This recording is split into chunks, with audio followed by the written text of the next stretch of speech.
Hello, people of the internet. Hello, Choppy Cat. Hello, the Chowser. Hello, Lucid Tavi. And I believe I am also live on YouTube. So the one thing I want to check super quick, just before I get started, is to see if my own... Well, shoot.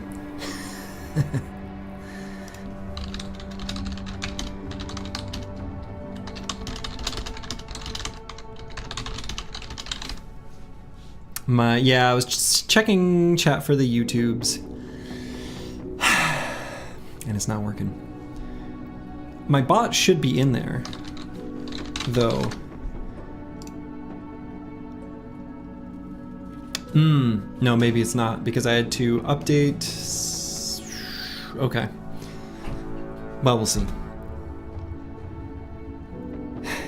Dang it. The tricky thing is that I can't test this unless it's live. I could do like a test, I don't know, text, you know, whatever stream, but whatever.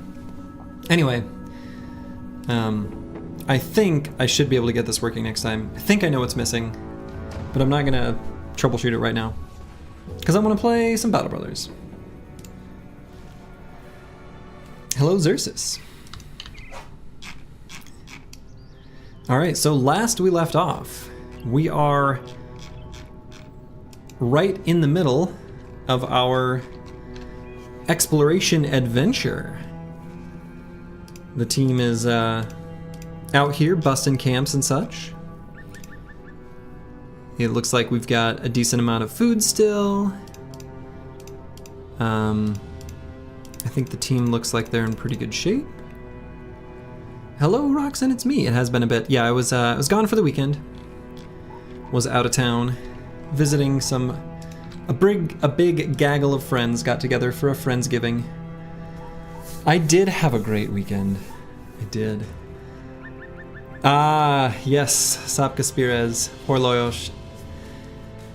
You know what's interesting is the experiment, on one hand, showed that even against highly defensive enemies, like enemies with shields, we can still hit good enough melee attack skill against those to repel with Lone Wolf. But we can't accommodate for the streamer's idiocy in convoluting Lone Wolf with tank and then sending him off to die when he doesn't have underdog, letting him get surrounded, saying, I'm gonna keep his Lone Wolf bonus up, instead of being like, once he's done repelling enemies, he's done. The other thing that was tricky about that is, in my very original perk setup that I had planned on, it did include underdog. And we went with a different perk instead. In Kalashkova's case, it was Fort Mind. And in Loyosh's case, it was dodge. Lone Wolf Spearbows work a lot better with a nimble. Yeah, they were both nimble. They're both nimble. So, or maybe you're trying to say it'd be better forge. It'd require a pretty insane amount of fatigue. And it would also be kind of a late game build then, but, you know, I don't know.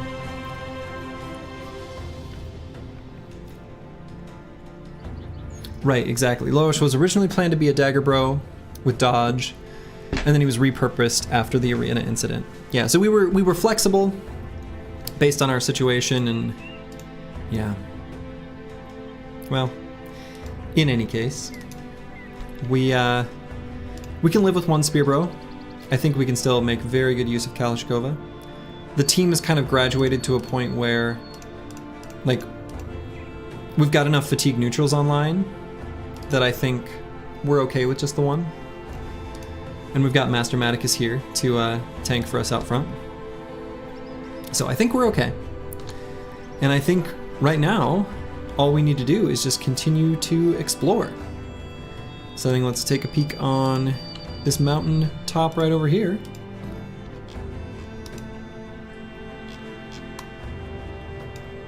And I think where I want to explore, there's a few things I want to do. Yeah, so the legendaries should be up to date, and perfect that you typed that, the Chaucer. Because we are going to be looking for the hunting ground, to look out for the Ijirak. So this whole area, he can only spawn in the tundra. He can spawn where you have explored, but we may as well start with these areas over here. Yukibio and Deep Space Cowboy were doing pretty well in the arena. Yes, absolutely. And yes, we did last stream get a fancy new toy for Rocks and It's Meat. So, new Mace Day, always exciting. The other thing we can do, if we fight some unholds, is to return those unhold hides here to the stone pillars. And then after that, we can return the bone dust, or whatever it's called, from some Necro Savants, and we can fight the Kraken. And interestingly enough, we almost have the pieces in place to be able to do the Kraken pretty safely. The things that we'll need are the Goblin Trophy, a mixture of offensive and defensive bro with Lone Wolf, which we have in Kalashkova. Kalashkova is going to need to be a hero if we fight the Kraken. And then the other bros on the squad will just need some bros with reach weapons. Kind of any Joe Schmo. But hopefully I'll get a chance to demonstrate that. We'll see. But in the meantime, we're just going to be looking for the Ijirak.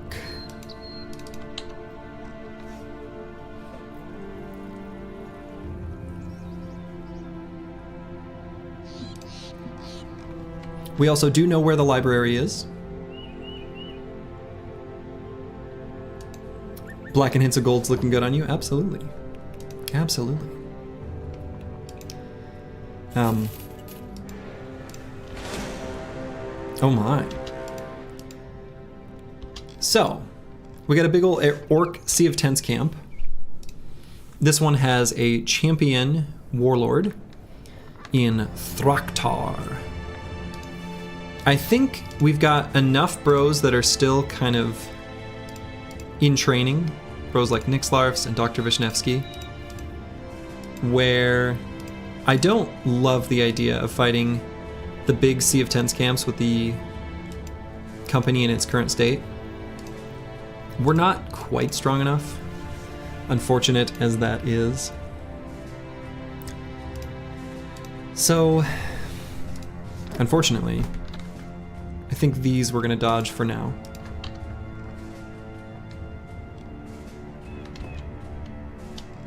Xerxes did indeed get a bro, yes, and I should, just in case, have my bro claiming note sheet open, just in case. Hopefully, nobody will need another bro this run. It is day 94 after all. We're kind of at the cutoff of being able to train anyone up.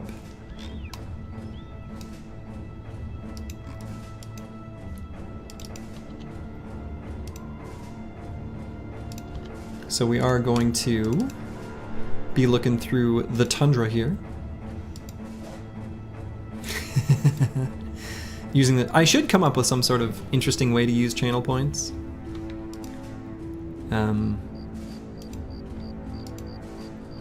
You know, I thought about using like channel points. Oh, okay. Well, here's Monolith. I guess we can update the chatbot with that. Let's do it.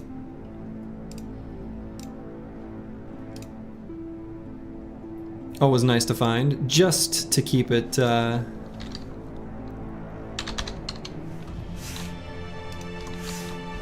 found and incomplete. Boom. Temporary roading VIP is a simple feature. Well, the tricky thing about VIP is that I also use, I like that idea, except that I use VIP to allow people to share links so that I don't get inundated with bot spam. So if I had other things that were VIP, I mean, maybe there's different roles I could use. But ever since I instituted that change where only VIPs can share links, the bots have left us alone. We could do this orc camp down here. It's a little bit the wrong direction from the tundra, but this is a nice one, and it's very far from civilization. So this would be a good one to hop down and do.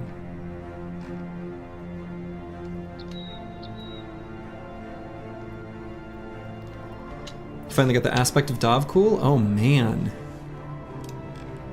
Yeah, Aspect of Dovcool. I've never actually gotten it.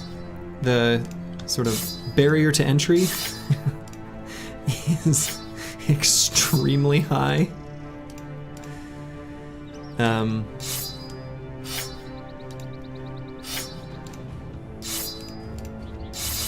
So I've never done that. It requires a really long campaign, probably as cultists would make the most sense.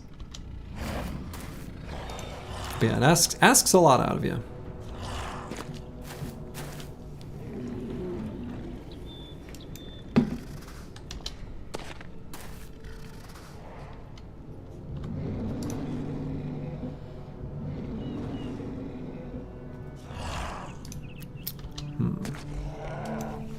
Okay, so I could send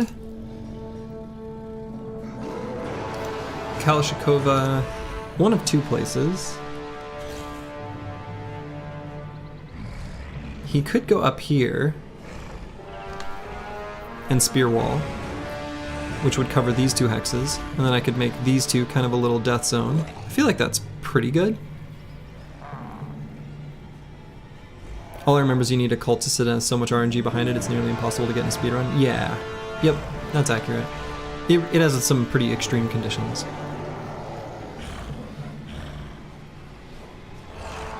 Yeah, so I think I'm going to put Kalashnikova here.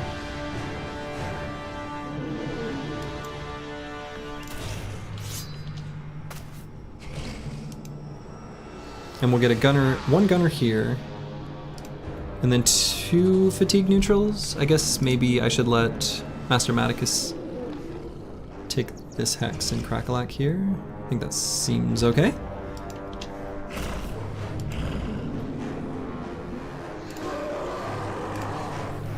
Dr. Vishnevsky, I think with his big fancy hammer, should go somewhere like here.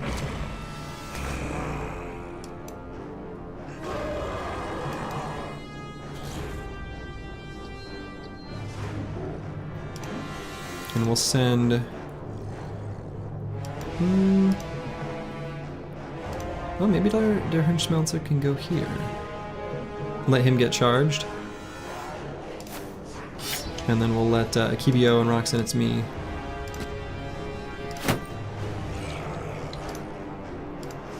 Yeah, I think this will work. It only took you about 360 days with the cultist origin. Yeah, it's a big ask.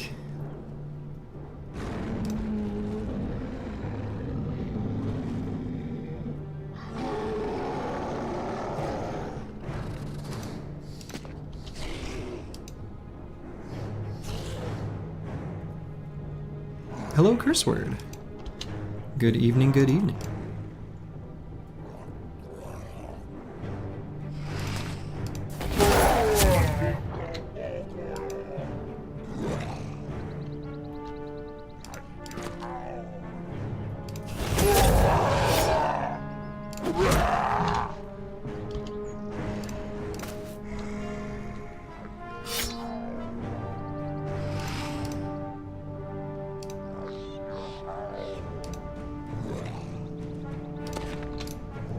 Okay, I think I like the way this is arranged.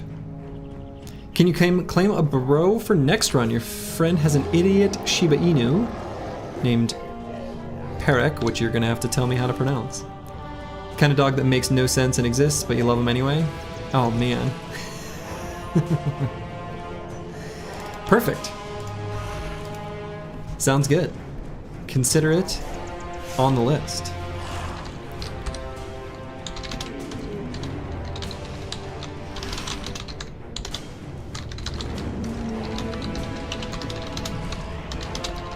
My dog Mango is honestly pretty accurately described as, should this dog even exist?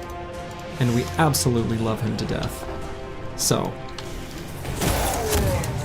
he was a big hit at our Friendsgiving extravaganza that we were just at.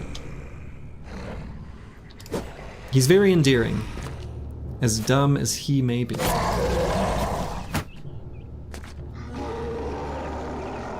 Alright, so should I send Cracklock forward to just blast this guy in the face? Yes? Obviously. Why did I ask that as a question?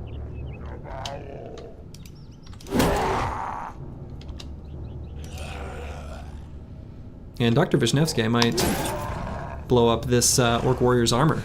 Pretty nice to be able to do that much armor damage from range. Pretty nice.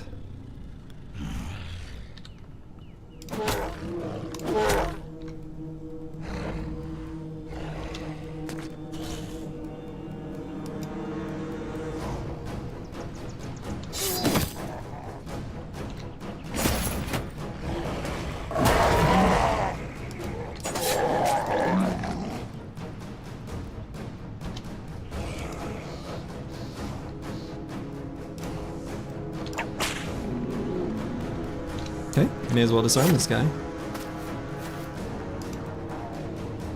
Let's see. I just have Deep Space Cowboy throw.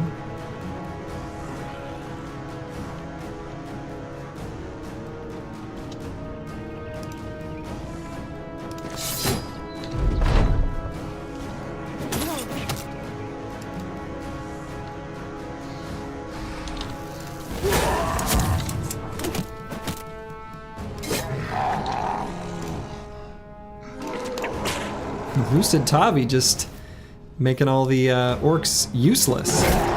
You love to see it.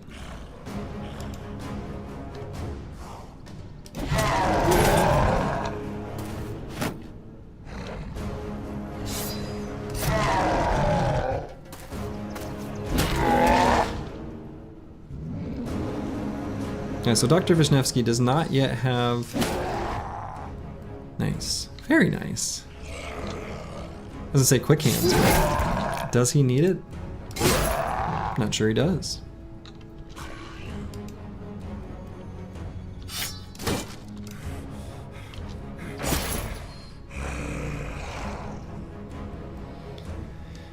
Alright, so I could, using Roxton It's Me, run up with Adrenaline.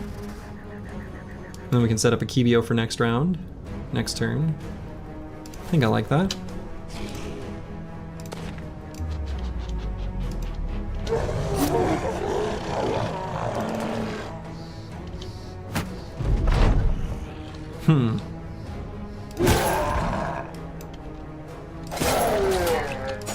He tried to shield wall.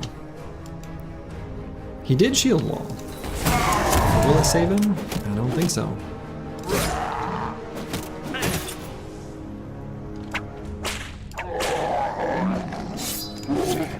Lucid Tavi got the 2-for-1 special.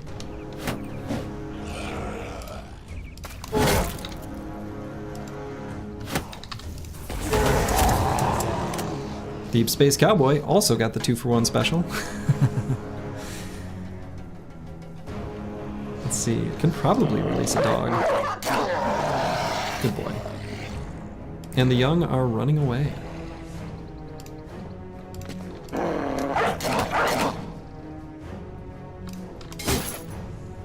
Oh, orcs. You silly, pitiful creatures.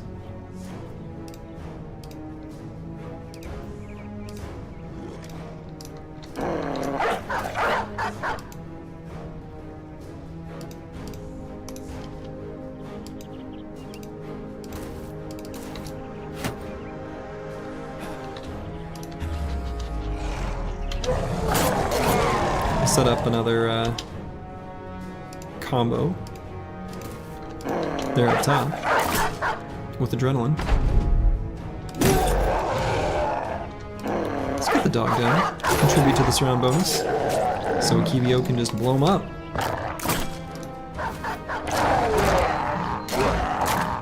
Very clean little fight. I feel like everyone on the team did exactly what their role should be, and did it without a single issue at all. A well-oiled machine.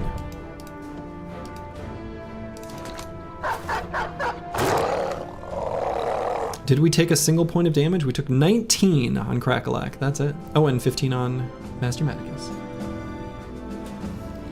I assume we're just famed hunting and leveling now for endgame? Yes. We are doing those things. The tiny addendum that I will add to that is that we are also looking for the hunting grounds so that we can fight the Idrok, which, you know, is still along those same lines, but is a very like specific thing that we're looking for.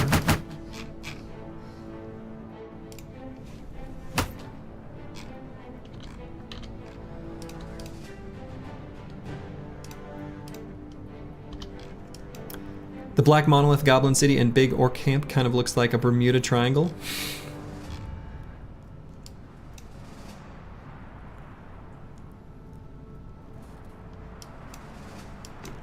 Is the Bermuda Triangle? Let's see. What would be the mathy word to describe that shape? Of course, any 3 points, when you connect them all to each other, make a triangle. There are words for the different types of triangles. A cute triangle? I mean, I think it looks pretty cute. Isosceles? I don't know. There's a bunch of words you can use to describe triangles, but I don't remember what they actually are. Obtuse? Yeah, there's an acute one, an obtuse one. It has to do with, like, the angles between them, of course. Elongated. Yeah, lots of words we can use to describe triangles.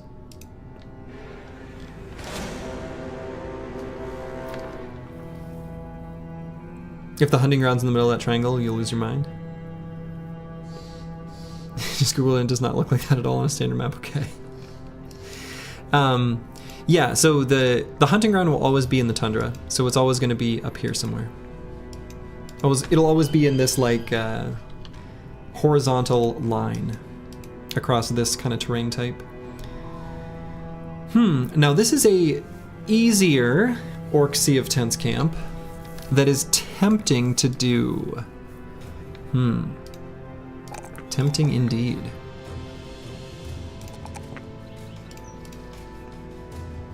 It's a pizza Bermuda. It's a pizza Bermuda. How did I do in offending all of the Italians? Hopefully pretty good.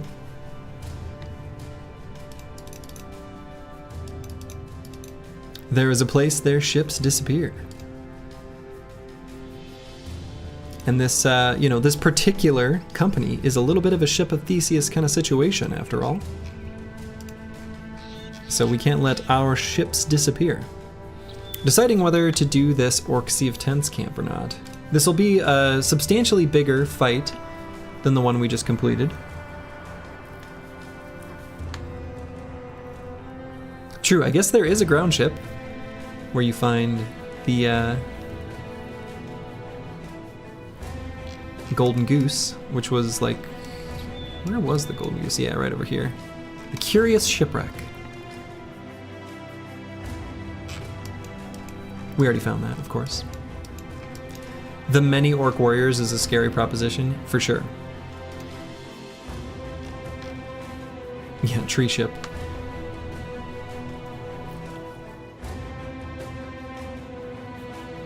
Hello, Manifest Destiny's Child, and yes, a Sunday stream. You love to see it. I do have to wake up for a work thing at 5:30 tomorrow morning, so it won't be such a late stream, unfortunately. But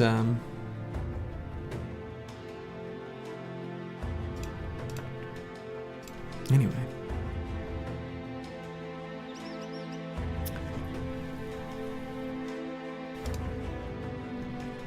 Yeah, many orc warriors. I think the thing I'm afraid of most is just them pushing through to the back line onto a bro like Nixlarf's, who doesn't have Nimble yet, we need to be really careful about how we have the bros set up. But we do have some really good fatigue neutrals that can kind of be a solid rock on the other parts of the formation. With, at least in some cases, pretty good armor now.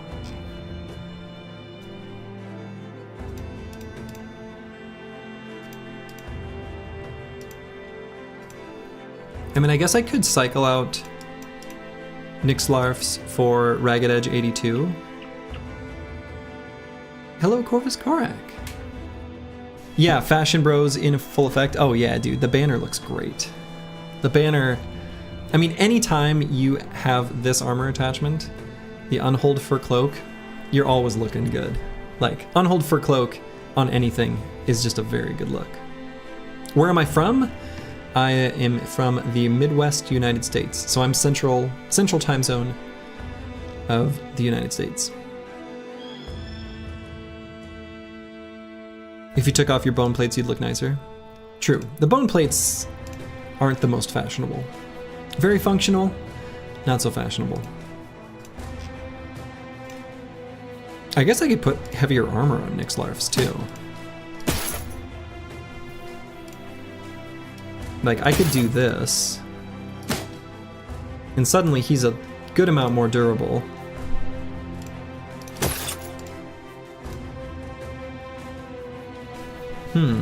That's not a bad idea, just for this fight. Slurgi might like stovepipe hats. Ooh, are those the one? I think I know what those are. Yeah, dude, those are awesome.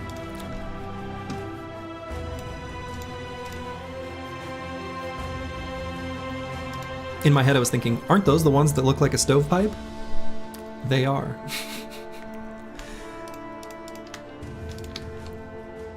Yeah, this is a somewhat spooky fight.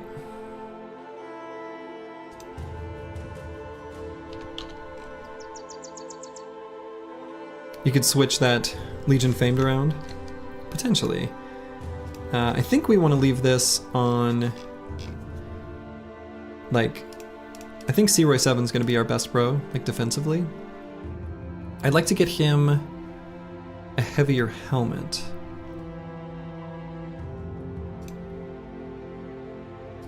But he can't quite wear anything heavier and still have enough fatigue to function. They're also the one that is on top of the man in the middle of the US. True. And I live in the state with that hat on top. And I used to live in like the nose or eyebrows or whatever.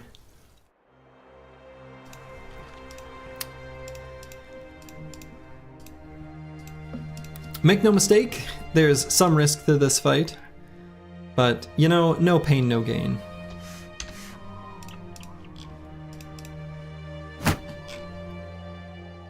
Should be fun. So let's do it. We've got backup bros. If we lose a bro, we'll be okay. I see a very nice place for Kalashkova. Let's go ahead and do this. We're going to do something like that. Okay. So, as long as this Berserker doesn't ruin my ability to block off this section completely with the Spear Bro, he might. Yeah, Mansplitter Warlord is scary. We'd much rather him have a shield.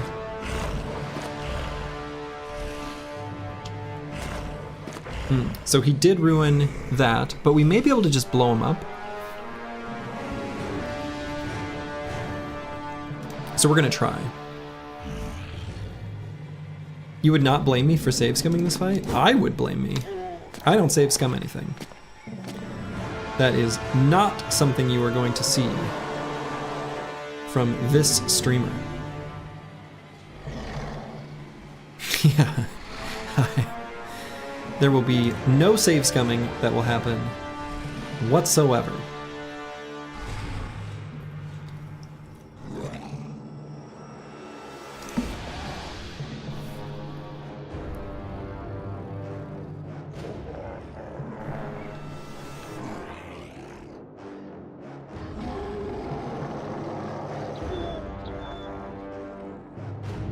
So I suppose if I want to try to blow up this Berserker to occupy this hex with Kalashkova, I need to do as much damage as possible.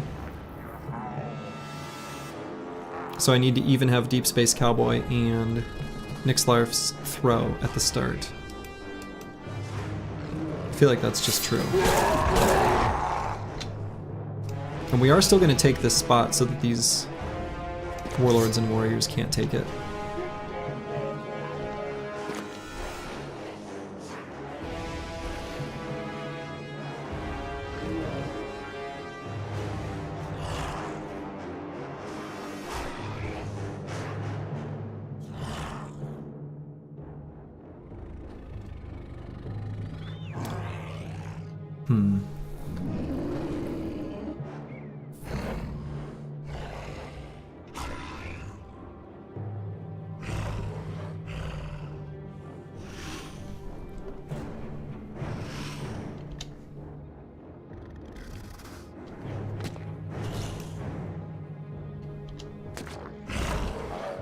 Okay, I really want to know where this warlord is going to go. And so, do I just let them kind of charge into here? Make this a little death zone? I think that's okay.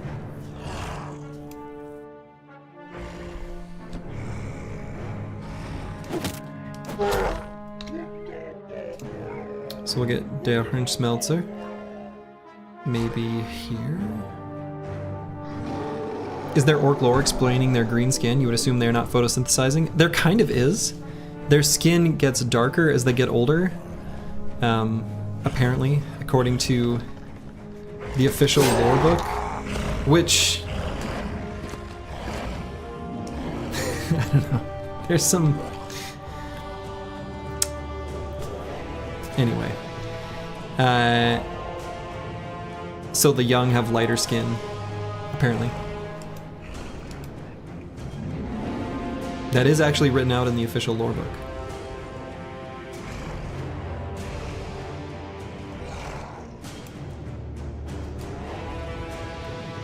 Is there a Warhammer 40k kind of thing where they get bigger as they age? I don't know about that one.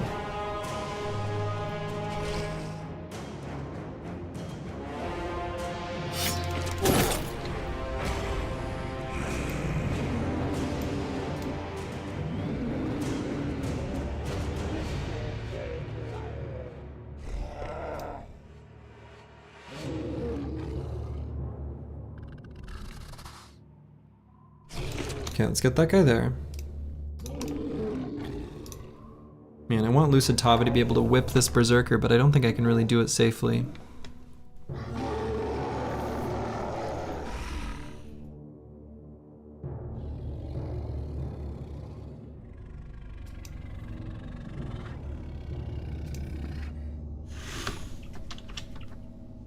Guess he's got really good melee defense. If he's right in the center, how bad is it? Can probably get Master Maticus to... I don't know, it's kind of bad for him to be there. I guess these are all axes though, so maybe not too bad.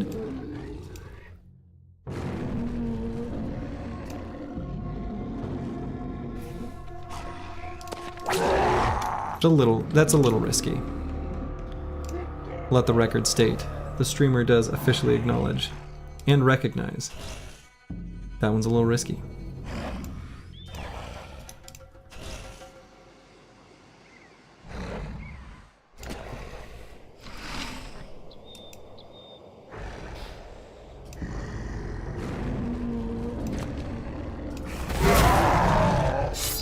Alright, so this Berserker will die, but if I get the chance to swing first, guess I don't love that.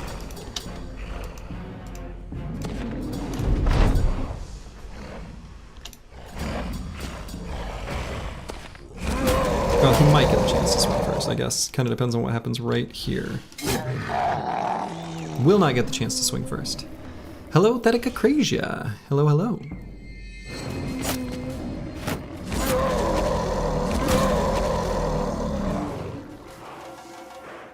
Okay, so they can't do any pushing based on just how they're positioned.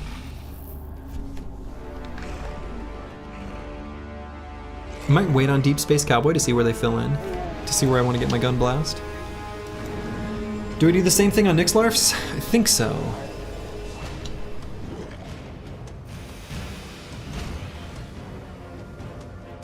Could maybe blow up this Orc Young. Close.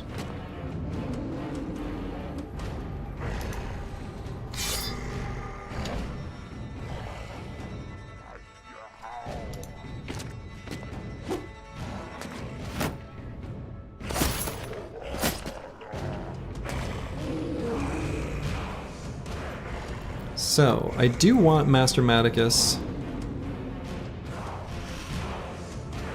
to be able to be put in a dangerous position and spam Indom. So what I'm hoping is I can blow up this specific Orc Young, and Master Maticus can slip right into that Hex.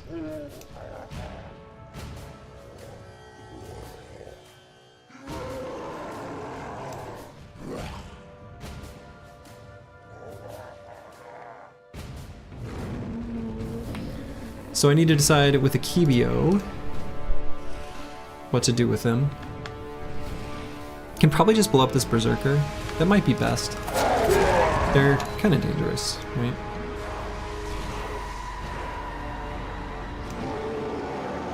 Oto-sama can be exposed to a little bit of danger. Putting him here I think is fine.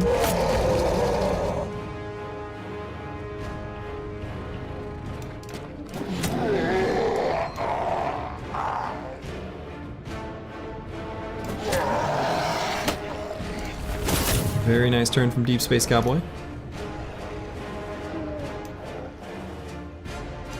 We've got a pretty good gun blast from Nixlarfs that I could do right up here. He is in heavy armor, but he's... Oh. His gun isn't loaded? Oops. Huh, I guess I should have checked that beforehand, but I really thought it was. Oh yeah, no. Well, damn.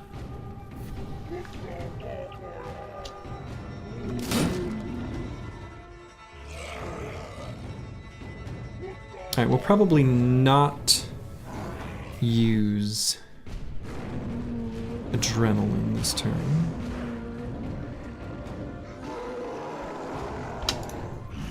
We'll save the fatigue. We're gonna blow up this Orc Warrior first. Do I throw down a dog? May as well.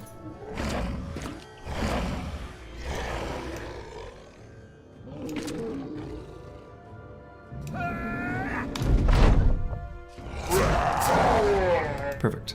Alright, we got him fleeing, that's all we need. We'll just pass the turn there.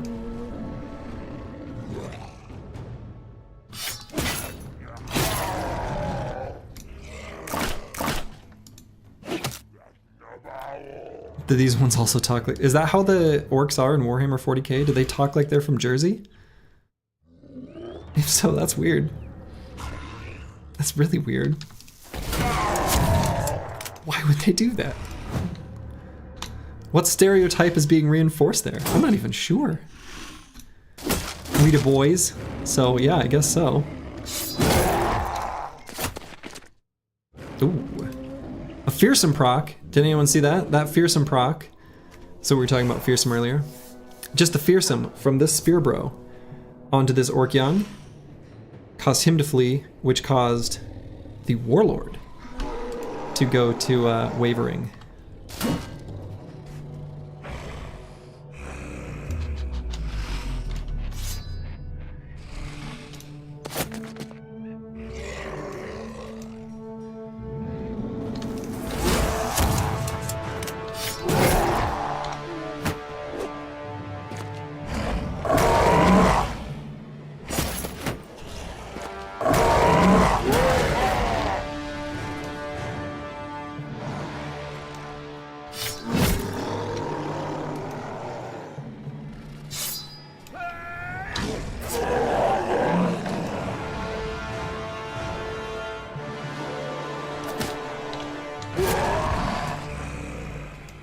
Okay, we got Adrenaline up there. And I may as well fully protect Akibio here too. About that dog AI? Yeah. Dog AI. Who knows what dogs are gonna do, you know? Unpredictable. Orcs are psychic, reality-bending, sentient mushroom people who talk like an 8-year-old Jersey kid. Dude, as a person who knows nothing about Warhammer 40k, that sounds pretty unhinged. So unfortunately, this orc warrior pushing through is kind of annoying from the perspective of setting up death blows. I might want to put a dog down to prevent this berserker from getting a good attack. I have a feeling this berserker is going to change his heading and go this way, because he doesn't want to attack the dogs. Usually that's going to be true.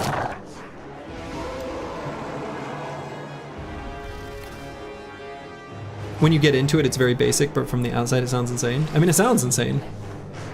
So, I guess, accurate.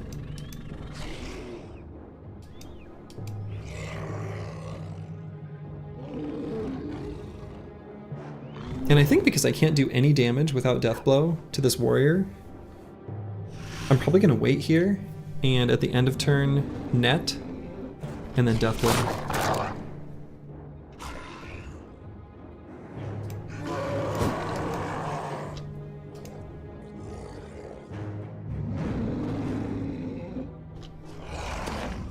Yeah, see that? Berserker really doesn't want to fight the dog, so good boy Cassio. Orcs are on the fun end of suspension of disbelief spectrum of 40k. Well, because it's like, so as a person who knows nothing,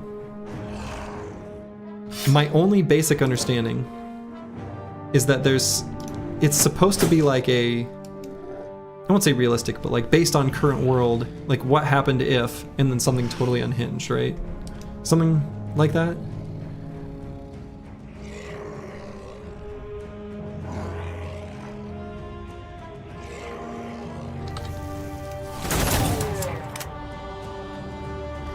Sorry, Mr. Marcus.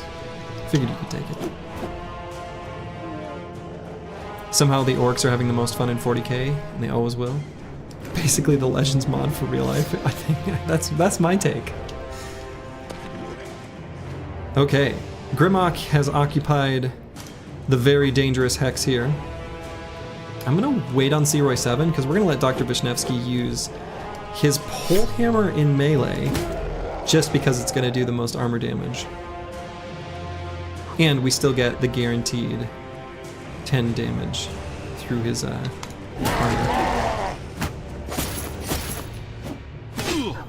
Okay, Deep Space Cowboy is probably in some danger here.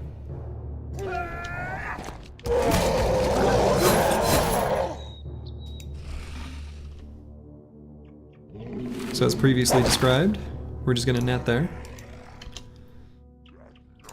So I may bring Lucid Tavi around to help deal with this Orc Warrior. I guess the other option is I could try to disarm. Maybe that's not a bad idea. Use a Lucid Tavi just to disarm Grimlock. So let's attack here. Sure. Okay, good. Oh. Kalashkova missed his 95%. You hate to see it.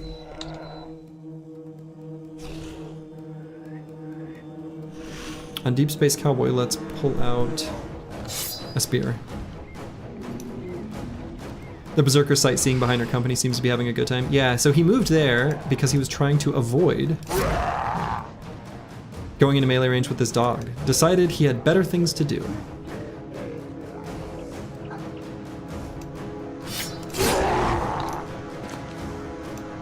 Something orc AI.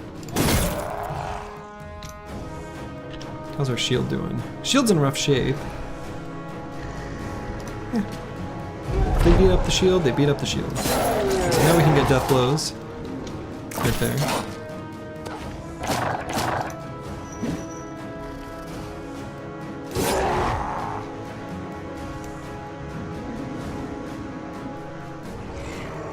Next larps, I guess, may as well put a dog down.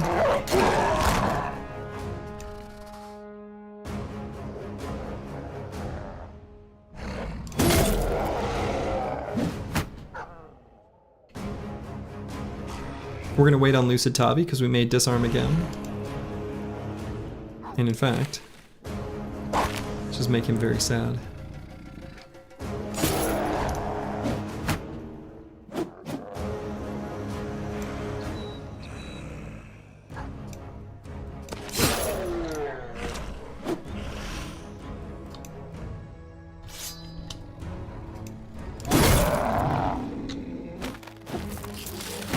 Went for the punch. An orc unarmed punch actually does do like okay damage, so.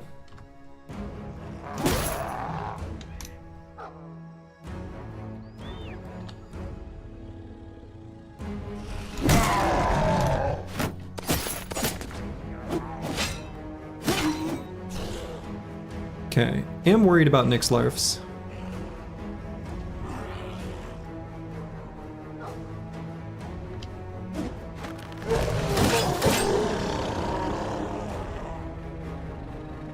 Maybe we'll smoke pot him next turn. Seaway 7 is a rock this fight? Absolutely. Yeah, Seaway 7's got really good melee defense and really good armor on, so.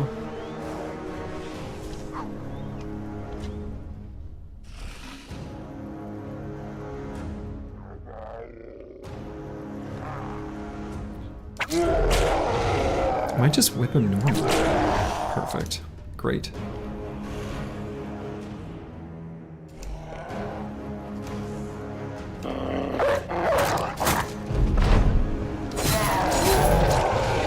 Excellent.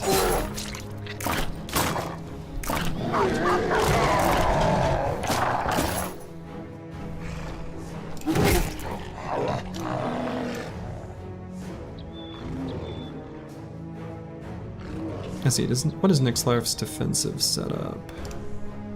Does not have 9. I think the safe thing here is just to do a little boink. And we'll let him skirt away. All the way to here. That way they can't push through as easily. Look at Lucid Tavi working on this Berserker.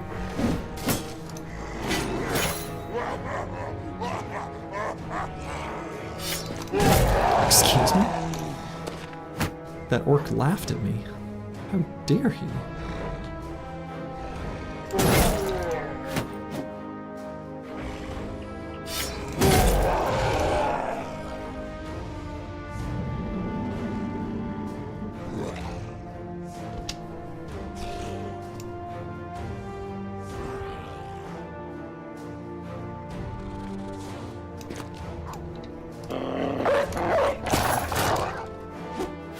Flashpot would be great for those orcs down south.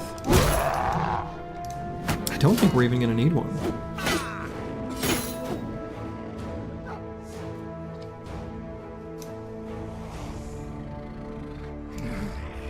Plus, we'll go ahead and press the blue skip turn button there.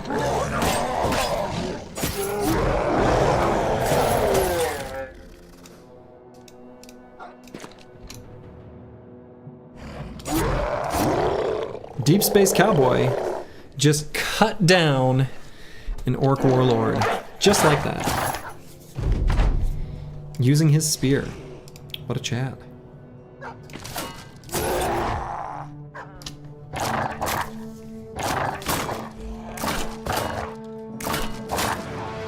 This fight again, honestly, everyone on the team did exactly what their role was.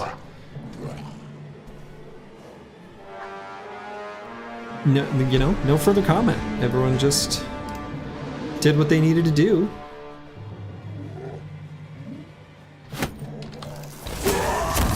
And it worked out.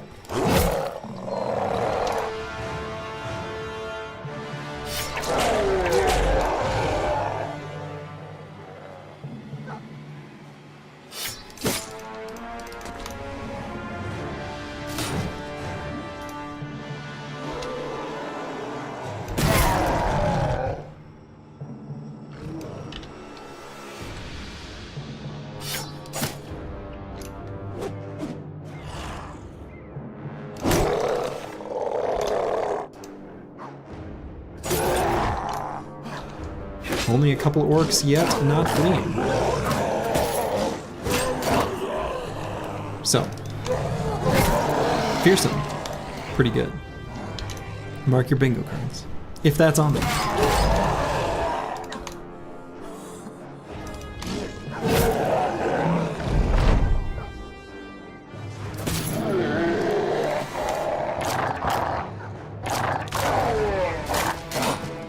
Well, did you finally get the Lone Wolf buff?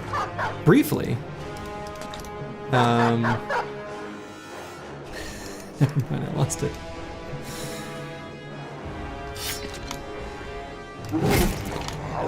That's right, there will be other opportunities. I promise.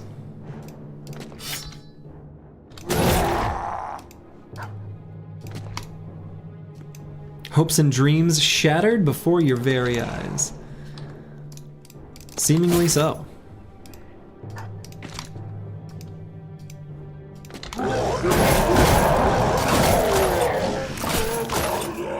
Obviously, we're gonna run them down. Winter fools. There's enemies. They're still alive. They've gotta die.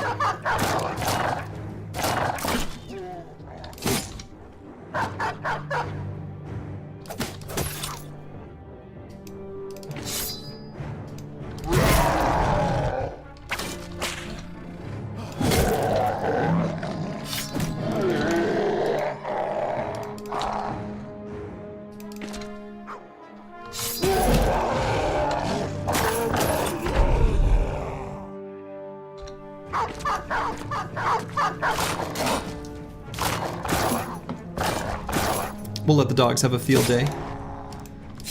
While we just beat them up with ranged weapons, you know? We'll let the dogs have their fun too. It's the right thing to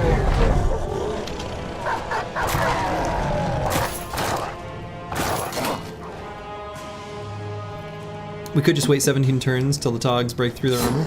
We could. But we'll help them out a little bit. Alright, that was a very clean fight. Honestly, other than Nixlarf's kind of getting beat up a little bit, so I'm glad we put that armor on him.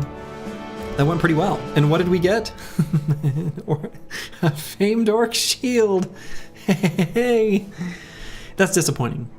This was a orc Sea of Tents camp, very far from civilization, so we expect a famed item, at least one, right? There's actually a decent chance, you know, a likely chance, in fact, of getting two. And we got just one, and it sucks. So, boo. I say boo.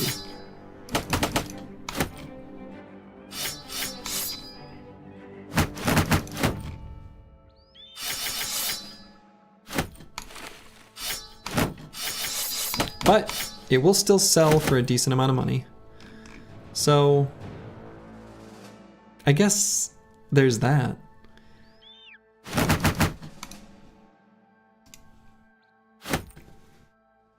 You use and drink that paint? Oh, well, we left the paint behind.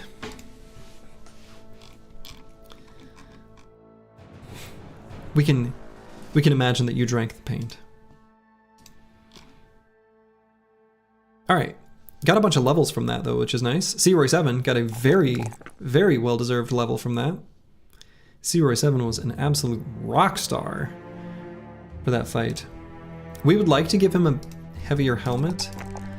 And so even though I'm reluctant to give him this point of fatigue because he has fat and that could just go away at any time, I'm gonna do it anyway because we don't know if and when that will happen. And we get the opportunity to assign our very last perk point. You love drinking paint, it makes your bones strong from the lead. Okay. Sure. That's one of the side effects, I guess. Maybe? Anyway, don't drink paint. PSA, don't drink paint. Which color has the best flavor? Oh god, not this again. Please tell me you guys don't have an answer ready. It can't be purple. Oh my god. Alright, Searoy 7. Last perk here. I think it's just gonna be Fort Mind. Very good perk for what we've got set up right now. Extremely strong. It's purple, I knew it. Searoy 7, whose name is in purple in this very chat window. Is that you? Red and purple are the best. Oh my god. Incredible. Incredible.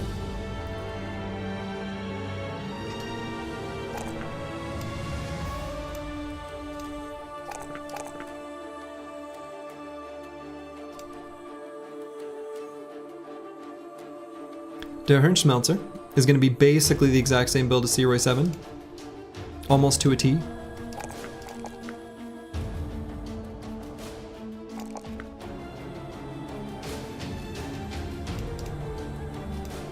In fact, to a T. And Crackalack, our dodged forged boy with a sword. Let's see, let's take a moment to think about what all... So his final perks are going to be Underdog and Forge. So we're going to need to pump up his Resolve. Oh, excuse me.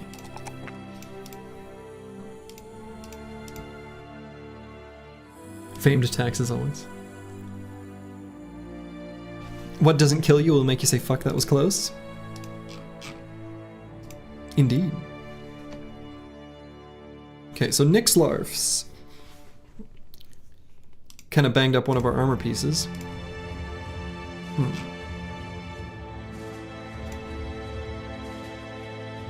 I guess we've got this backup. We'll do the old swap-a-rooney. May as well just leave him like this for now, till he hits Nimble. Chad's sitting on bench over here.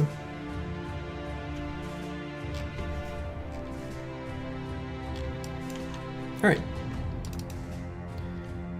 We are looking for the hunting grounds. Stamps bingo card. Nice. I remember that one from having viewed them previously. That was one that pulled at my heartstrings because I knew it was true. I do it so frequently. But yet, here we are. With some Chads sitting on the bench. Did we do Icy Cave? We did. We did in fact get the Icy Cave done.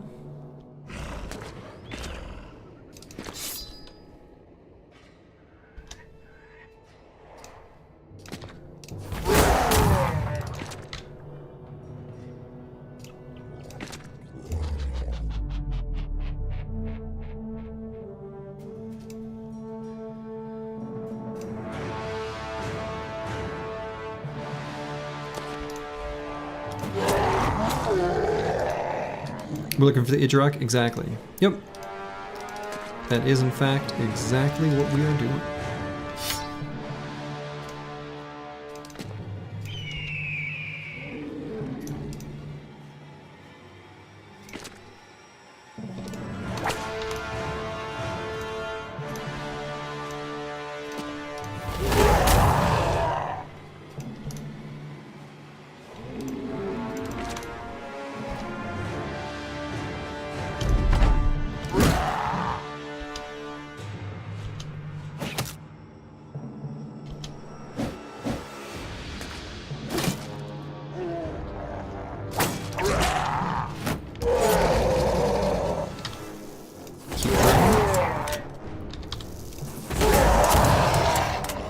Guns blow them up.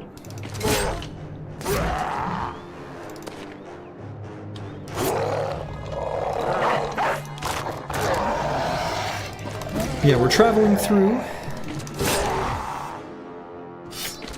the tundra, looking for the Idrak.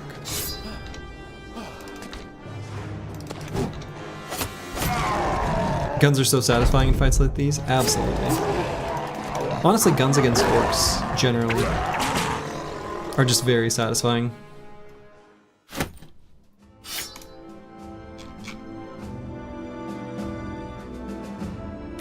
Let's see, we've got a lot of gear that's actually worth like a lot of money.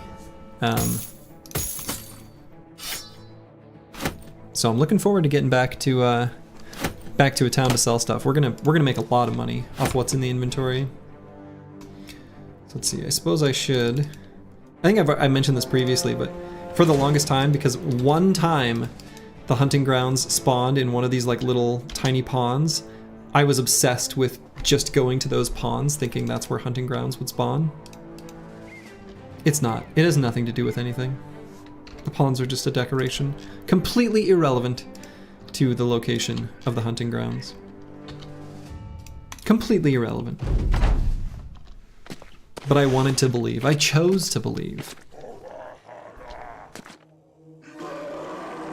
This story should be on the bingo card, but it's only relevant for like a very small window of the campaign.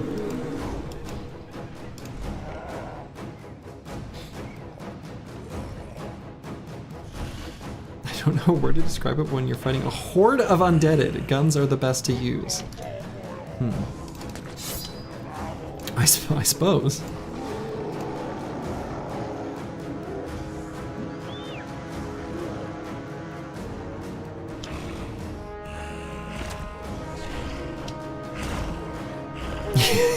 That's the word I was thinking.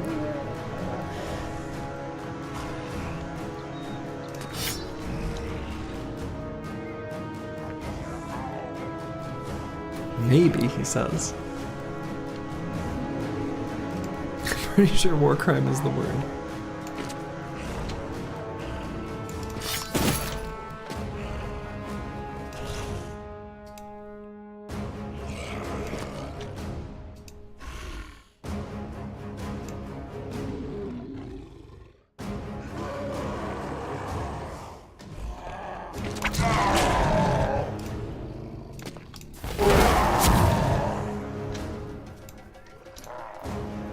No war crimes without a Geneva. In universe, since we haven't defined a war crime officially, they simply don't exist. No convention to define what a war crime is. No war crime. Hard to argue with that.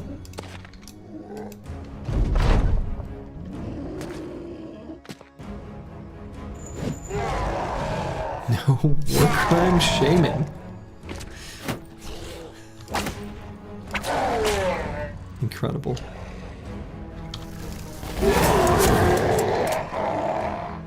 Beautiful gun blast.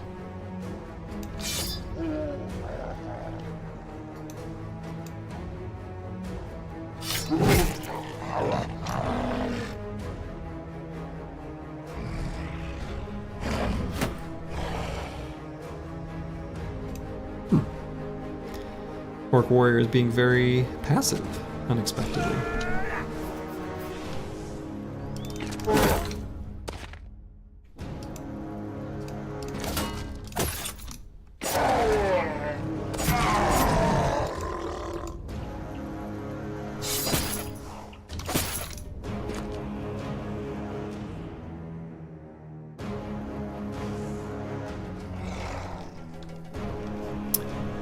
Don't use guns on the indebted, it'll make their bones stronger from the lead. Oh, I get it. Duh. Alright. I understand all the references in that joke now, and it's very good. 10 out of 10. Agreed.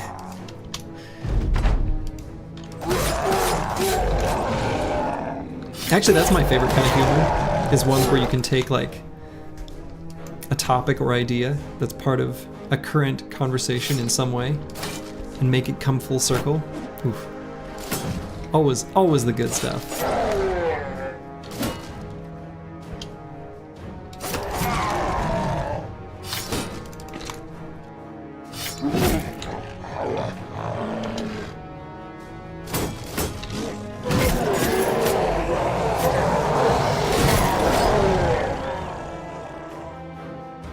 It's like a joke burrito?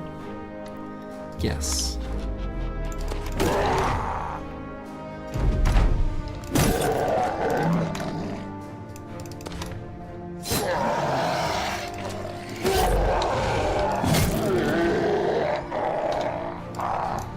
I have the damnedest time eating a burrito without just spilling everywhere.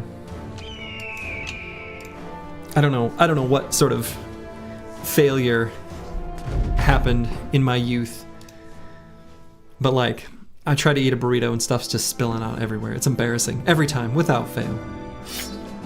I don't know what my deal is. I don't know why I can't just eat a burrito, but I struggle. I struggle eating a burrito.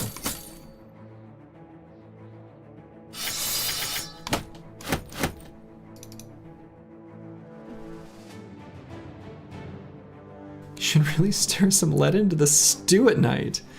Oh my god. Hello, Astora Sunlight. Hello, hello.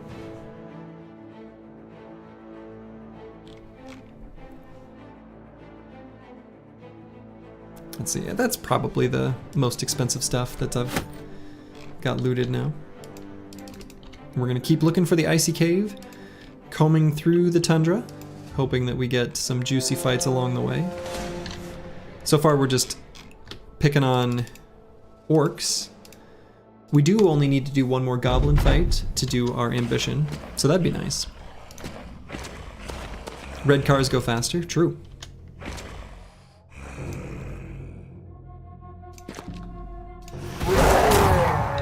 Just ask your local police officer. They'll tell you. It's true. Red cars go faster.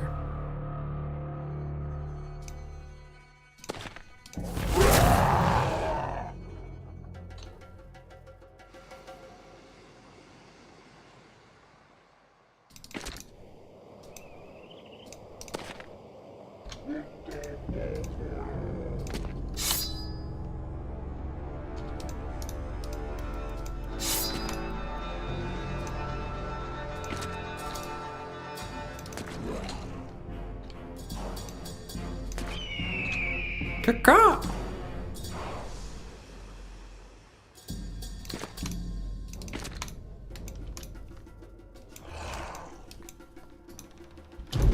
Ain't no one ever seen a purple orc. They don't exist. That reads like a tavern owner.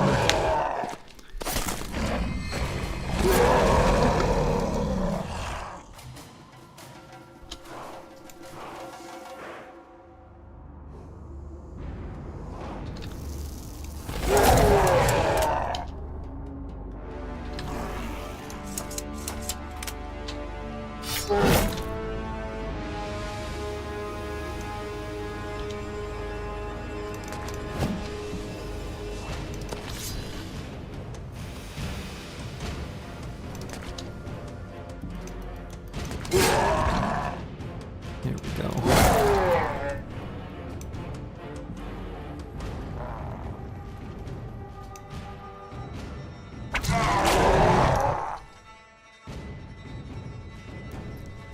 No one's ever seen a purple orc because they're great at camouflage?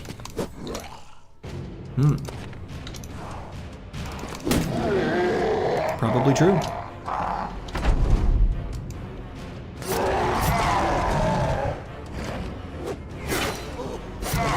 Come from the special mushrooms. Yes, but it's a different type of effect. Unlike them consuming the mushrooms to change themselves, you have to consume the mushroom to enter their special domain. Take the purple mushroom, see the purple orc.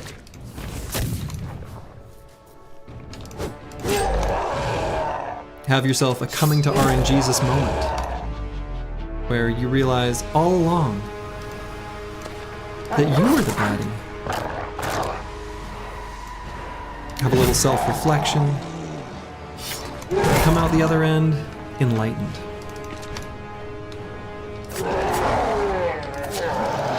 Or so I've been told.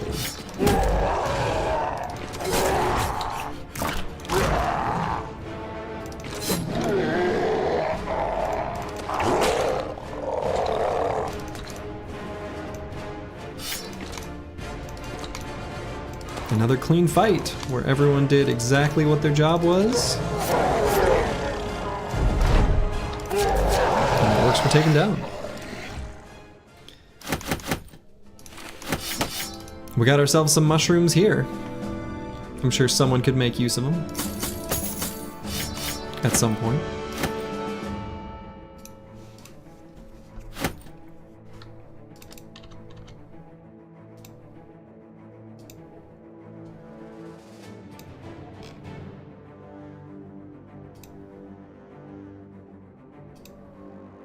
I'm gonna stamp the war crime scare. We're getting pretty close to genocide. It has been pretty thorough.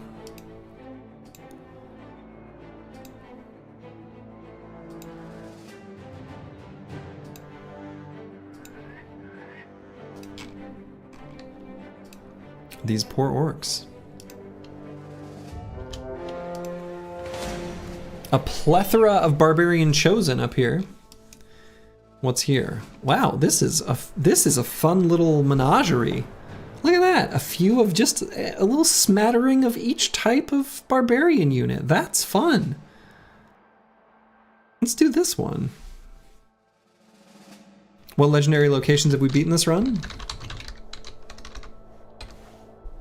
Shoot, do I remember my own command? Legendaries. There we go. Not too many yet. We're still looking for them in a lot of cases. Is the problem. Hey, you're welcome.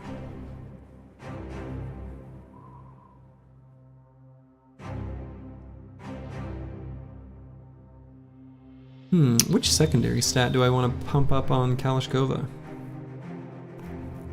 Probably ought to be resolved just every level from now on.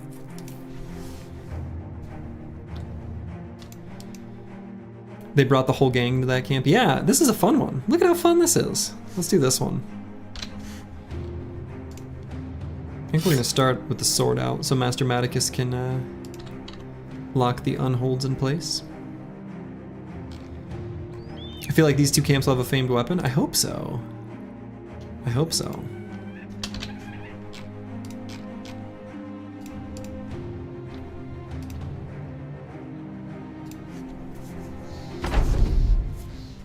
Like, look at that. Look at this fun mix of just like a little bit of everything.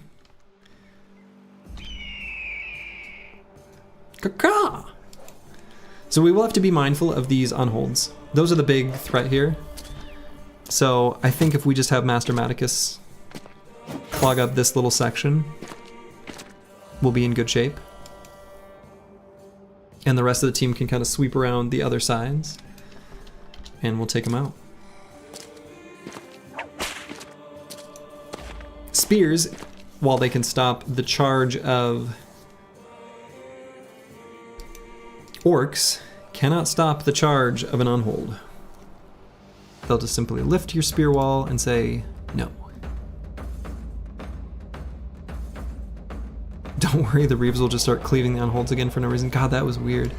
I have seen it. I mean, it's weird, but it's something I have seen before. I don't know what causes it though.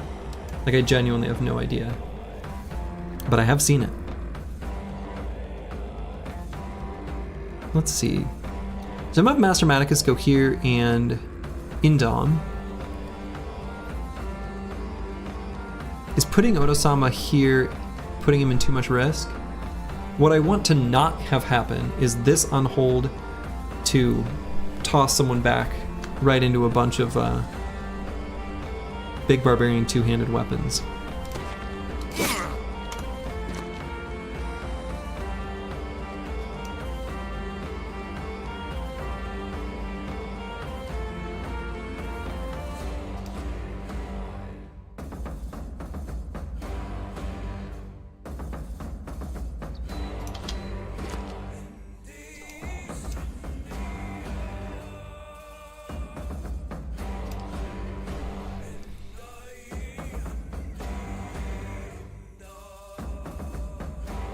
I suppose if he's gonna do it to anyone, I may as well have it be someone with a shield.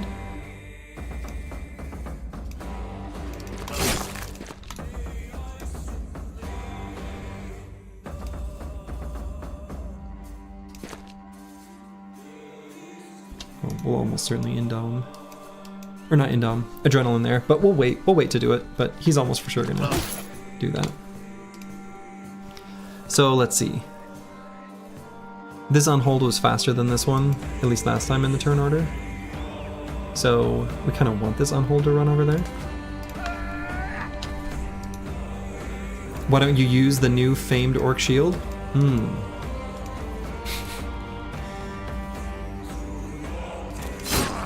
Indeed, why don't we? Because they're bad. And it's sad.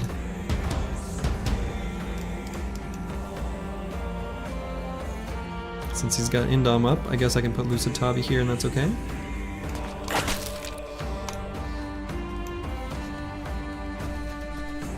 You think it's when the Unholds have more initiative than the Beastmasters and they get way ahead of them so they go wild so they haven't been whipped? Yeah, I think it's something like that. I think you're right.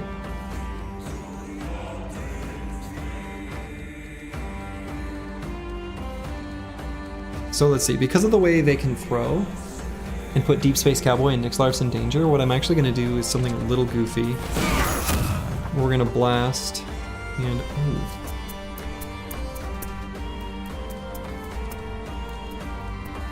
Kind of didn't think of the possibility of getting a kill there.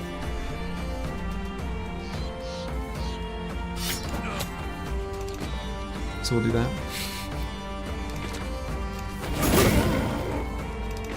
Then we'll just back up.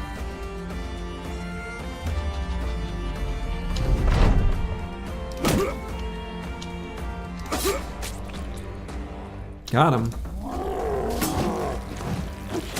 Okay, so we took the long way around all the way to there. I think that's okay.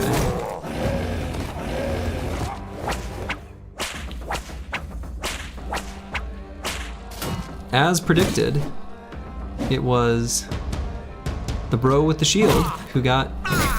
Oh my goodness.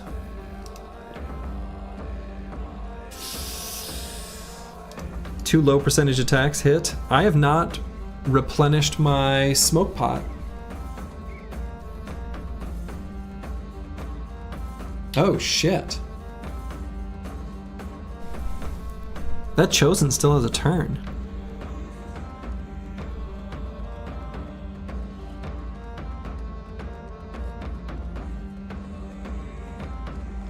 And these Unholds are making like an impenetrable wall. Oh shit.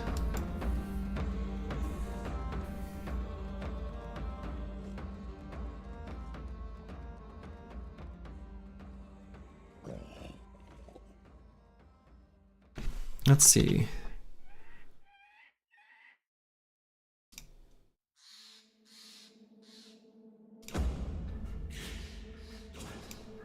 Ruh-roh. Kindly ask them to miss. Too late.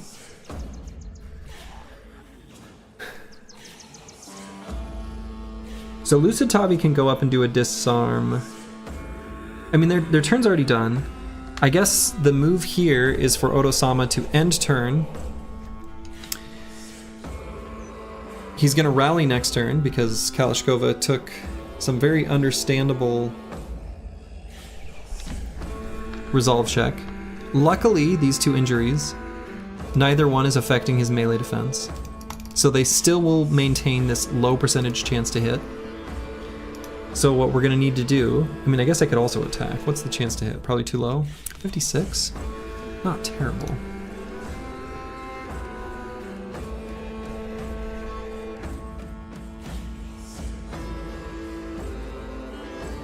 We also need to be somewhat mindful of Nixlarfs with this Unhold, as dumb as that sounds. Deep Space Cowboy's kind of in a position where he can't do jack shit. There's a few things on this battlefield that suck.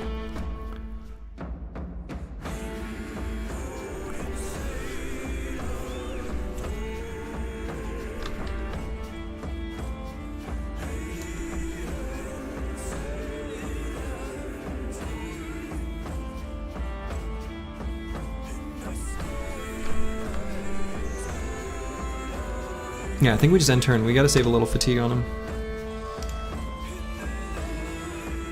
So Lucid Tavi has to move forward into a kind of shitty spot himself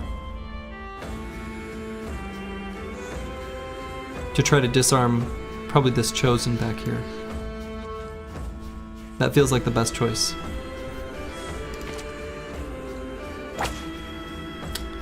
Couldn't do it.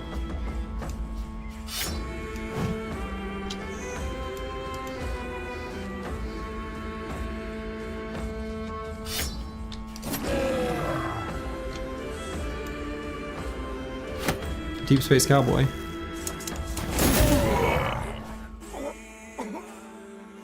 May as well do that.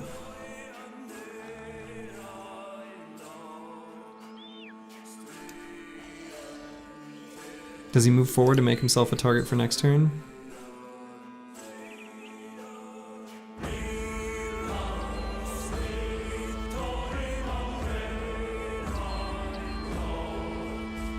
We've got a couple wavering resolve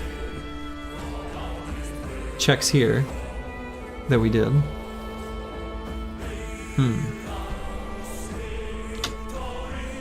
So that's good.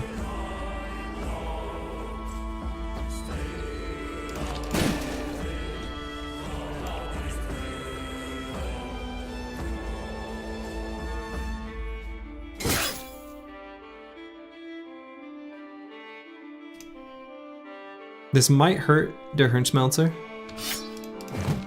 Okay. Trying to move through zone of control. Don't love doing that, but... Option of putting a dog down or doing adrenaline.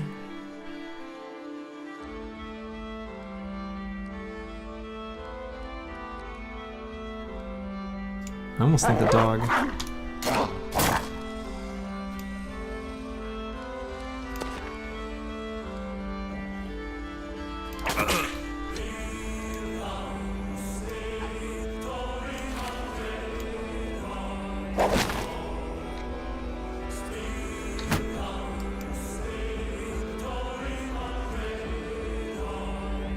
Let's see. Can shield push.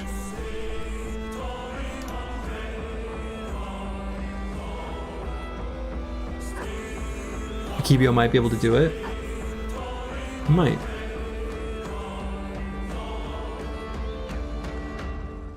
What can I get done if I shield push? Kind of nothing.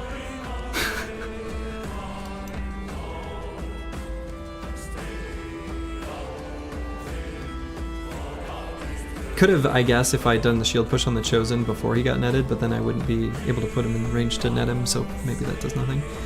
Otosama still has a net though, so if I do like this, I think that's fine.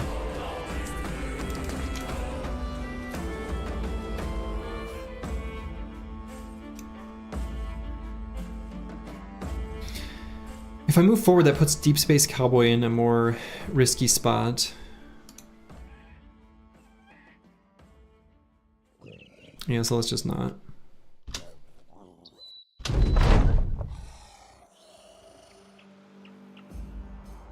So I kind of feel like I need to do something with Akibio. I need to do something with these guys before... Yeah, so let's just blow this Reaver up. So close. Okay. Good boy. Very, very, very bad unhold dog creature. Oof. Das bad. Das bad. Alright, we're gonna go for a disarm. Okay.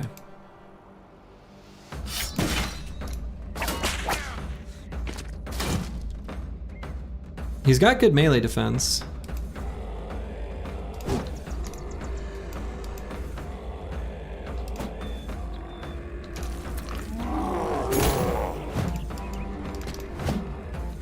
Ooh, Cracklock missing there is bad. Missed a 95.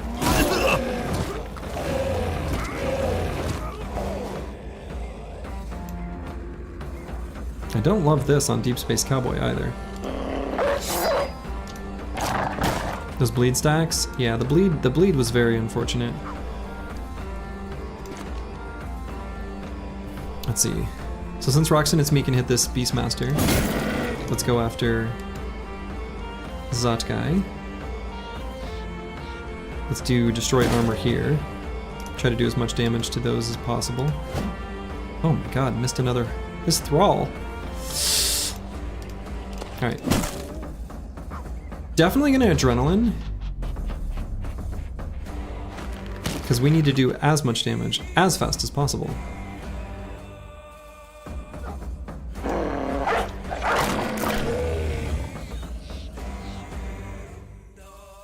So we've still got 9, we're not gonna proc it this turn. Is it better to put this dog down here? It actually might be able to get a good attack on this Beastmaster. Setting up Roxanne, it's me to hit this one next turn.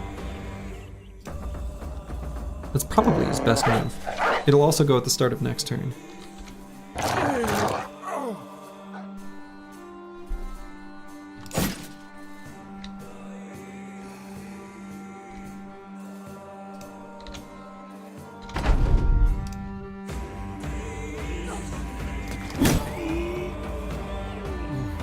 Okay, let's just get the adjacency resolve check.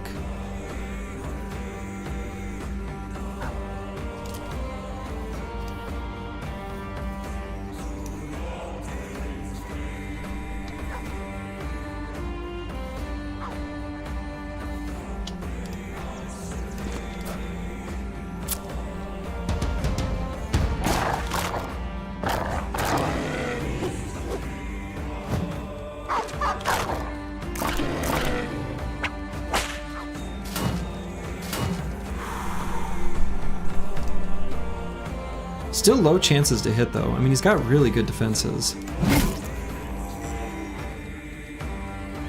Let's see, I probably should put Crackalack in range of this on hold.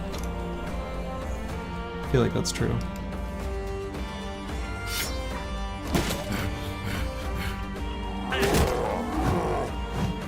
I'm good with that. Lucid Tavi.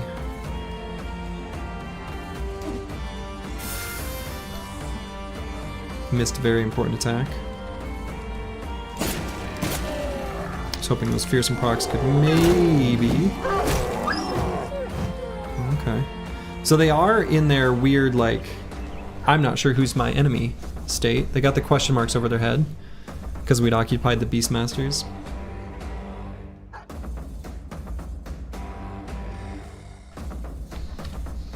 I feel like I probably go for this attack on the one. I don't know if that's right.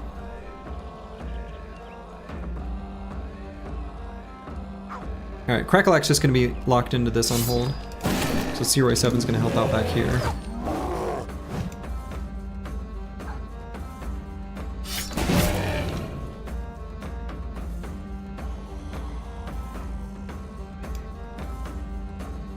Might get some adrenalines going from these Reavers, which I don't love, but... Yep. There they are. There's the 9 proc. So this is the only chosen that hasn't gone.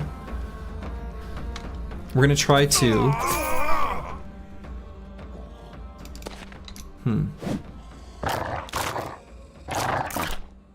So we hope it's just not a death here. Not yet.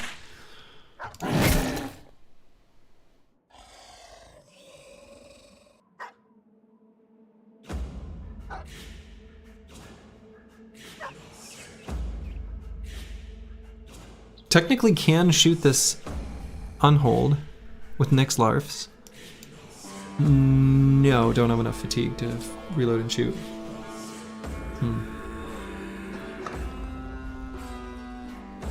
You were dead but you got better? Something like that.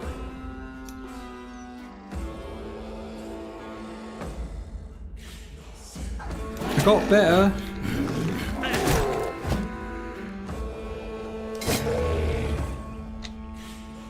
Okay, Lucid Tavi. Hell yeah!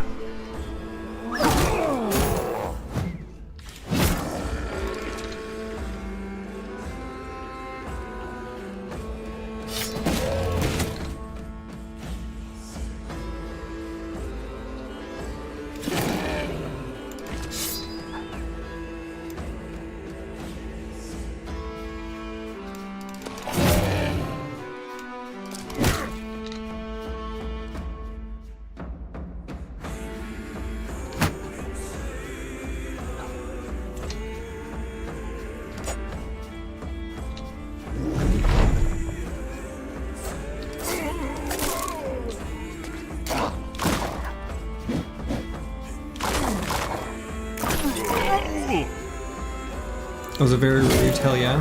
Hell yeah, it was.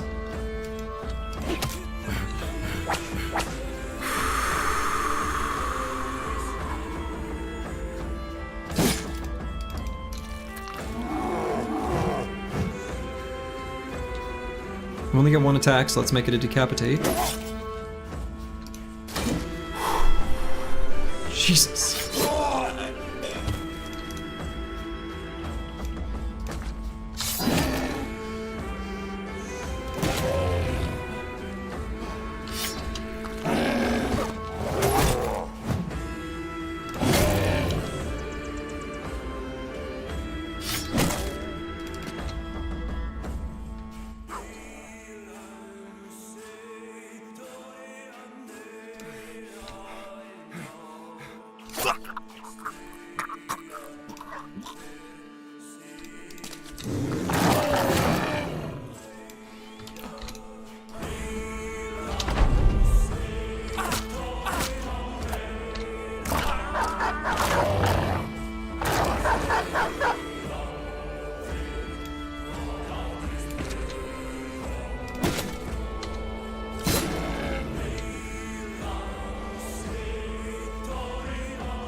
Well, that was more frightening than I'd have liked.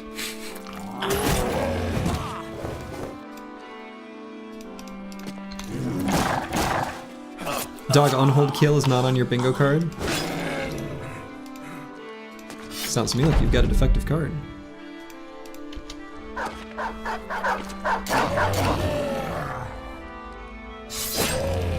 Send that one back, it's broken.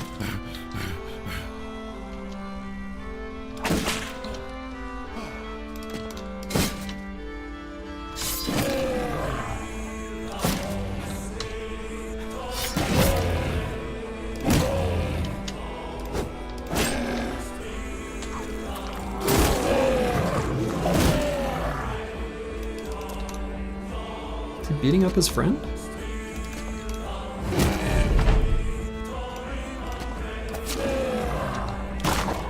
They're not friends anymore.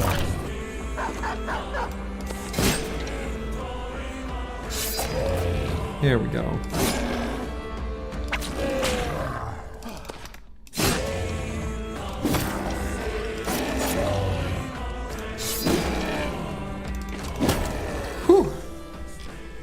All bro's alive, but streamer is 2 years older. You know that movie, Saving Private Ryan? There's the scene where they like transition from like Tom Hanks to like old man Tom Hanks, and his like face slowly transitions. That may have happened in this battle. Yeah, we lost a couple good doggos. It's true. Alright, what should I leave behind? Most of this stuff actually sells for like quite a lot. I guess the notched blades aren't too valuable. Ancient Legionary helmets aren't that valuable. These aren't that valuable. Alright, we want like the crowns and the ammo. And we want the food to keep our campaign going. And we want these weapons, and we want these, and this, and oh, we need that. Boy, leaving a lot of stuff behind.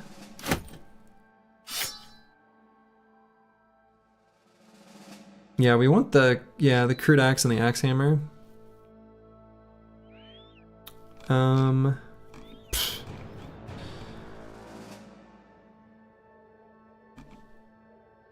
Maybe let's take the food that's just about to spoil. Get rid of that. Oh, but we want the heavy throwing axes. We actually like want those, like, just in general. Yeah. No, the zoning bro is you are absolutely correct. We do actually need another set of those. Well, that was fun. Oto-sama looks pleased. Look at him, he's smiling.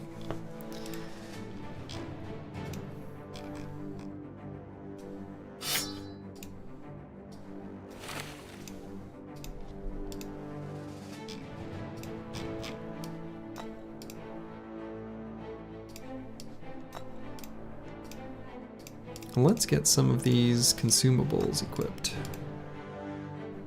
I don't think we can fight those chosen now. I agree. Well, we're gonna let them live their lives. We're giving them reprieve, you know? All right, we want to hang on to these thorned whips. Actually, might be useful for library. Actually, I guess I could give one directly to Xerxes 2.0. One of our Chad sitting on bench designated roles. A nice red smile, Odo. Indeed. Yeah. And he looks fine. Right? Like his hair is perfectly kept, you know? Who would be the group's cook? I don't know, probably the one that's shoving paint into their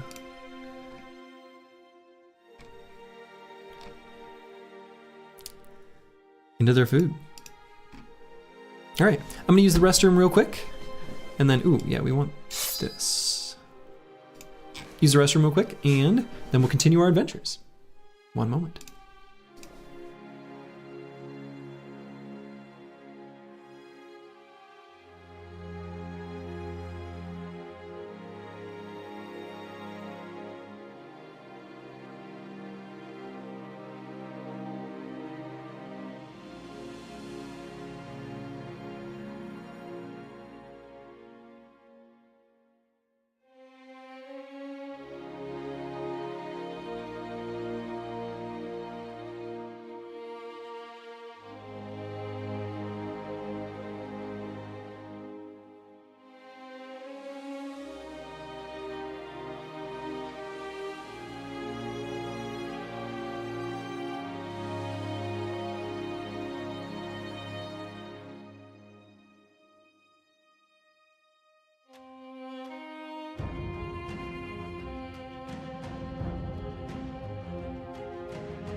All right, I am back. Why not Thorned Whip to the Cleaver Bro? There's really not that much difference. So the regular whip, or battle whip, and the Thorned Whip, they're actually pretty similar. I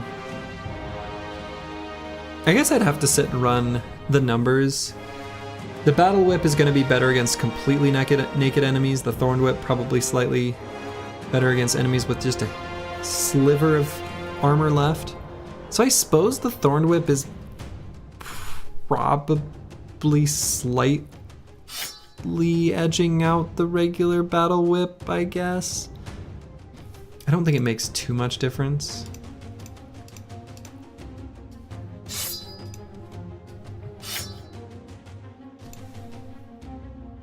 They're pretty,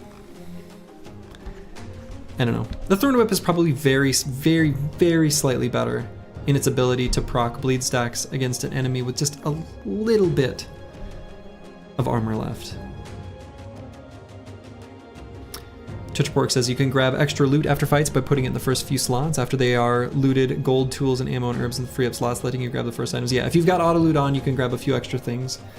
You could technically rearrange the top section of the enemy's loot table, but I don't know. I don't really bother. Jeff the Jar says you recently started a poacher's file and totally forgot how painful their stash limitation is. Yeah, it definitely is. If you're min-maxing to the 99.99th degree, then the Thorned Whip is technically better. Yeah, it's so narrow. All right, Nixlarfs got himself another level. We'll grab Nimble. Taking Nimble means we can give him a Nimble armor set. Looking pretty good. We'll be able to get him Overwhelm next level. And that will be, or maybe, I don't know, I'm not sure if I'll do Overwhelm first or Fearsome. Probably Fearsome, actually. But we'll get them both. Actually, now that I think about it, an argument could have been made to me not applying that level at all, since we might be fighting the Ijirok next, and Overwhelm is actually really good in that fight. I probably shouldn't have. Oh well. I could run through and fight this barbarian camp. I think given that the team is still resting a bit, we can head up this way and just try to uncover more ground. Can hunting ground be in the mountains? I don't think so. I don't know exactly what hunting ground's limitations are. Forefathers Gathering. Some Reavers, lots of Chosen, and a Drummer. We'd have to swap out Kalashkova. Sprained ankle and a bruised leg. He's not going anywhere.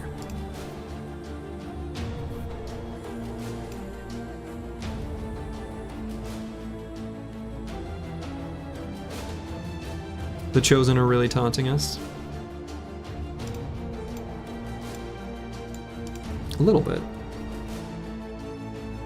Yeah, I'd like to have Kalashkova in better shape to be able to fight the Chosen. I feel like we could maybe get by if he were still fine, and we could maybe swap someone out to bring in like Ragged Edge.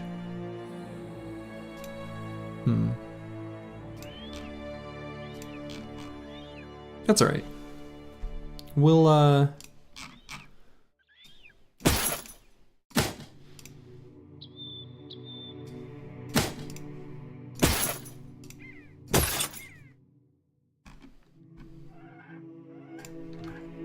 yeah, we'll avoid this one for now. Just the moment. Let's take a peek on this mountain. Just, well, maybe I don't have to.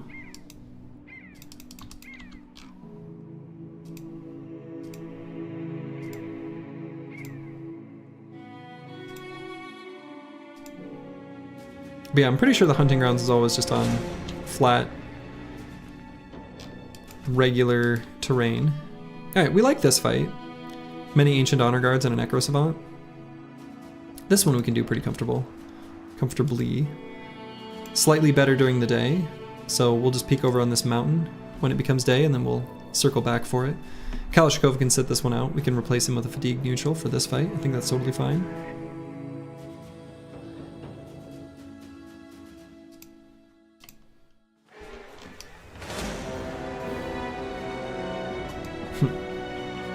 Found a camp way up there.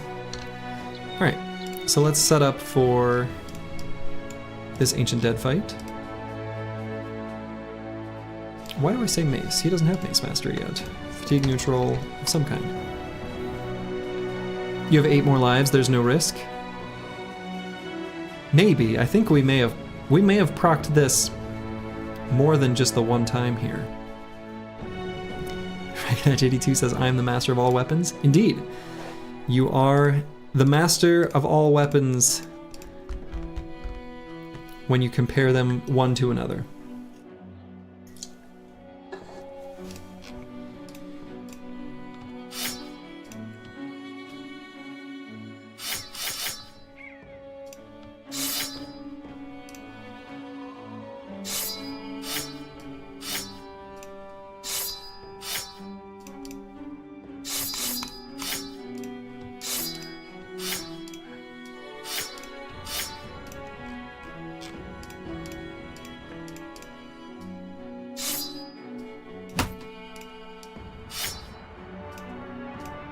Alright. Let's fight these undead. You think that fat should prevent Reynolds from being able to fling you? Kalashkova says when he's not watching, it doesn't count. Could be true. Yeah, I think everyone else is in good enough shape. Armors are still looking good.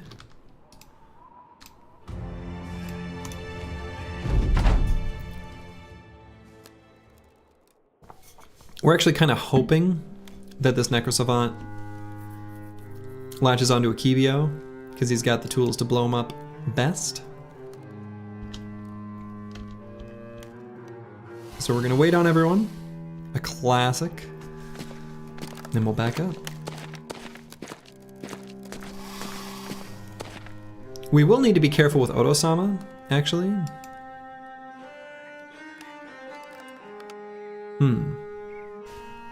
Let's think about that for a moment. Because I want to move him back to like here.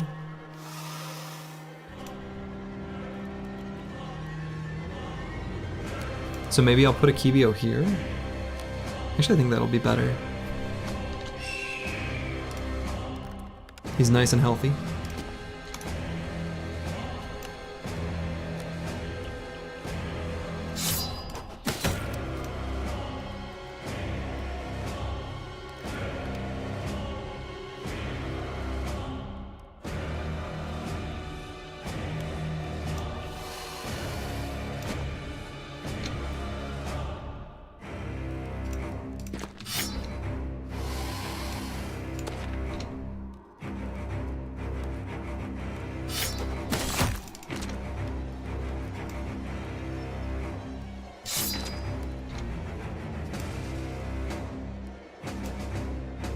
Forever alone, Necro? I hope so. All by myself.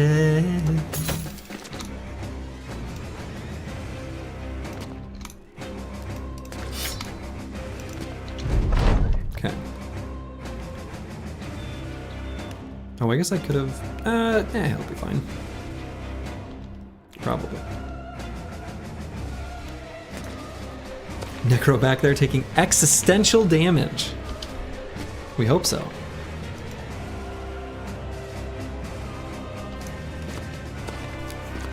Whoa, here they come.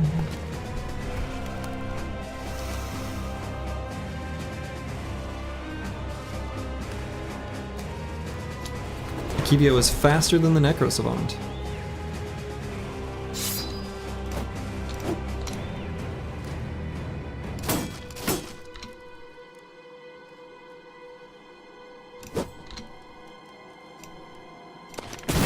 Doing a lot of missing.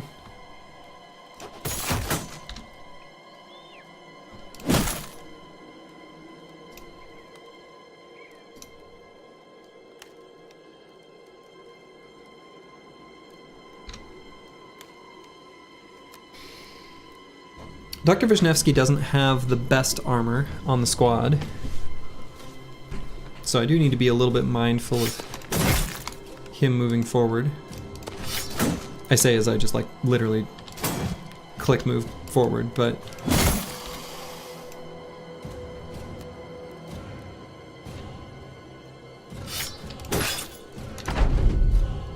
we're gonna try to make sure he's covered.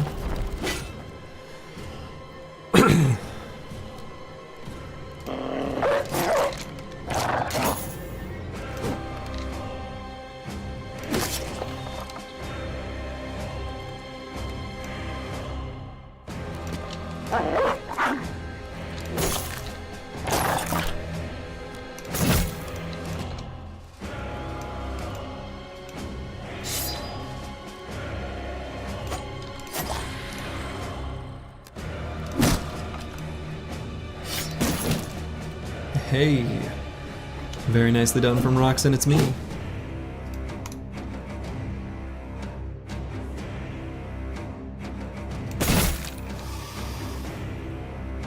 Maybe we should put the dog down first, actually.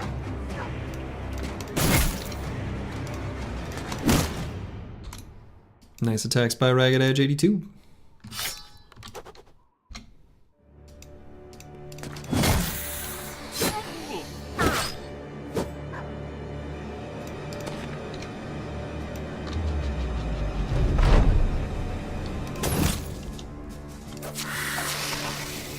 And Kibio blows up the Necrosavant.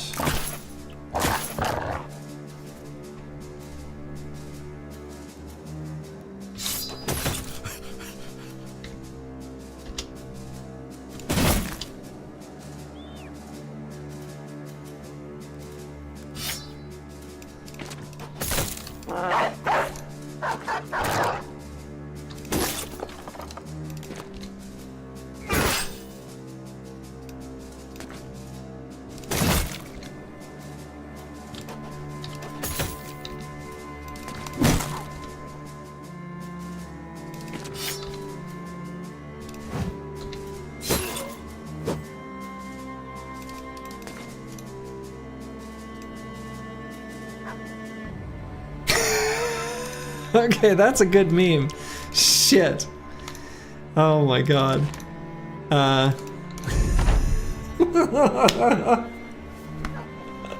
Oh my god, I need to set up where I can get that on stream. Shit, that's good. I need to be mindful of this position as I just recklessly charge into it. It's true. It's true. It's funny because it's true.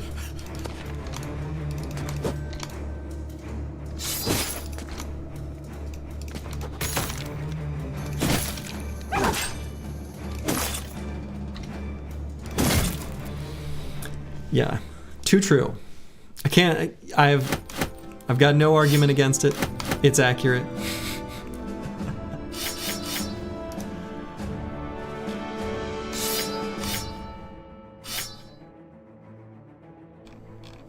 Easy, never punished. Exactly. That's how you know that next time, I'm just gonna do it again. It wasn't that risky. It was like a small amount of risky.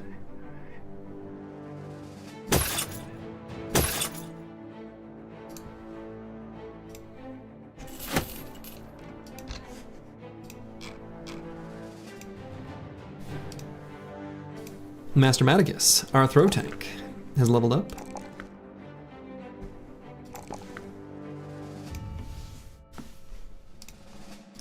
Dr. Vishnevsky also got a level.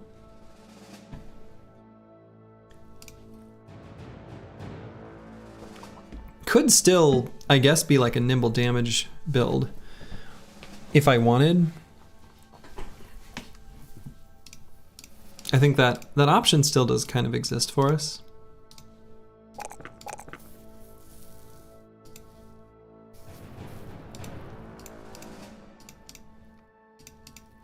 Don't know that I really need one.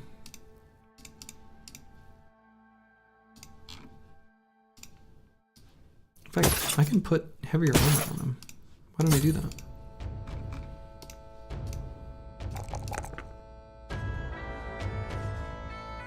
I could even take fatigue here if I wanted to be able to get occasional uses of the secondary attacks from both the reach weapon hammer and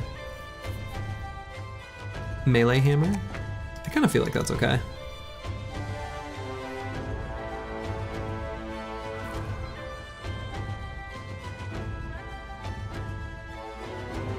So last 3 perks on this bro are just gonna be, oh, I get 4 perks because he's got student.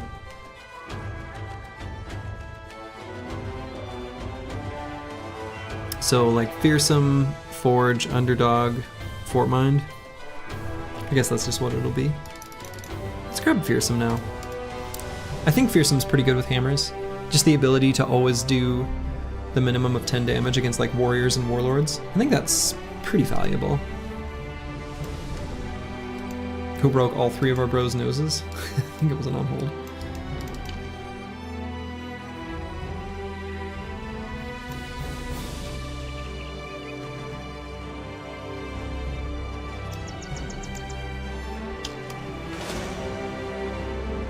Alright, we got a Wimpy Barb camp. We'll go ahead and do that.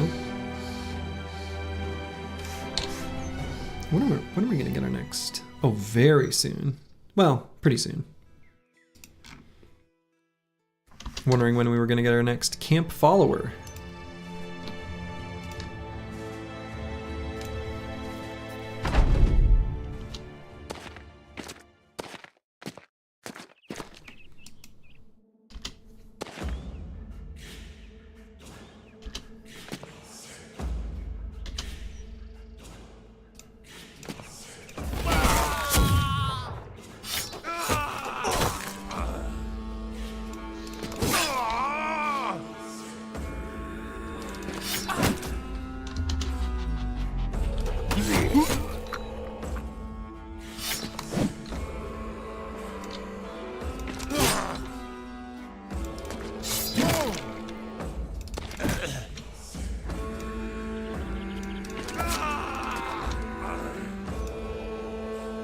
Well, these barbarians didn't really even get a turn. Poor failers.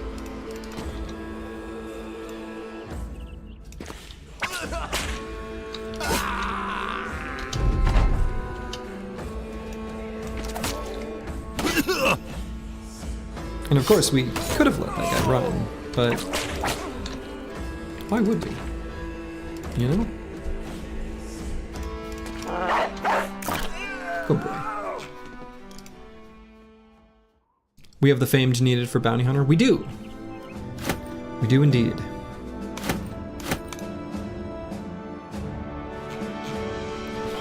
I don't even know what weapons to drop. I'm not sure what's worth more than other things, but I know we want these bowls, and I know we want just this cash. Cold, hard cash.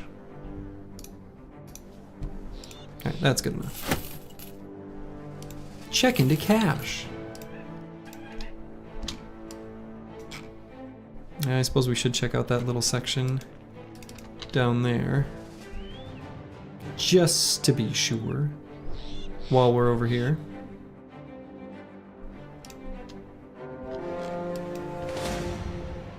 Shelter between ruins. Alright, we can check that out.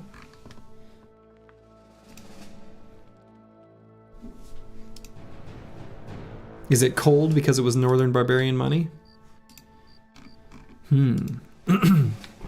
Yes. Here in the tundra, things are cold.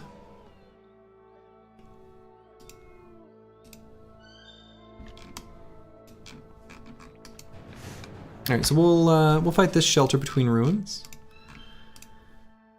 Kalashkova, I think, is in good enough shape to bring back in.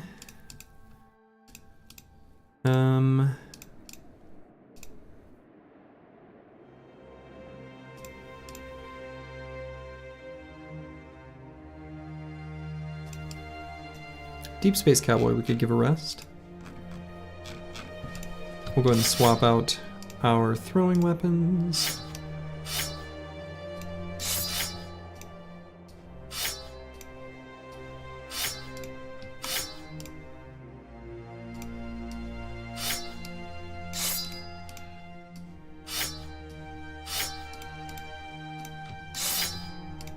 Okay. And let's fight this shelter between ruins, shall we? Just blasting through camps. Aha, and that's why I wanted to bring the spear back. Had a feeling. There's a pretty good chance that this will be a undead fight. I should have thrown out my caca right at the beginning of this fight, just to know exactly what we're dealing with. We still can, of course. Caca! Aha! It's one of these cute little nacho groups. I guess you can kind of hear their kind of sounds.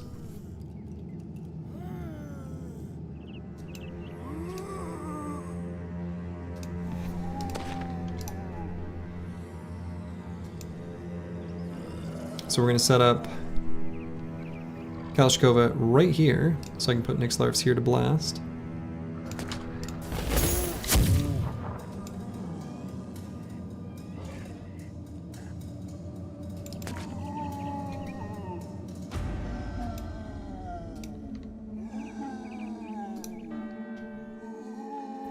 really much matter where Otosama is.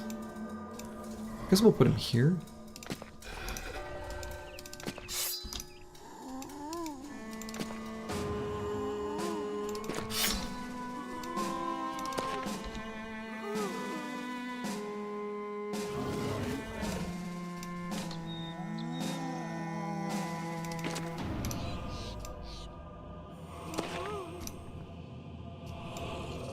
You join the stream and the first thing you hear is Slurgi making animal sounds.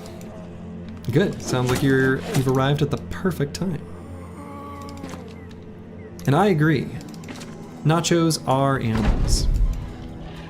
Slurgi, what's your opinion of pineapple on pizza? It's fine.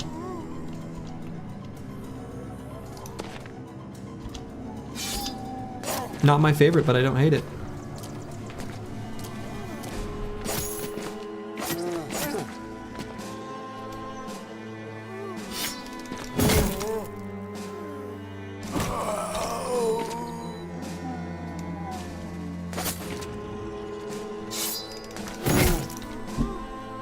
That question was bingo bait, but I'll take it. Definitely bingo bait.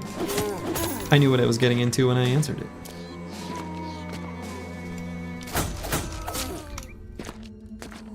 No doubt in my mind.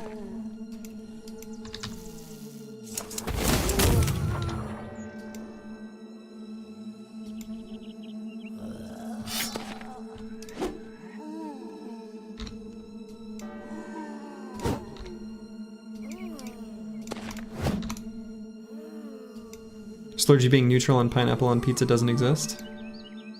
Oh, sure. Surely in some version of reality, that's on a bingo card. One must imagine.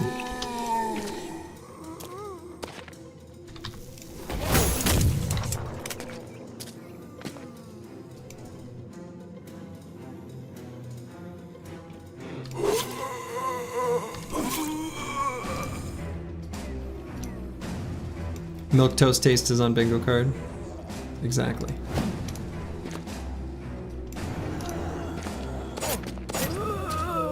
And that is definitely a milk toast take.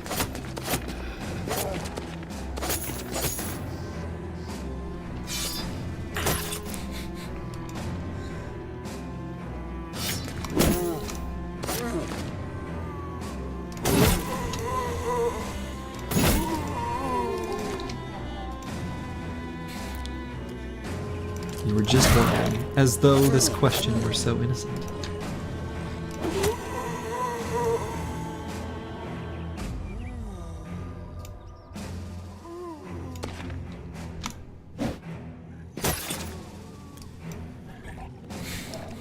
There's more than one now. What a time to be alive. I know, right? No, I'm not sure. Not sure what to make of that, mentally, actually. It is very funny.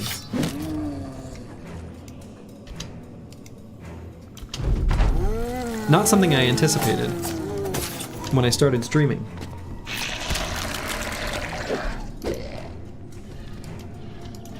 I was just recording this thing I was doing, you know? Didn't think another thing of it.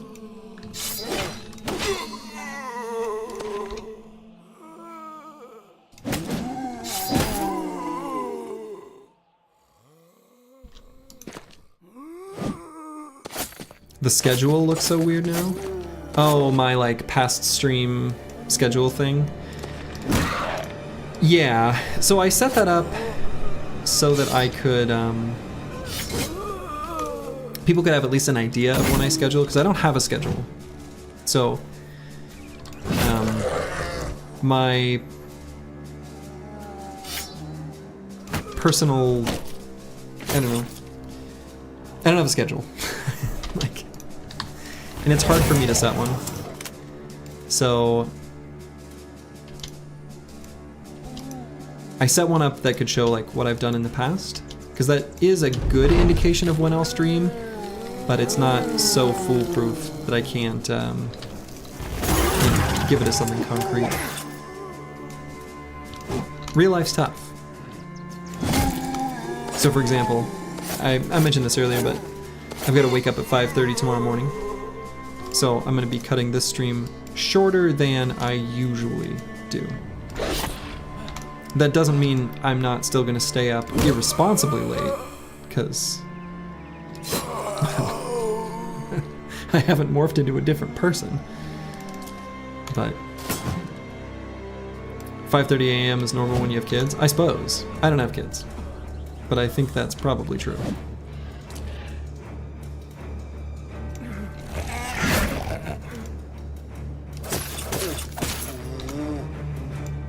I thought your schedule was to only stream on rainy days.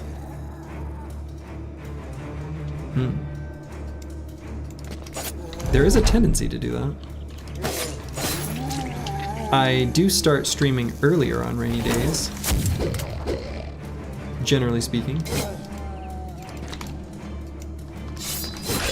And the reason is that, you know, if it's raining, we're not going to take the dogs on a walk. And if we're not taking the dogs on a walk, I reclaim just a little bit of time.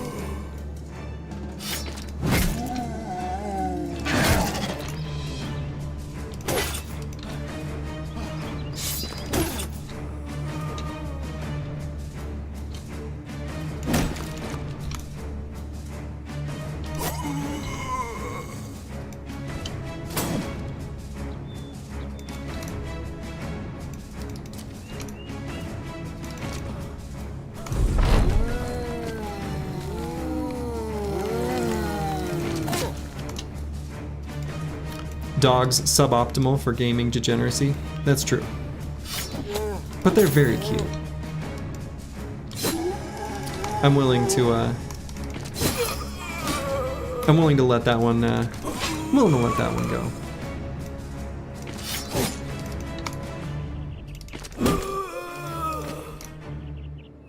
Dogs are the best, they don't block lone wolf. Exactly.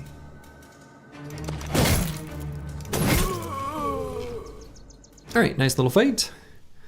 We did get ourselves another decayed coat of plates, so we're certainly going to take that. I suppose we want like this hand axe. And this book, and these rings. Oh boy.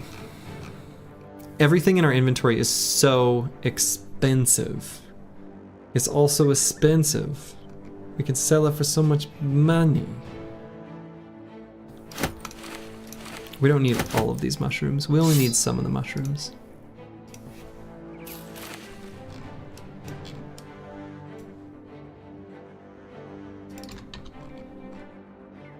I think it's time to go to city and sell. Oh, absolutely. We are slowly making our way over that way.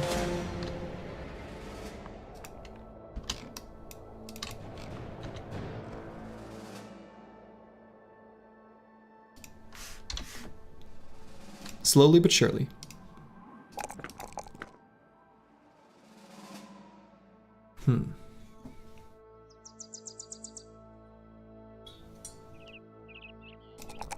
Let's get our hit points to a nice even 100 next level. It's kind of nice when that works out. Do I even need this footman's armor anymore? I don't think so. We can level up Lucid Tavi.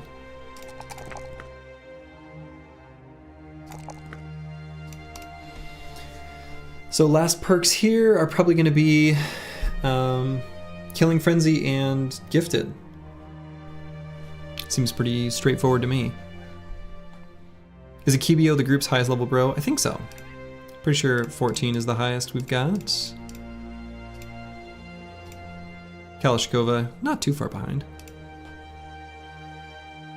Akibio's got a lot of kills. 253.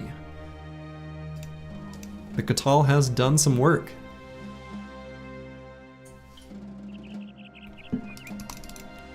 So yeah, we're gonna grab Killing Frenzy and Gifted. Right, I don't think there's anything else missing from this build. I think that seems good. So we'll go ahead and grab Gifted now. I think that'll be the more important of the two. Given that this is a two-handed cleaver, we're pretty happy to welcome more fatigue. So we'll go ahead and grab that. Kind of forgot that I had already clicked on this enemy. We'll go ahead and blow up some zombies here quick. This is one of those fights that, you know, is not particularly, like, interesting, realistically.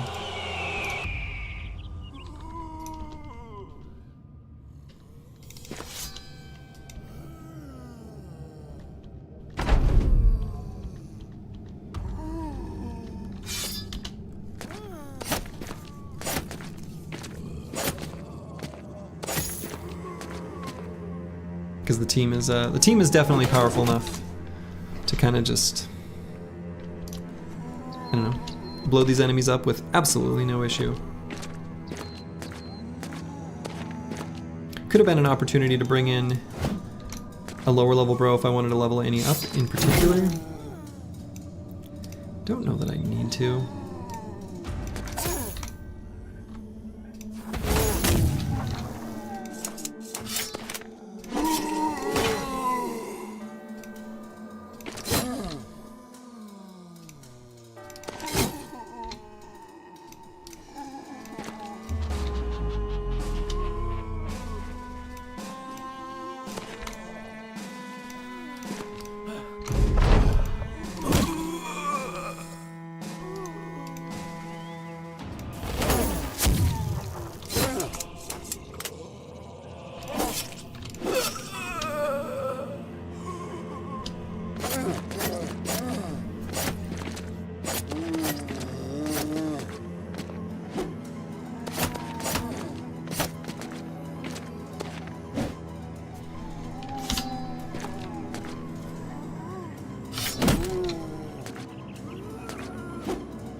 That adrenaline is really doing some heavy lifting?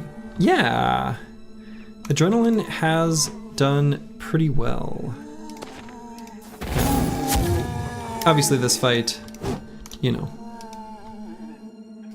it's not like we're at any risk of anything dangerous happening, so, you know, this one's a little bit whatever. However, generally speaking, absolutely. Adrenaline has done work.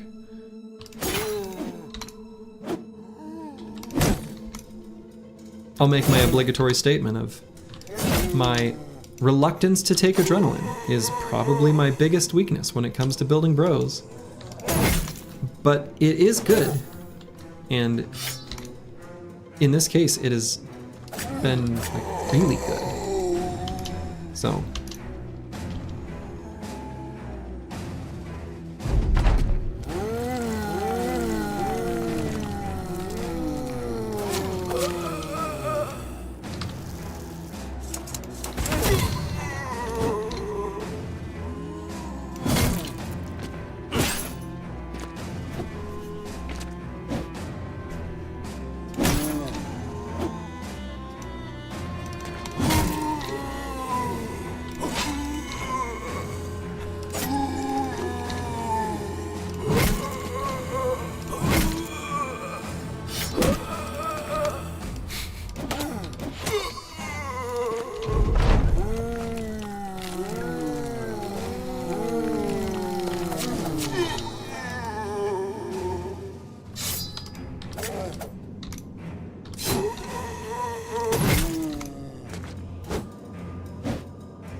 the adrenaline sound effect has to be one of the cooler sound effects in Battle Brothers. It is a good one though.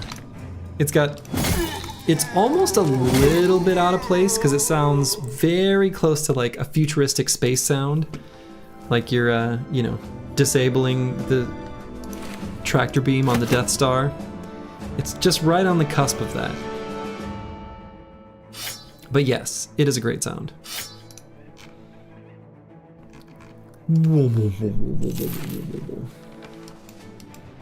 It's the sound of time slowing down because of the adrenaline rush. Yeah, I think that's the idea.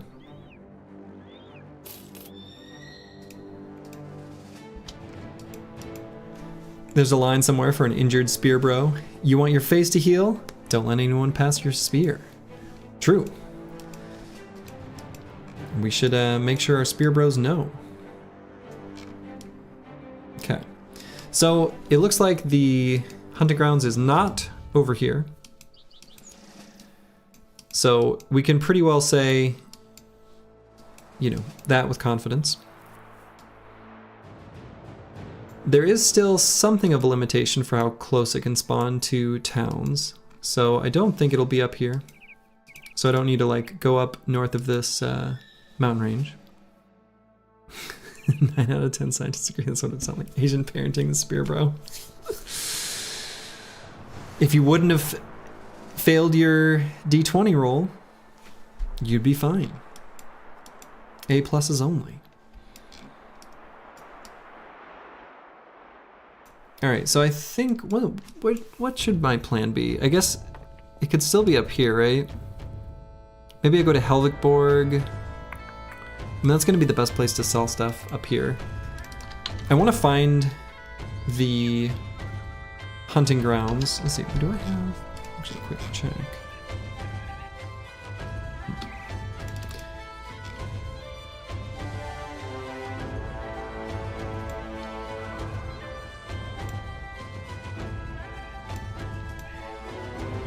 Yeah, I want to sell stuff here soon. And then we can continue the adventures. Attendant. Doctors and scientists say lead doesn't make your bones stronger. And you agree with the 10th.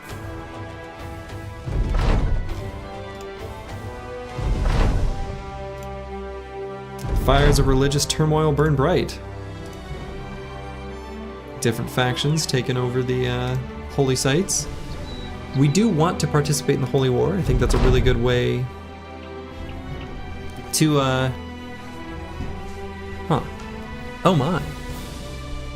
Kalashnikova, the Lone Wolf Spearbro. You've dealt with hounds before, right? Boom!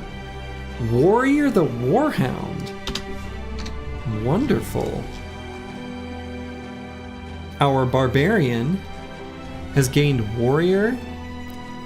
Wonderful. Not only will we give Kalashnikova Warrior, we'll put this heavy War Dog armor right on him. Pretty sweet. Great. Not mad about that. The other thing I can do, actually,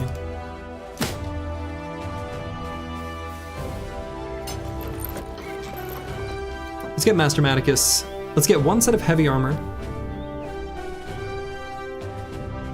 with the Unhold Fur Cloak. Specifically a anti-goblin tool.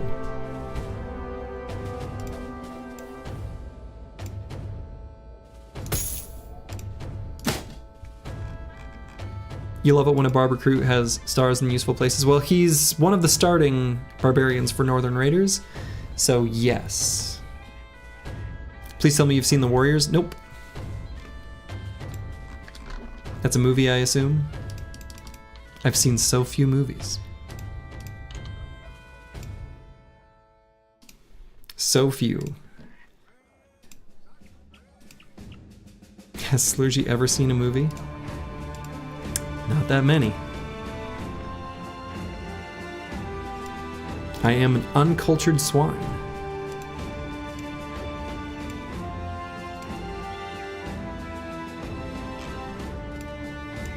All right, so this is the best sale price we're gonna get in the north. So we're going to offload, I think, basically everything, except for this broken ritual armor, of course. And we're gonna keep our crafting supplies. We wanna keep all these. I guess I can get rid of the shimmering ashes. But yeah, we keep the rest. Oh yeah, we don't need this orc shield. Fair enough, it's only been available for 45 years. You know, but so have a lot of movies. I have a tendency in movies to just get bored because I can't interact with them.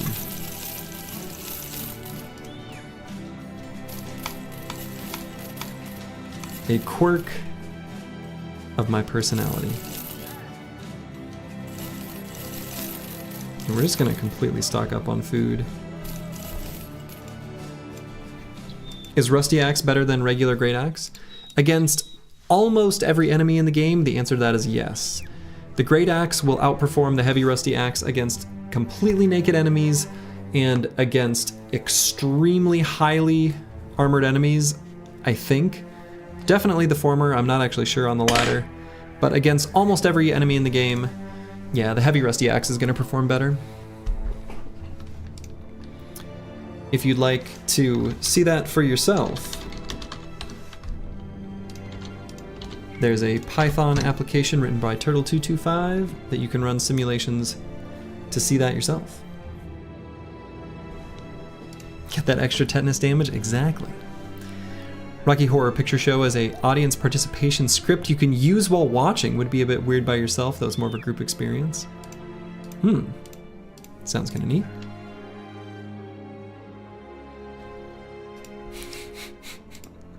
Roxanne, it's me using some chemical weapons.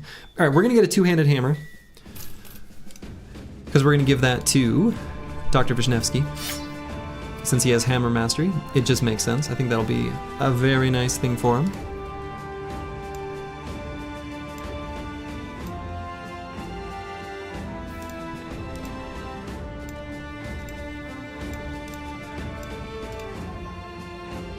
I'm gonna hang on to this Heavy Rusty Axe. I don't think I need this many jagged pikes. Oh, I guess I'm hanging on to an extra. I don't really need either of these, probably.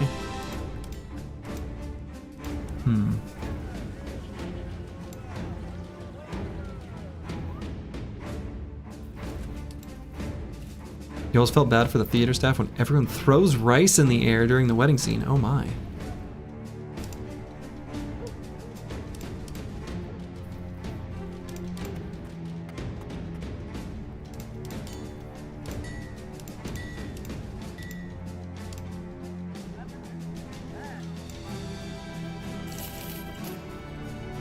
Buy a rondelle. Always nice to have some slightly improved daggers. I can give this Kalashkova.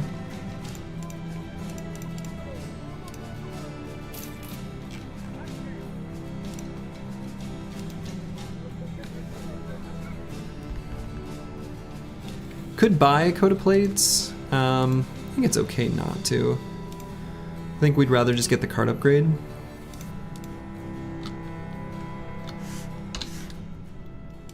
So let's do that.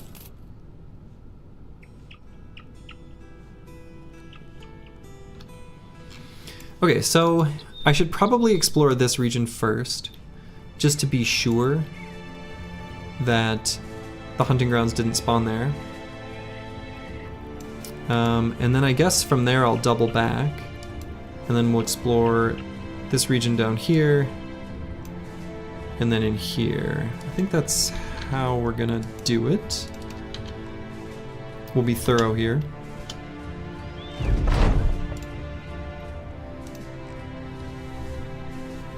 And then we can participate in the Holy War, siding with the South, without needing a place to resupply in the North.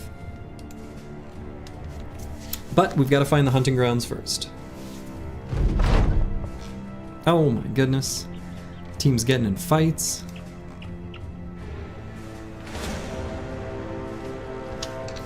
Got some furry unholds here. I actually don't really need these crafting supplies at all, so I might just ignore them. Well, I don't know. Maybe not at all is a bit of a hyperbole. We kind of do still want the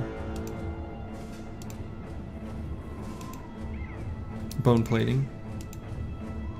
Don't we need unhold pelts? Yeah, but these ones are gonna drop the thick white fur, and if we want to do the stone pillars, which I'd like to do, it's not like a requirement for each one of my runs, but I want to find the, you know, I want to do that. I'd like to show off the Kraken fight. We only need the regular unhold armors, unhold pelts.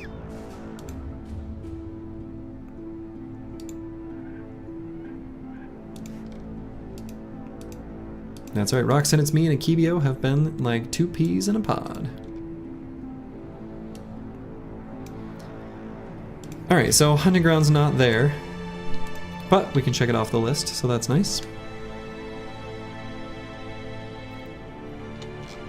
So now, almost with full confidence, everywhere west of here has been checked. I think pretty thoroughly. So now, basically everywhere east of Uhlenkrug, or whatever, we need to check. And I don't think it can be up here. I think that's probably not possible.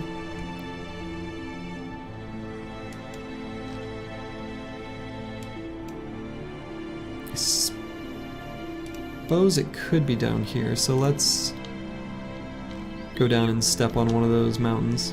See, I want to fight these. But I'm not going to make myself an enemy of this house quite yet.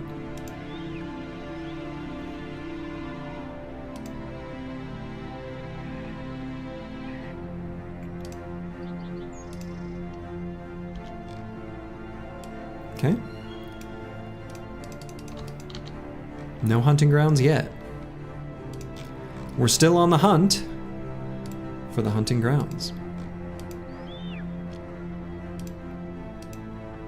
They get to live for now, exactly. Nice undead camp down there.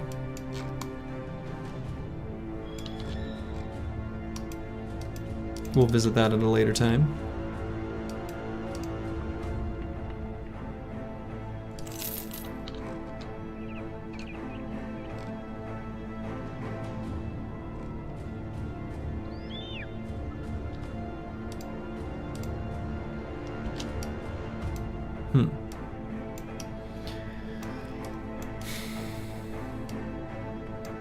Alright, I guess let's go bust that undead camp and then go east from there. Yeah, I think that'll work for me. Make sure we've got Kalashkova in the lineup since we're fighting undead.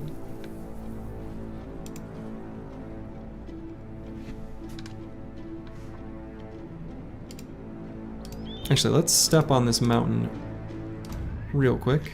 Okay. Another camp down there.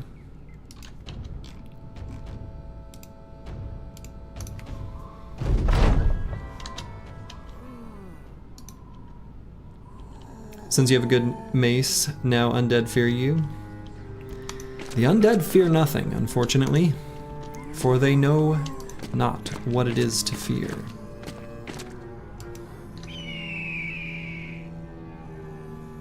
Kind of a small little camp, actually, given that this is like the higher tier necro camp.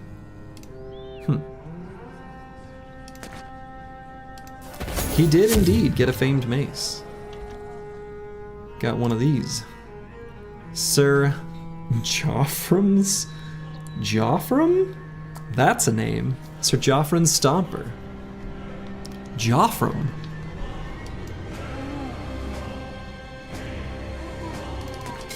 That's not a good name.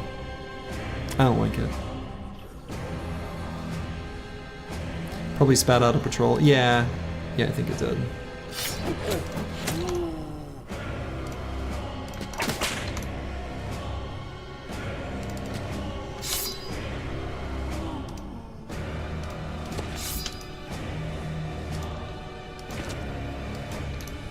Not as good as Sir Mix-a-Lot, that's for sure. Definitely not. Sir Joffrum is from the Wheel of Time. I've had that book series recommended to me. Oh yeah, you know all that tough stuff about I can't watch movies because they're not interactive. I've read plenty of books, so I don't know. I don't have that same excuse in that case. Guess I just don't care for movies, is the real thing. Anyway, I've had the Wheel of Time recommended to me a lot. But when people describe how, like, oh, you know, books 1 through 7 are a real slog, but it gets real good by books 8 through 11, I'm like, man, I don't know about that. I can't bring myself. Like, That's not selling it for me.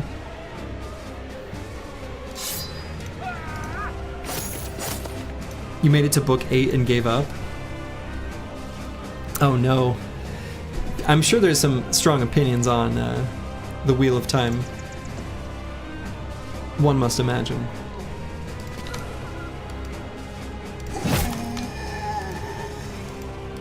And maybe they're great.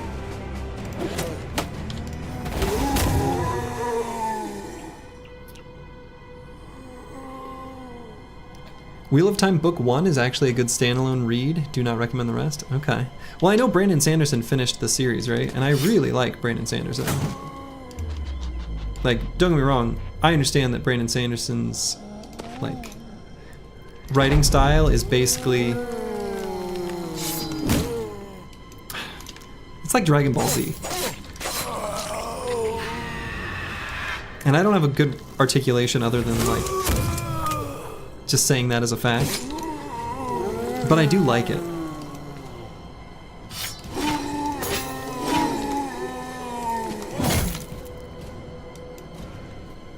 Books are interactive. Wheel of Time is great. Audiobooks in the car are helpful for some of them, though. Yeah.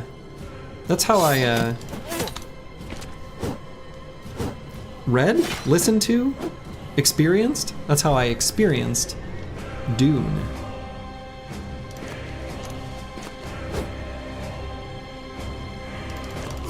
Was through audiobook partially. It was a mix because I had to read it real fast as a wedding gift. Mix of a part of it. I mean, it's a long story. Dragon Ball Z is great, but makes no sense. Oh yeah, absolutely none. Carrot cake. If you've not seen Dragon's Ball P, you're missing out.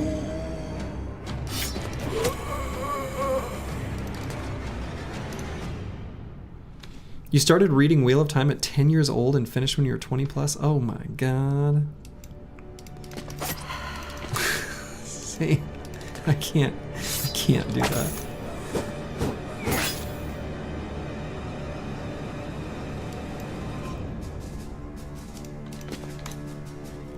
But yeah, books are interactive in that you have to physically turn the pages and such. It's true.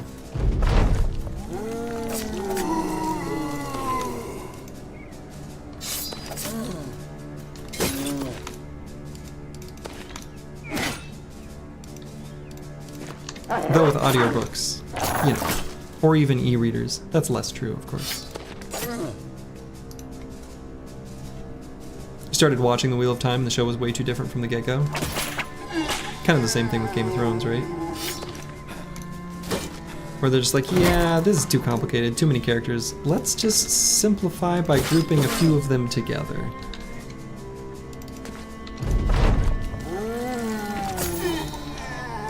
Which, you know, fair enough.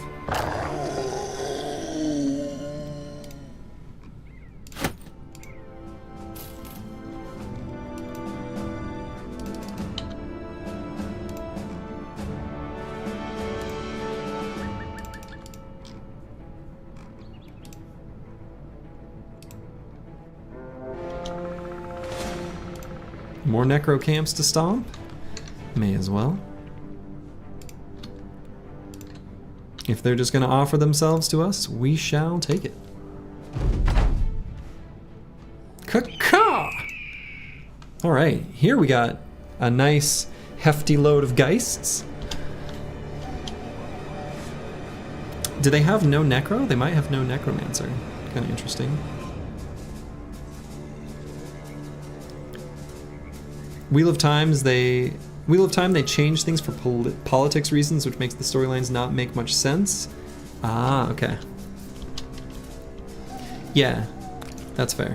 I think actually that's one of my biggest pet peeves is if there's been an adaptation where they change things to make, you know, things more simple for the audience or whatever, and in doing so, make it so the characters' motivations don't make sense. Because if you can't hold up that sort of suspension of disbelief that you just have to be able to do when you are consuming any fiction, or even, I guess, any story. That'll definitely ruin it. The characters' motivations have to make sense. And if they don't, book is... I say book is ruined. Media is ruined. Whatever it is.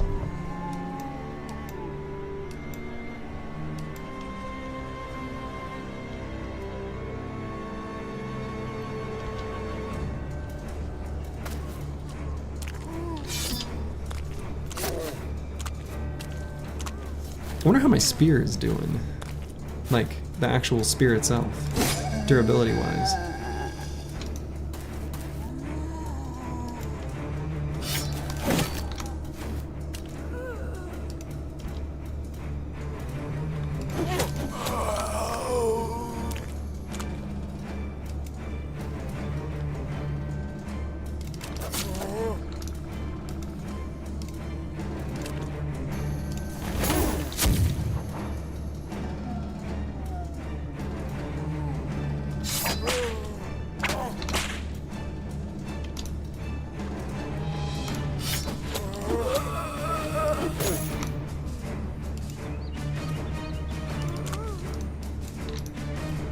Everyone asks, where is Spirit? No one asks, how is Spirit? Exactly. We gotta give our Spear Bros some love. Oh, the spear is literally completely pristine.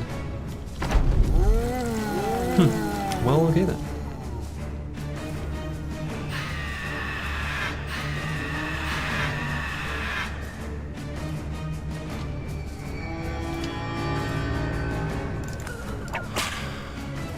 Hey, Lucid Tavi, whipping a ghost right out of the air.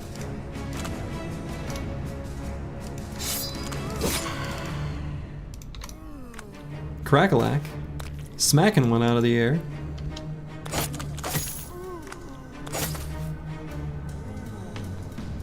Kind of a neat side to the Wheel of Time is that male magicians are hunted down and murdered, all of them. Really neat, unique to that series, by female magicians. Don't know if they changed that in the show. Interesting.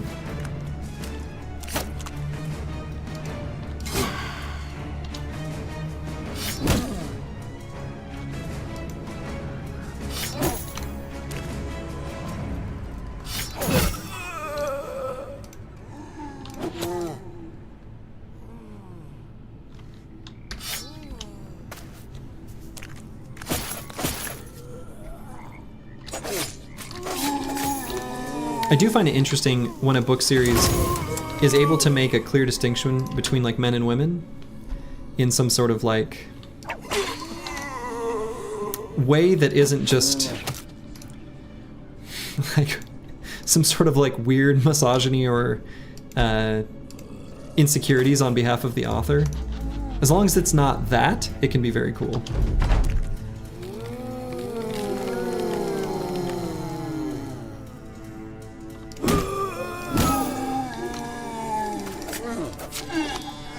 Where it's like, the author was just like, I don't know, picked on by girls when they were younger, so they've got a vendetta. It's like, okay, you're so mad you had to write it into a book. Seems a little extreme. But I think, like, for example, the way it's done in a lot of Brandon Sanderson novels, where it's like quirks of a culture, I think that can be really cool.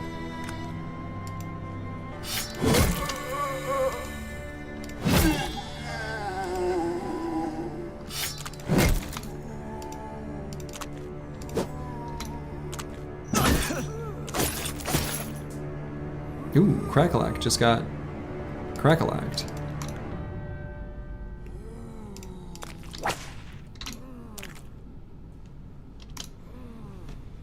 Sword of Truth has really unique female characters. Nice.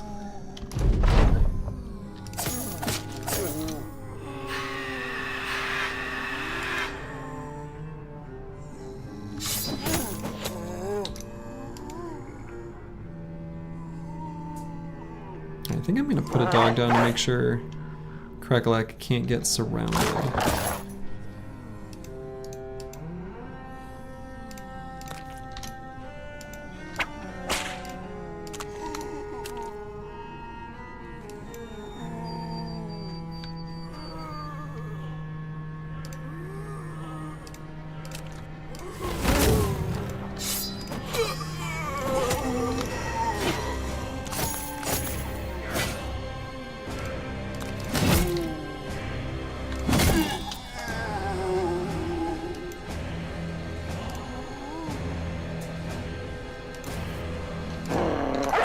What's the idea between Great Sword for no fatigue bros? Seems like a waste not to be able to AoE or Berserk double AoE with it.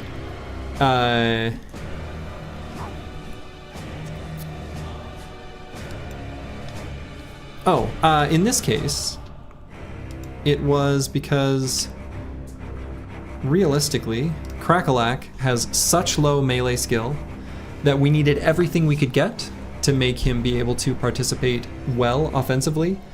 So the sword has a extra bonus to hit chance, whereas the other big two-handed weapons don't. And we also patched it with Backstabber. So between the two, he can actually hit pretty reasonably often. Great Sword is not that much lower in damage than the other options. It is lower. Like, I'm not gonna pretend it isn't. Oh my god, Crackalack got cracked again. Still has 9, but yikes.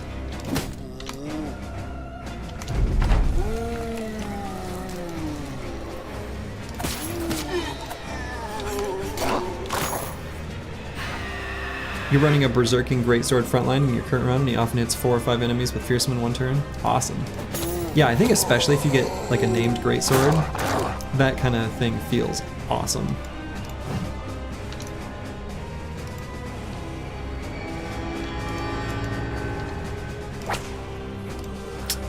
Lucid Tavi trying to help out.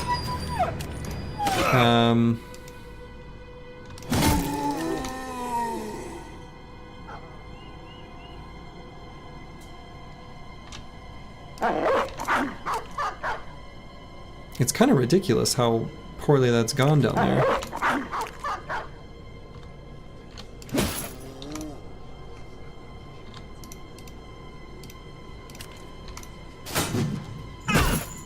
There's the 9 lives proc. I mean,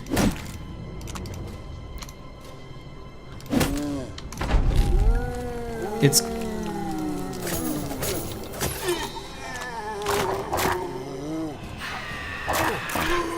we're not going to be able to get down there to rally.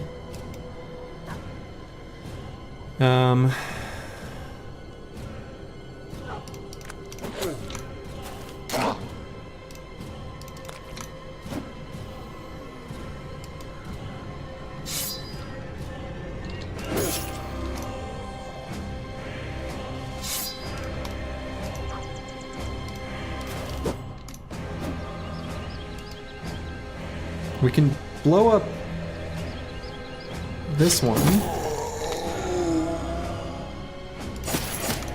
but I don't think there's even a play here. Unless it can be finished off by Dr. Vishnevsky and Deep Space Cowboy together. That's so close. This is so stupid. If he dies, that'd be such a incredibly unlikely tragedy. But considering he's got this severe concussion, I'm gonna put this as likely that he's dead. He's got the extra bonus defense from 9 lives right now, however, with the severe concussion, and those hits, those chances to attack against him by the Fallen Hero against Crackalack, they were really, like, low. Let's see if we can even find one. Well, whatever. I guess they've already rolled off the combat log. Yeah, the zombies' chance to hit was 39. Anyway. But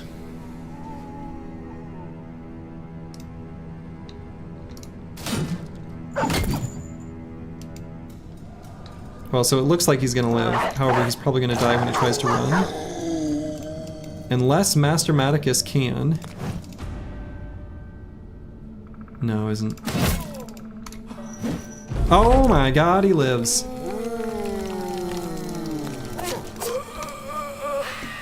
It's a Christmas miracle. Hey, Grib. Hello, hello.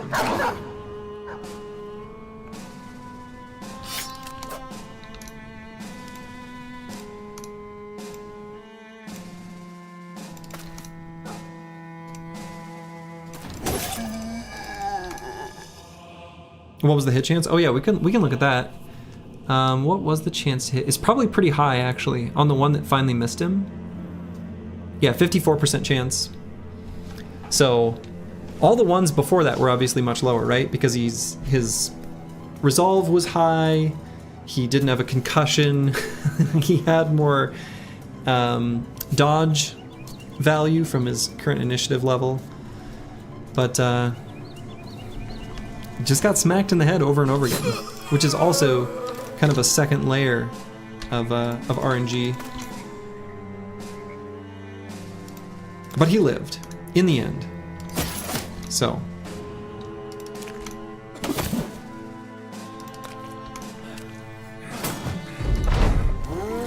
Oh, was there a... Yeah, 1 second.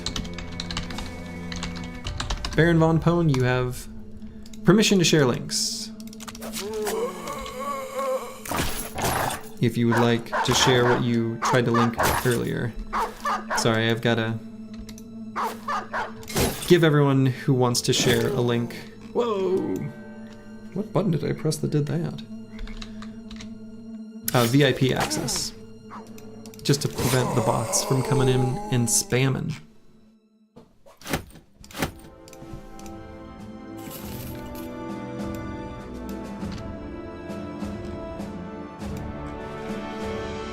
Oh my, just the title of that link. Pretty damning, pretty strong anyway.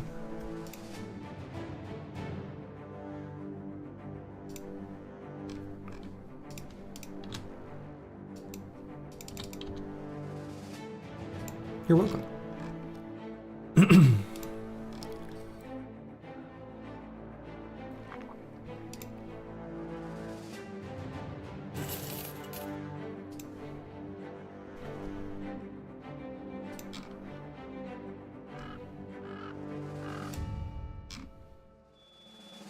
All right, so we are still looking for the hunting grounds.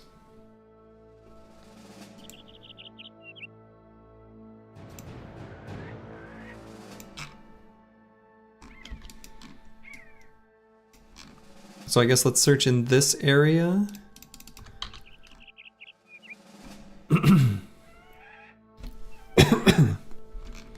Then we can see if we don't find it here, we can look over in this area. And if we don't find it there, well then I screwed up somewhere. And there's a location on the map that is not as thoroughly explored as I thought. Which would be a real tragedy.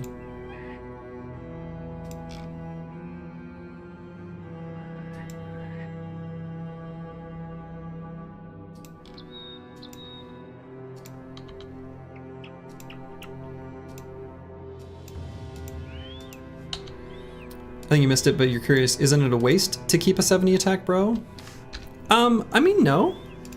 Like, obviously we're not gonna get a good view of his stats right here. He's very powerful defensively. And so that's the main function of a fatigue neutral, right? He'll put out a little bit less damage, that's fine. Like, is he the best bro we've ever had? No, and that's okay.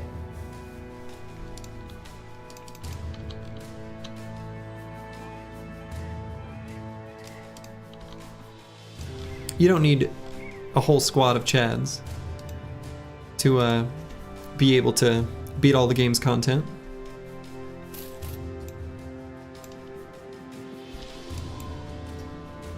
Some bros are going to have some things that they are lacking, and that's okay. You've just got to compensate for it and make the best of what you've got. Obviously, we do a little bit of fishing for chads on the regular. Make no mistake. I'm very well known for such activity.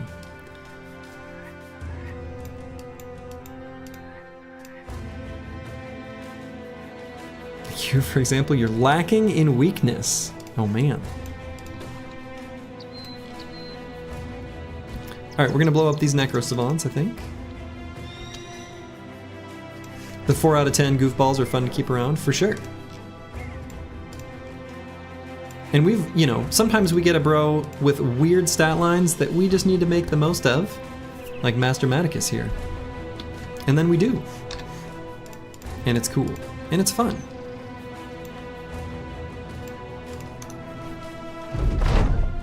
What does 4 out of 10 mean? Like, 4 out of 10 stars, I think is what he means, basically. I think the reason the old guard becomes drunk or doesn't proc on you yet is because you're a working alcoholic. I mean, even a functional alcoholic's still an alcoholic.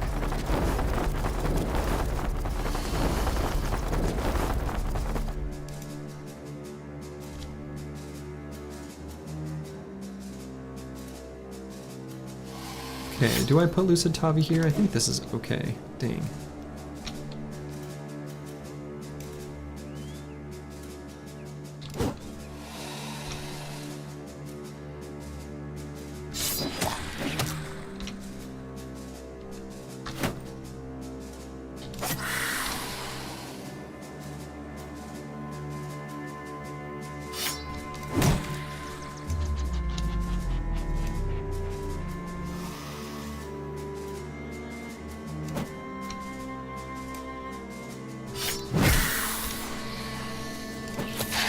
There we go.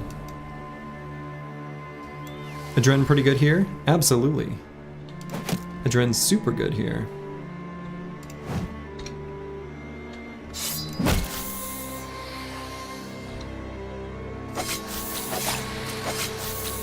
Beautiful.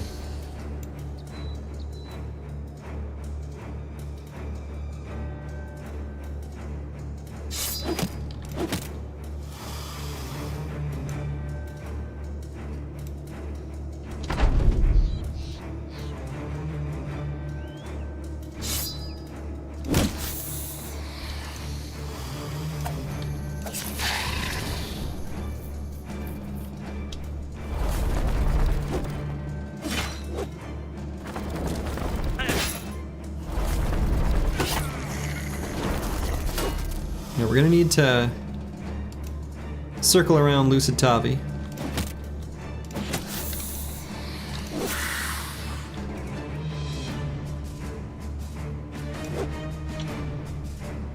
Make sure he is well supported.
I feel like, poor doggy, rating things on a 1 to 10 scale in Battle Brothers is a pretty normal thing to do.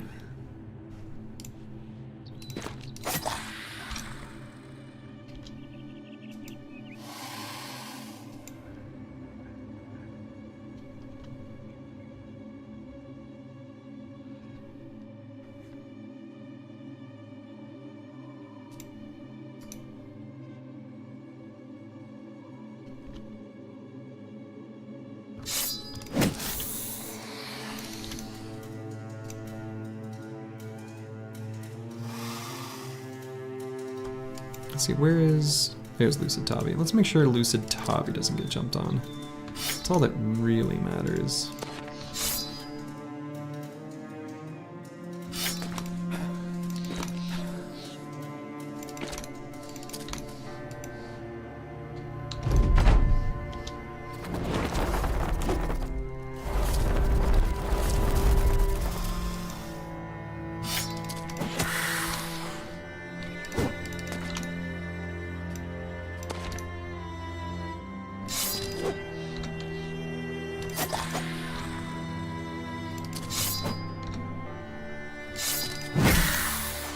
Necrosavants, so evasive.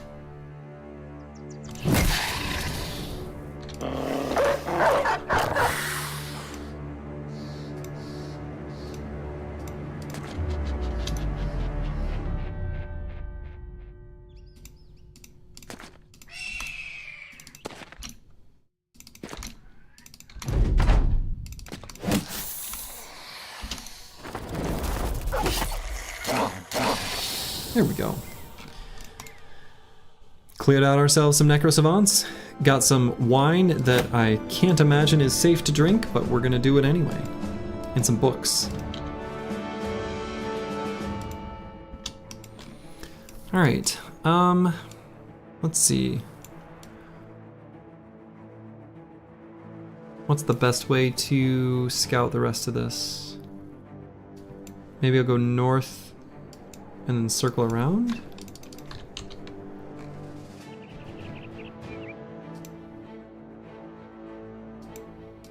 Where the hell is this hunting ground?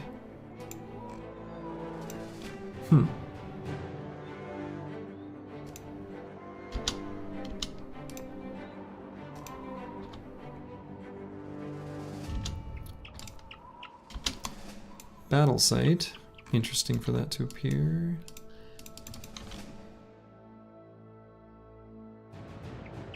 Those vampires were brewing wine in the middle of nowhere. Oh! Akebio managed to hurt himself with his own weapon. Pierced hand? Akebio? Don't do that. Living up to the name Brigfoot doesn't exist? Indeed. Has to have spawned where you've already checked.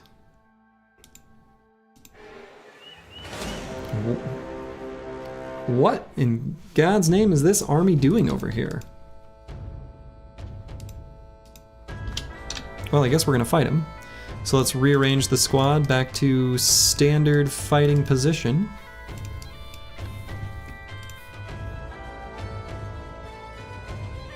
Was this event because of Drunkard? I think so, yeah. Yeah, what's this enemy group doing? Dying? Accurate.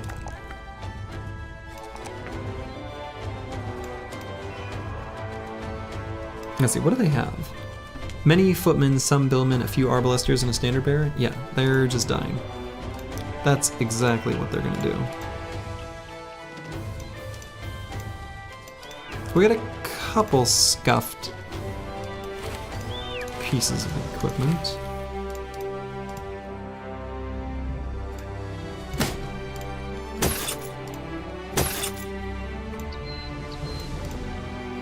Not anymore, though. Alright, well.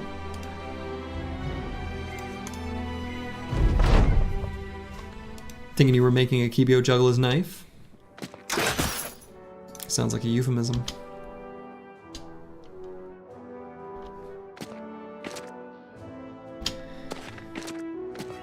Alright, I think this is going to be a pretty straightforward little fight.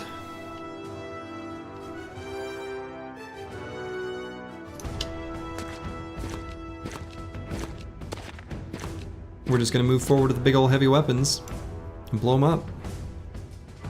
And that'll be that.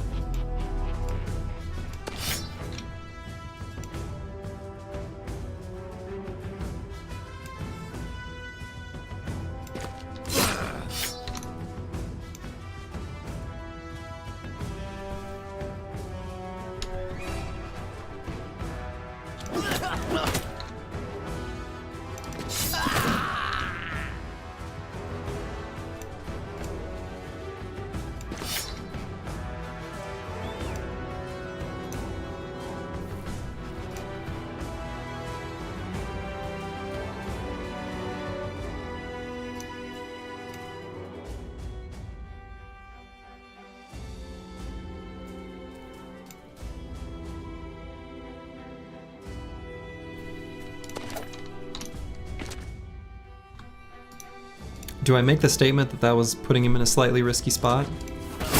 Because it was.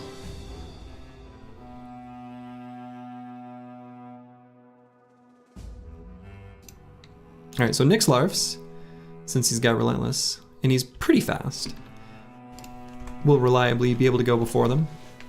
So we can give a secondary blast right at the start of next turn. I think that'll be okay to put him right here then.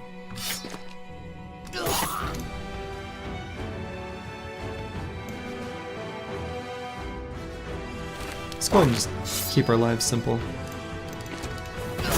Net that guy right there.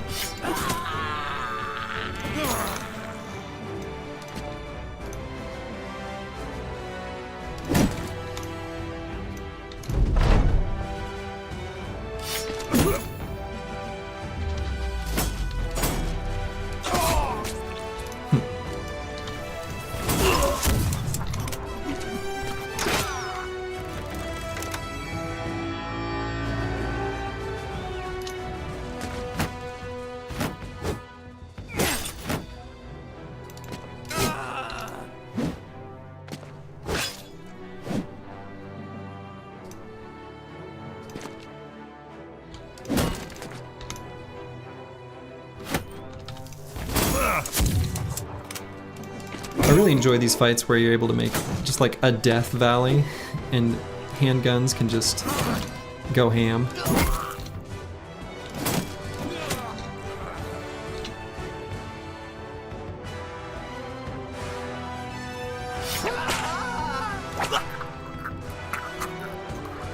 Wow. Lucid Tavi had an unexpected hell of a turn there.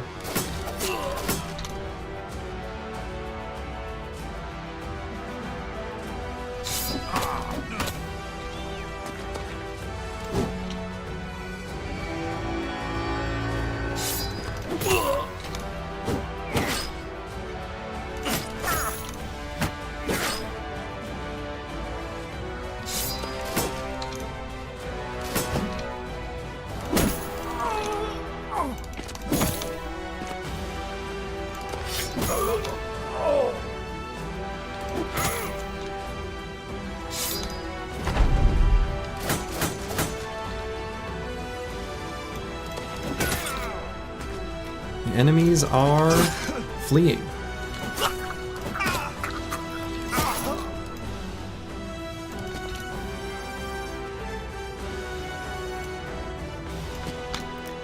No, you don't, good sir.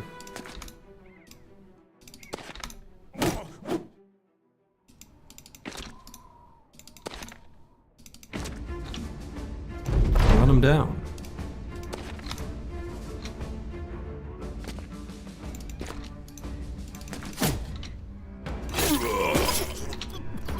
Alright, we'll let that last Arbalaster go. I think he's basically already off the side of the map. Yeah. Goodbye, sir. Alright, well, that was an unexpected but welcome fight, I guess. Kind of weird.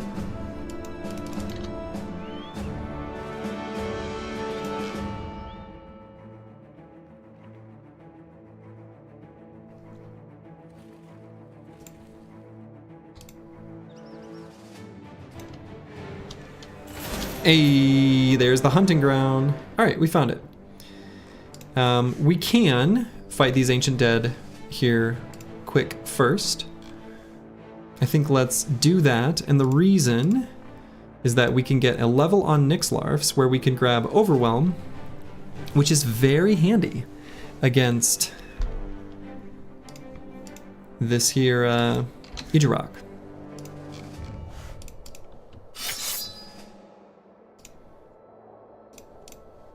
So we'll go ahead and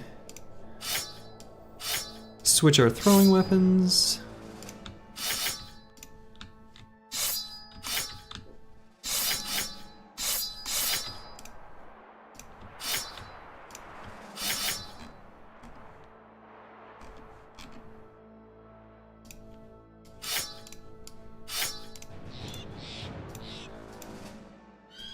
Something I'm realizing now that would have been a good idea for our throw tank to really be more successful at what we've kind of had him do is it would have been good to give him quick hands. I don't know what I would have dropped for it. Maybe bags? I don't know. The priest is scary? Nah. Let's see, do I do something with one of these chads sitting on the bench? Akibio's not that great in this fight. Let's bring in Arnold, who it may not come to pass that this ends up being a massive contribution to the company overall.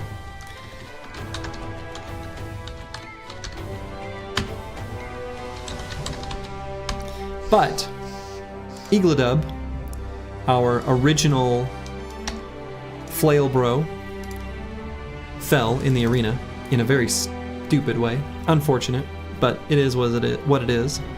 And Igladub did request that if he were to be reincarnated, that it would be as a flail or cleaver bro, and I think it makes sense for this guy to be a flail bro, like a flail duelist. And so this is probably not really gonna happen, but we're gonna force it a little.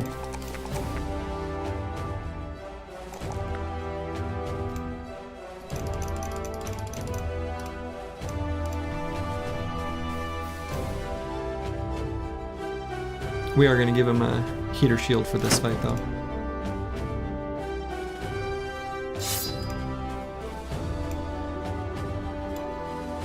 Because he's still just a baby. He's just a little baby.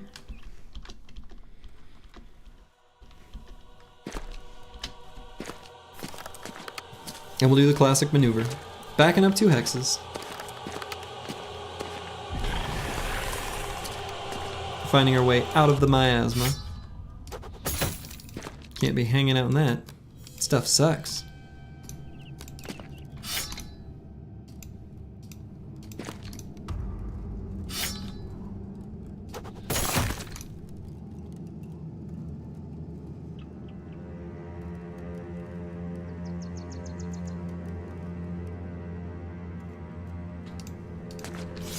We're gonna try something.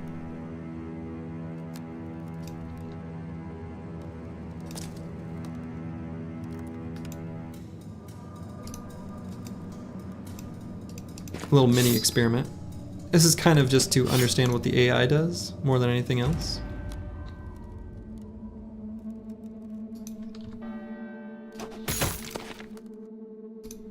The thing you hate most about undead shields is you use them early game when you can't get the normal ones and you forget to grab the normal ones.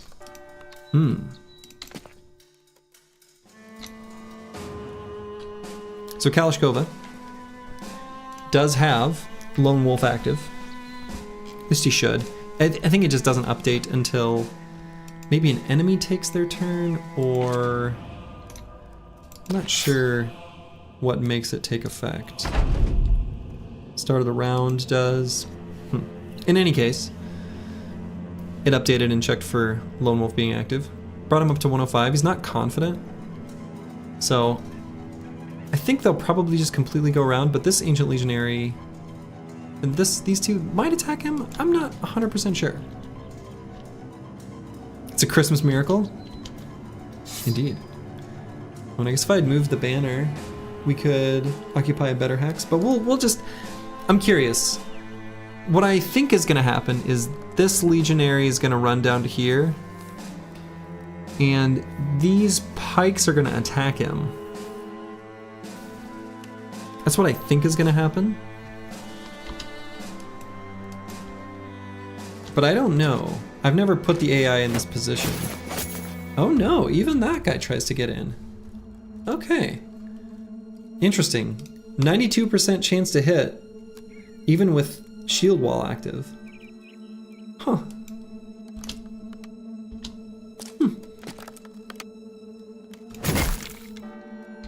Is Ijirok the Santa of this world? Yes. Okay, so kind of what I said is the exact opposite of what happened. Like, the Legionaries tried to get through, but the ones with the pikes, like, huh. Alright. Was definitely wrong in my prediction.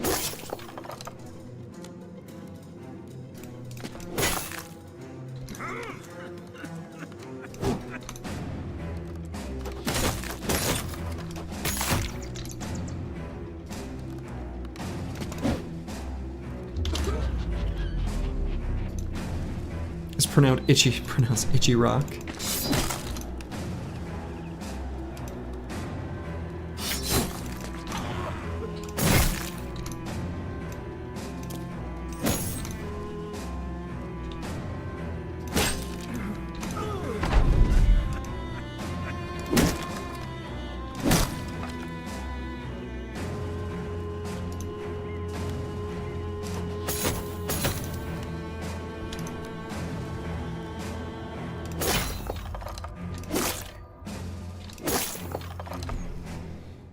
Lucid Tavi!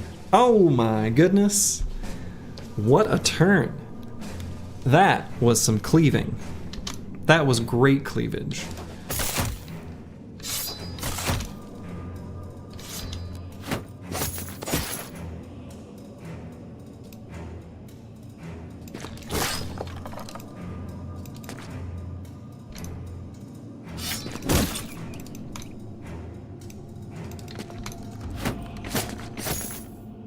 They're still trying to break through the spear wall. I'm surprised by this.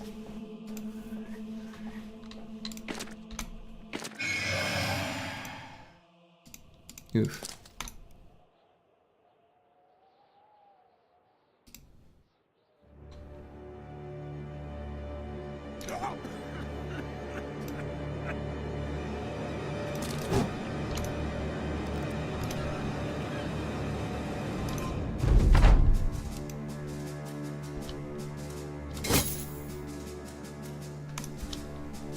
Otosama is in the perfect spot, by the way. The banner aura is 4 hexes, and the lone wolf restriction is 3. So there's a perfect spot you can have your banner at one, like, ring-shaped around a burrow with lone wolf, where you can still give them the For the Company buff.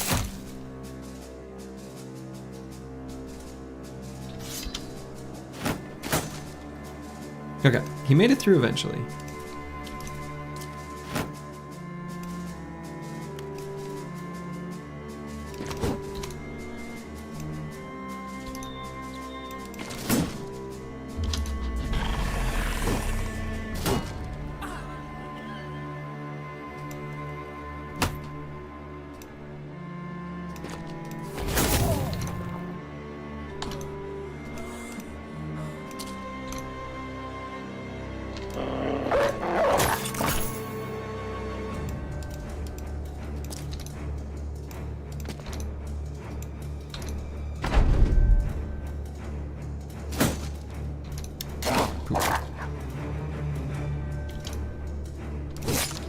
Here we go.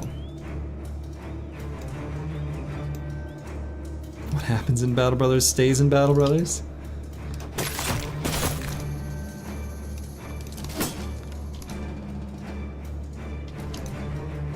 No permanent injuries here. They're all temporary.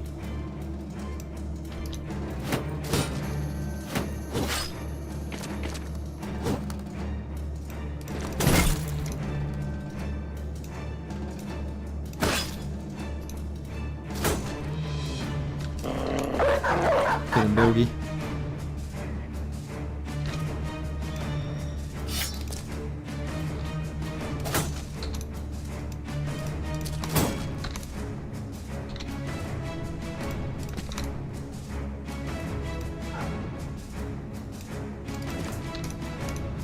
Slurgi, you have an idea for a D&D campaign. 12 bros to the highest bidder, streamed on Twitch, with some rules to streamline time like voting on company leader to make decisions out of combat and gear or something like that.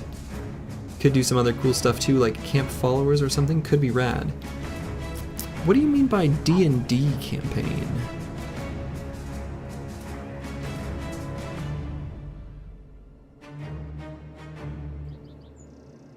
And yeah, what do you bid with? There's a lot of... I'm not fully exactly able to parse the full scope of what I think you're trying to describe. Certainly I'm intrigued, I'll say that.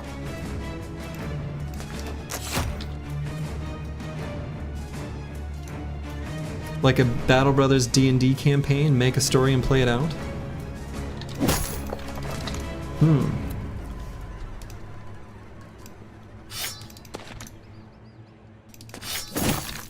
I don't think I've watched enough, like, live action D&D to really have a good feel for how to do that well, unfortunately. I know it exists, things like Critical Role and Dimension 20 and other such things. Like, I'm familiar with them, but I don't really watch them much to know enough about them to get a good feel for the way those are kind of typically run. But I think it's a cool idea. I've got a good buddy of mine who runs our current D&D campaign, has wanted to do a like live action D&D thing on Twitch. Probably wouldn't be under my channel, but I did get him to buy Battle Brothers, so if I can get him to play it, maybe I could make something there. Famed tax. Roxanne, it's me putting in the tax. We got the Hardened Fortress. It's kind of a whatever kite shield. If we were to compare it to our current, you know, kite shield here, its only advantage is that it's a little more durable and it is lighter. We'll go ahead and use it. It is better than just a regular kite shield, but unfortunately not a very exciting famed to find. But still, shiny is shiny.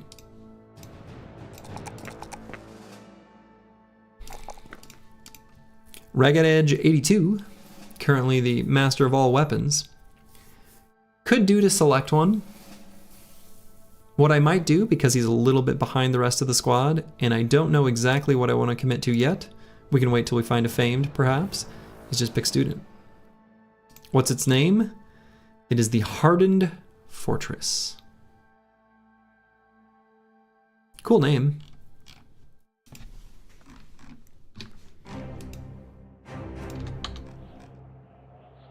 Let's see if we can make it to the hunting grounds before nighttime. If we can't, we will wait for day. Oh my goodness, what is this army doing here? Why are they all the way on the side of the map? Why are you here?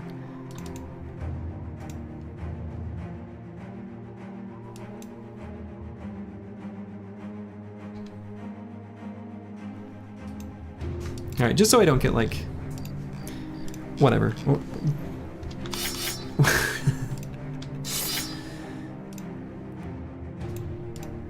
We'll live and let live there, I guess.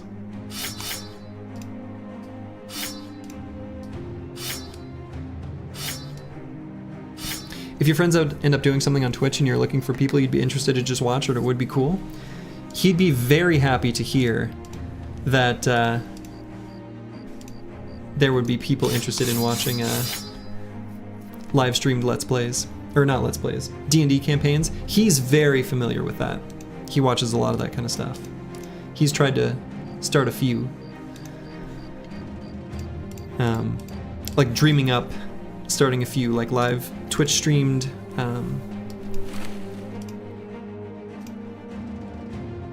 campaigns. It just hasn't happened.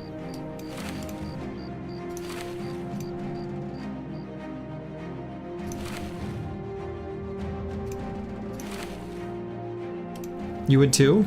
Interesting. I will message him right now.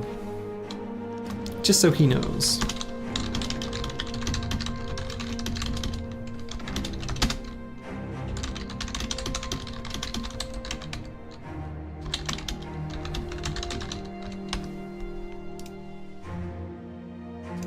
D&D live play is fairly saturated these days. I think it really is. I think that is just true. I think there's a lot of people who are doing that kind of thing. It sounds nice, but in practice it will take forever. That's just Dungeons and Dragons.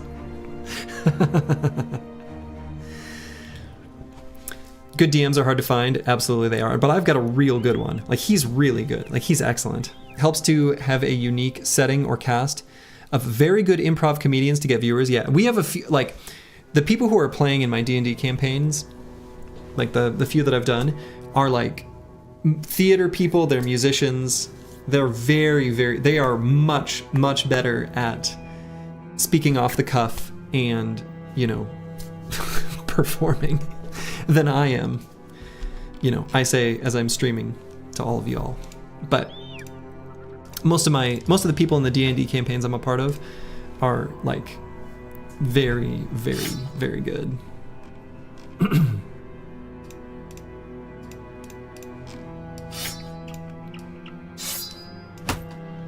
Oh, Nixlarfs didn't quite shoot. I never did quite get overwhelm on him, did I?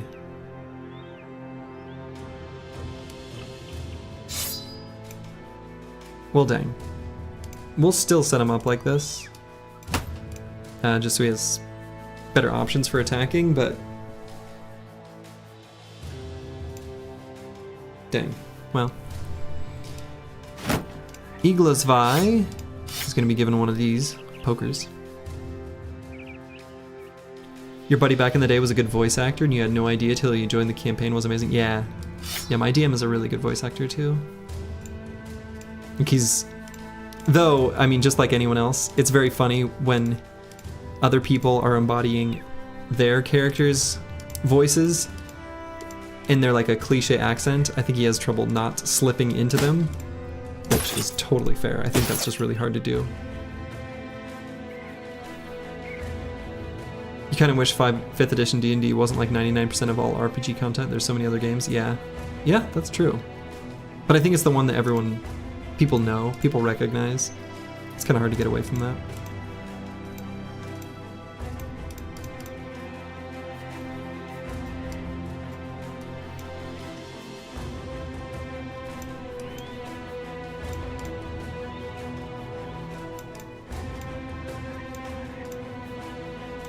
Alright, so let's fight the Ijirok, shall we?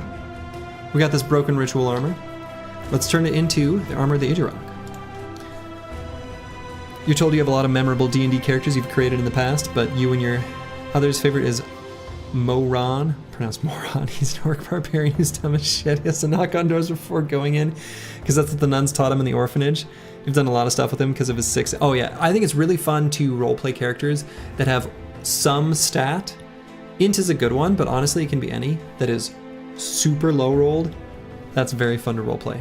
Alright, well I'm going to use the restroom real quick, and then we'll fight the Ijirok. In fact, I'm going to click on this button. Boom. I'll be back in one moment.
Alright.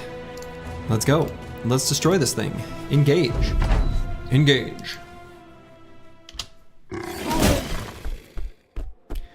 Right off the bat, Dr. Vishnevsky gets hit in the head and takes a severe concussion. Not what you love to see.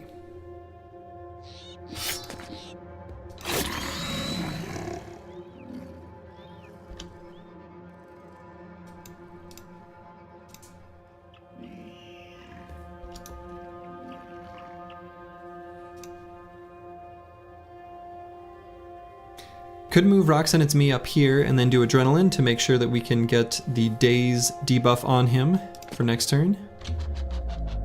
Seems good to me.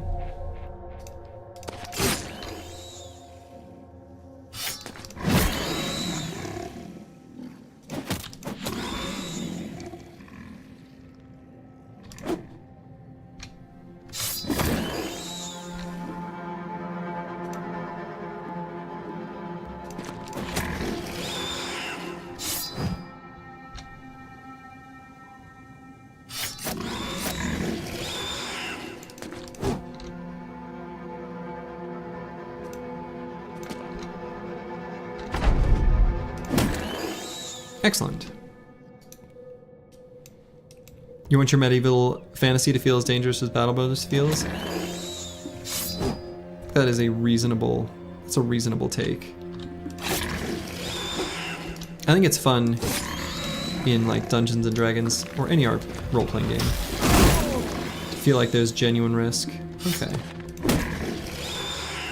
Dr. Vishnevsky is gonna have to move to a new spot.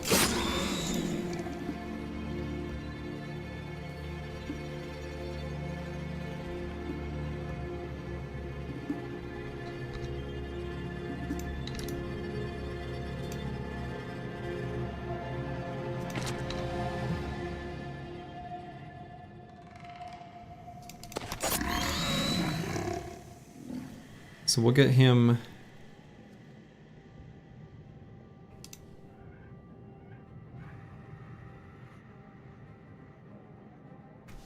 I mean, I guess he can take one more hit.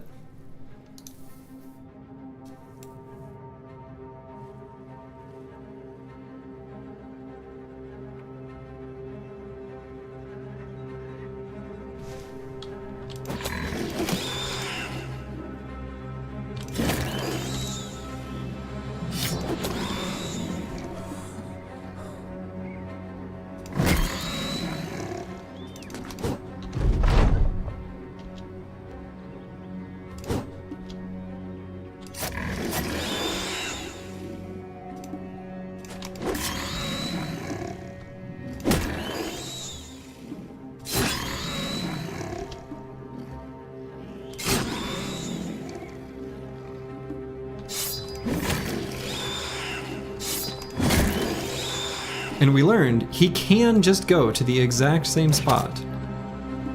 So.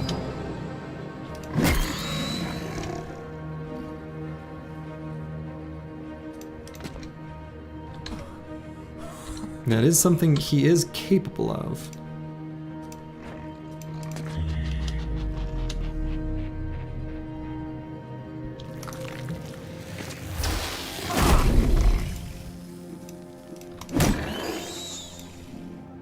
If only we had 2 taunt.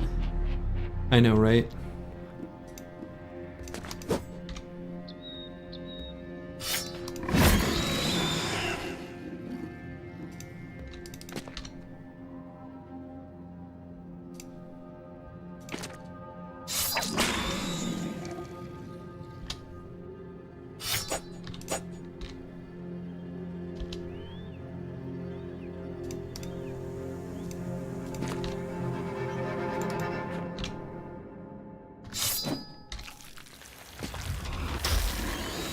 Nope, he did his little weird teleport and poop maneuver. We've seen him do this before.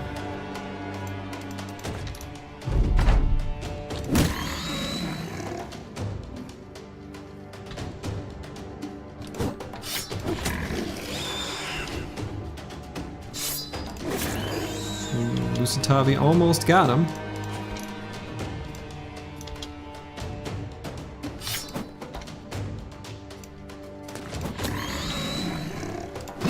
Searoy 7 takes him out.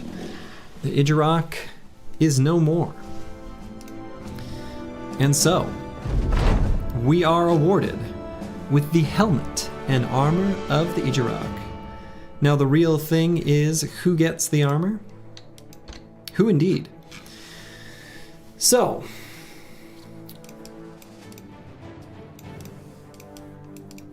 I think one very sensible option would be to take probably who is our most Chadley of fatigue neutrals in Searoy 7.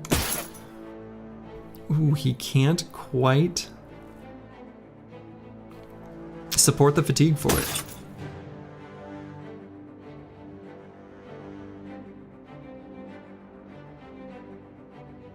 You'll take the Idjarok armor?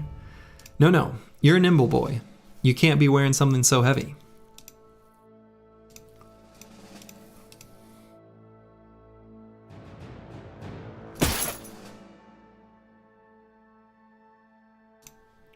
Could give the helmet to our thrower tank. I think that's a sensible option.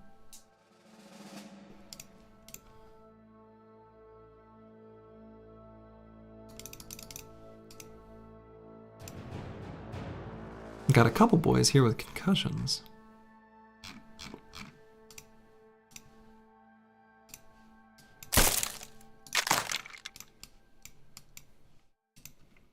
That tank is so bizarre.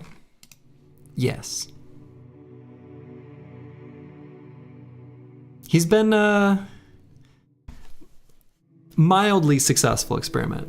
I would say reasonably successful, but I kind of wish instead of recover, I would just had grabbed quick hands. But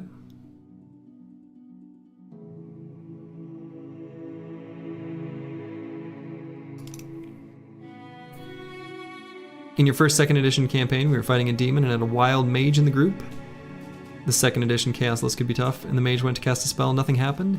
It was an intense battle, so the player said, "Fuck me," and while the spell that happens, the next thing you say comes true. Oh my. Oh my god, that's great. That's wonderful. Pocket full of fire lances.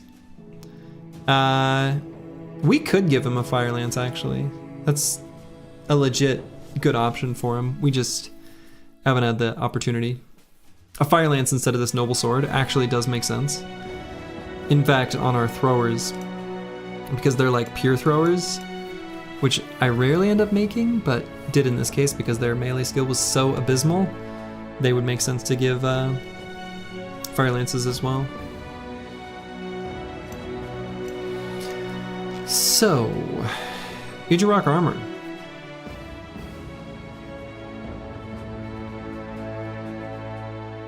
I mean, I guess I could do like this with Searoy 7. I think that makes sense.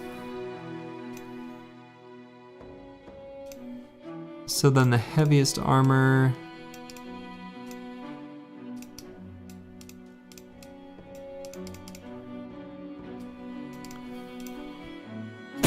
I'll give this to Der Hirnschmelzer.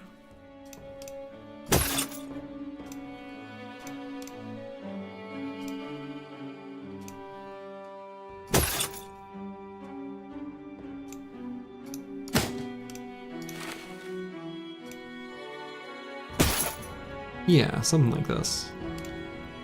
I think works. Nixlarfs gained his level up. Oh yeah, but we're gonna give him his gun back.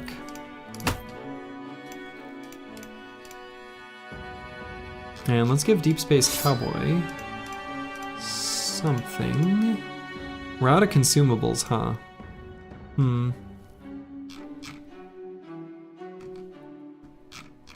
I mean,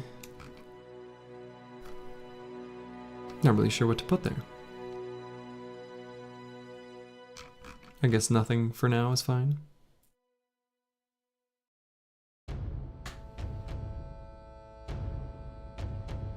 Maticus has to be the scariest looking of the group. Oh yeah, absolutely. Any helmet with like horns on it is scary. I think that's just how it is.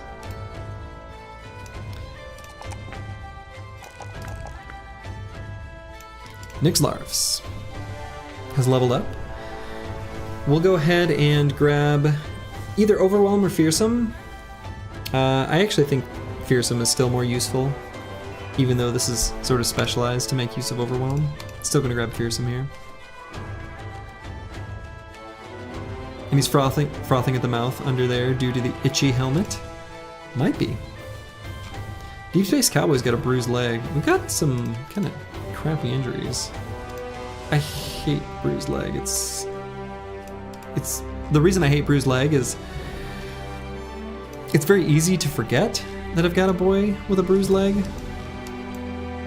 and then I accidentally try to move him to a place where then he can't attack afterwards.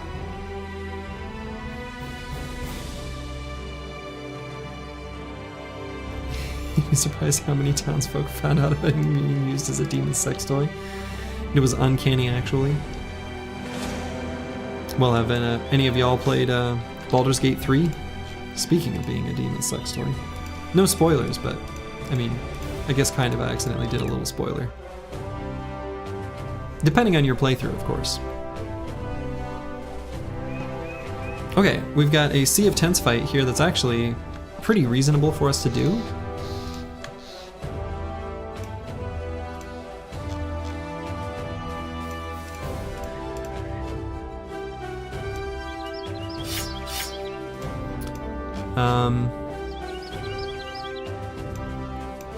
I wish we didn't have this bruised leg, because what I would like to do in a Sea of Tents fight against orcs in the forest, I'd like to start out kind of doing sort of feint retreat to get to a better place and let them sort of naturally spread apart. But given that we've got a bruised leg on a bro, we can't do that. We'll just kind of fight with our situation as is, which is fine.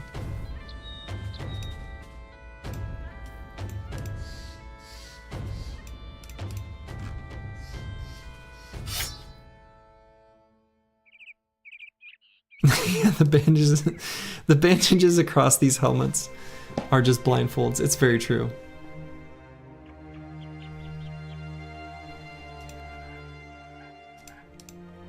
Okay, so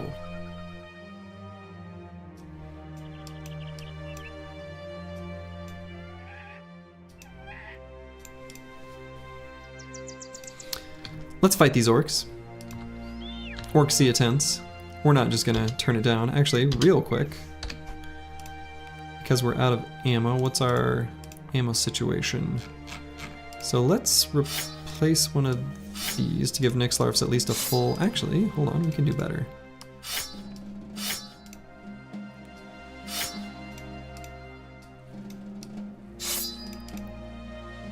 Replace these stacks of jabs with full ones.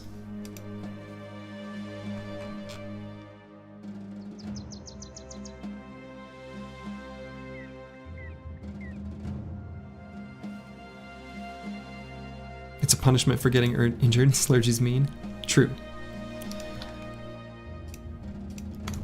I mean, those, to be fair, I think what they're doing is from the bench, they're just playing a nice, fun, rousing game of pin the tail on the donkey.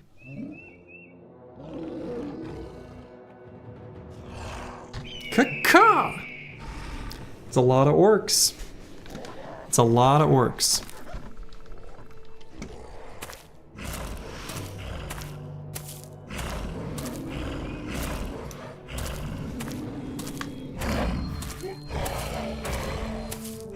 Spin the hammer, more like it. Might be. Alright, so we're gonna move Kalashik over here. And then we're gonna spear wall.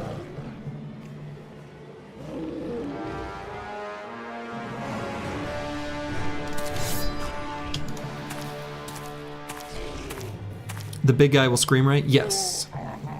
So this big guy right here, Karosh Urgat, is going to be doing some screaming. He's going to be making them all confident as they approach us.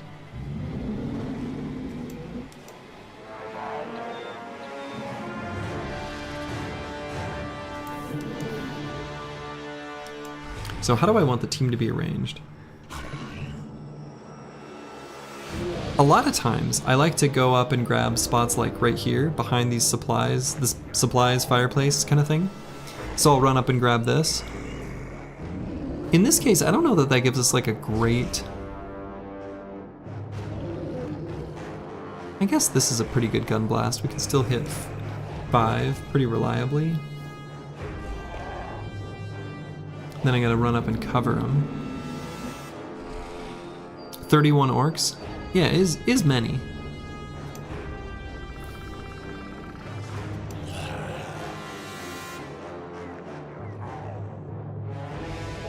So we definitely need to get that good value out of the gunners.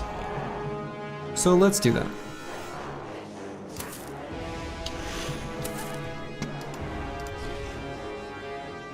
Won't be able to blast this turn because of the bruised leg. I think that's okay though.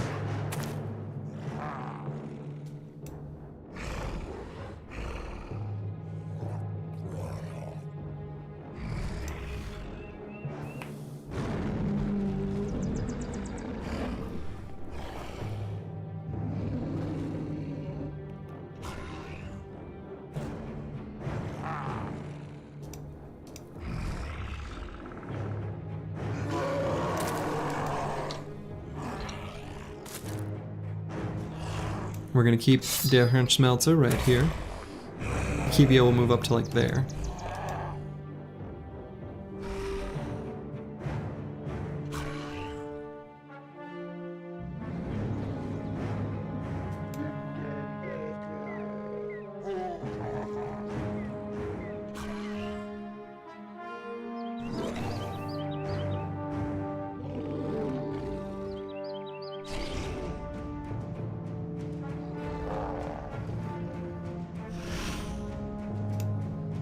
So I'm gonna move Master Maticus here.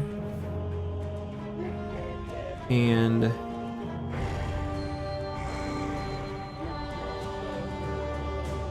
pull out a sword.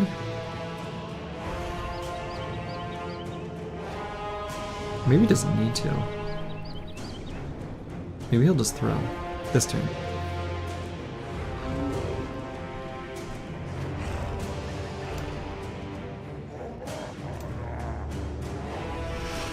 I don't want Ragged Edge to be in too bad of a position. Maybe I move him all the way to here. Yeah. Oh, he can't throw. That's right, he doesn't have Pathfinder.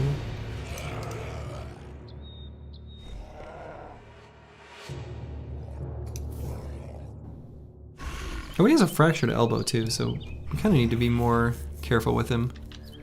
I guess that kind of makes him a lot less useful. The fractured elbow, minus 25% melee defense. So do I just toss Searoy 7 here? I guess I probably do. Eagle's Vi being there, that seems terrible. So maybe Master Maticus here. Eagle's Vi there. Oh, but he doesn't have Pathfinder either. Because these are, yeah, just level 4. He's just a little guy. He can only move 3 hexes. He can only go to there. This wasn't as fully thought out as it could have been. So Lucid Tavi could...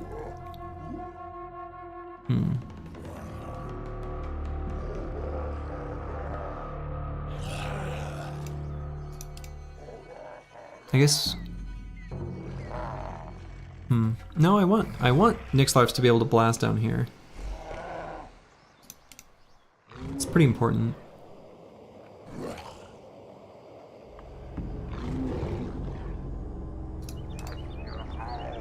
Master Maticus is still pretty defensive, even with the fractured elbow. So actually I think this is okay.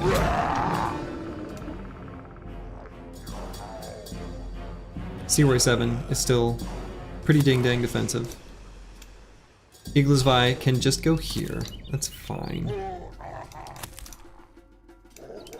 We're still gonna put Nixlarfs here. Recognizing that an enemy can make their way there, but is it that big of a deal? Not really.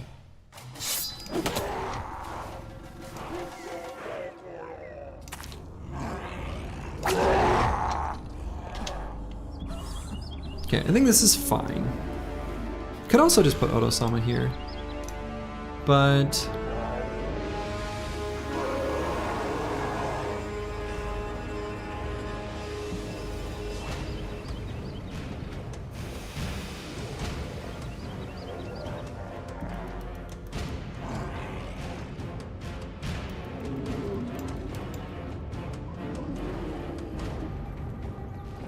could also pull out this fire pot and throw it this turn.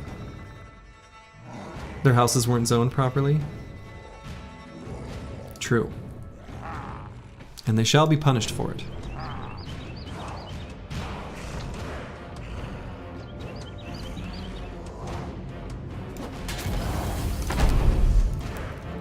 Not in this neighborhood association.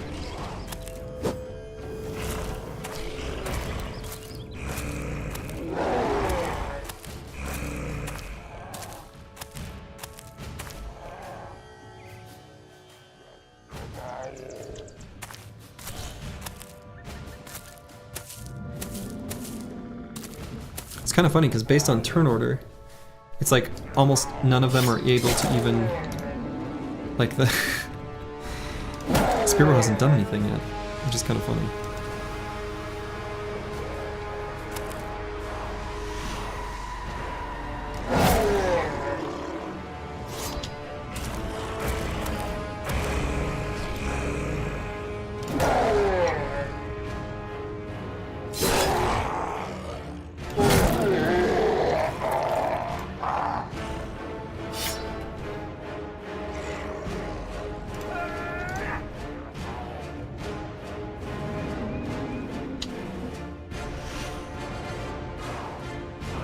Alright, so let's go ahead and blast and reload.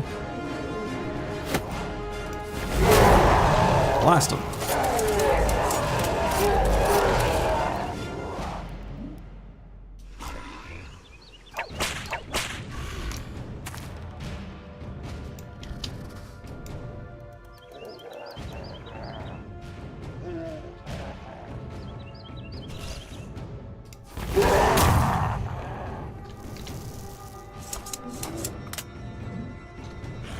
Could push this Orkyung back, but I think I can just put a Kibio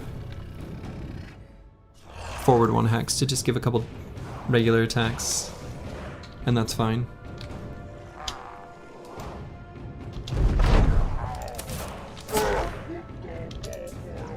Not the best, but fine.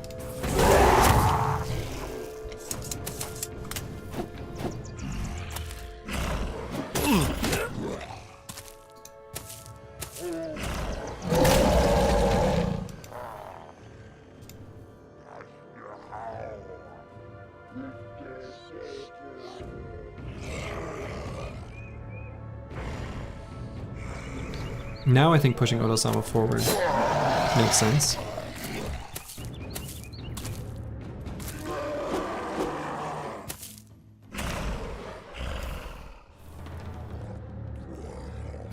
We're gonna wait on Lucid Tabi. Wait for those orcs around the top to make their way around.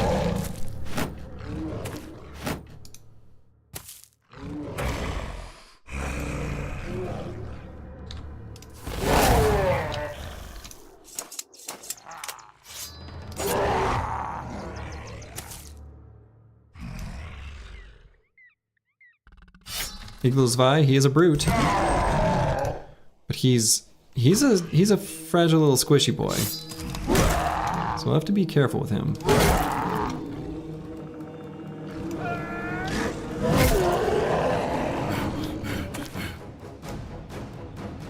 Lucid Tabi will move up.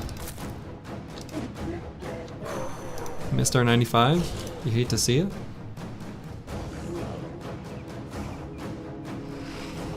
Iglozvi is who I'm most worried about down here. Just because, again, he's not a veteran.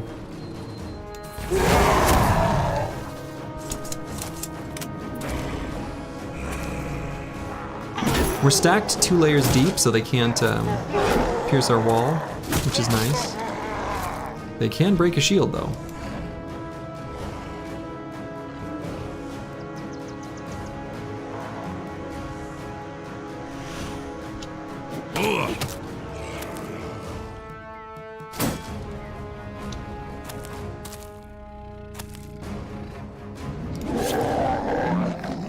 Okay, so let's get Lucid Tavi down. We've got to kind of bail out Igla's Vi. Ragged Edge 82 and Lucid Tavi are going to be the ones to do it.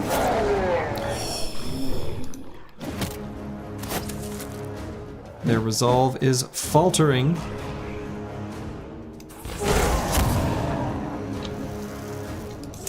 Of course, the Warlord made it a little better, but you know, not that much better.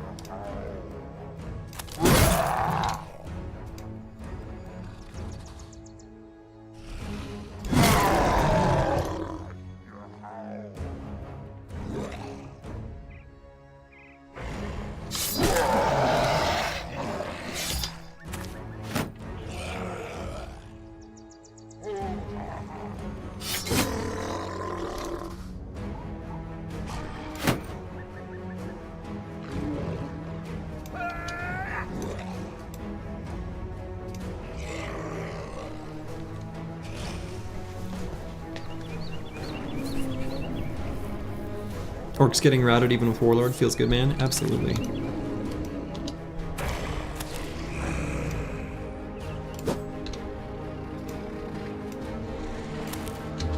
Let's move here and Adrenaline.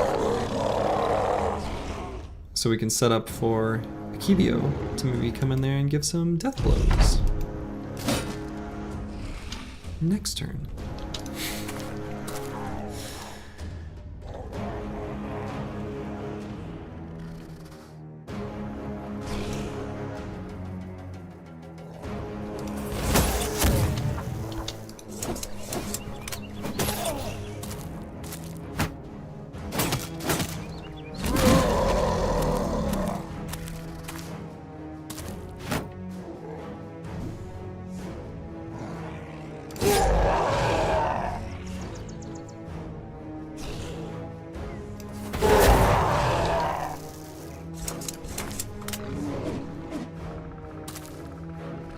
What's the dish with Adrenaline?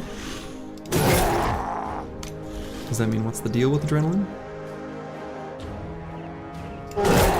Adrenaline. Pretty good perk.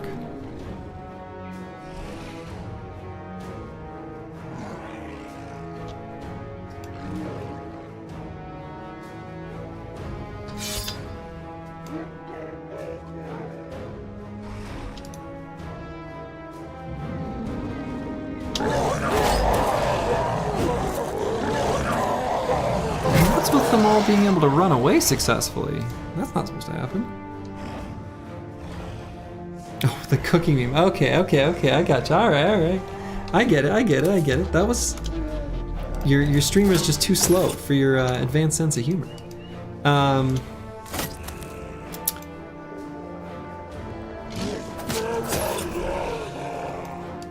It's a nice bolognese. Pretty sure.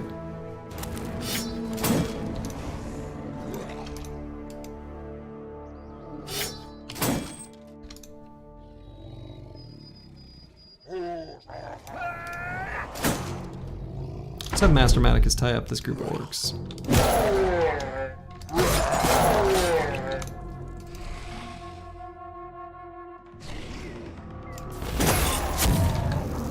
Sorry, Master Maticus.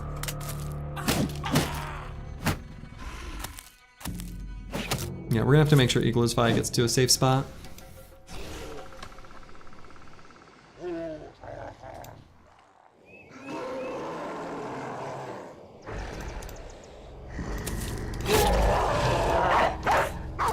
No, dog, that's not...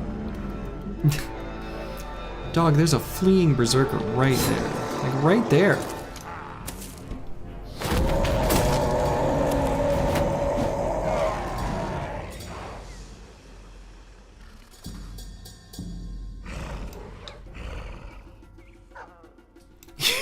Nothing about eating a pound of orange chicken. Your stomach is starting to, though.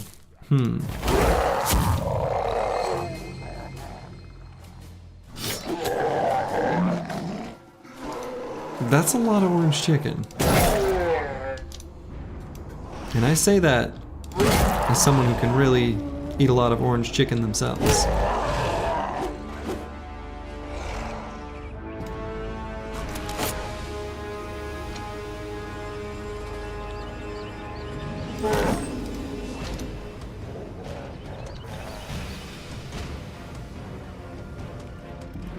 Alright, do we press the blue skip turn button or do we put a dog down actually? Feels like a pretty okay place for a dog. You ate some tacos earlier and you're no longer constipated?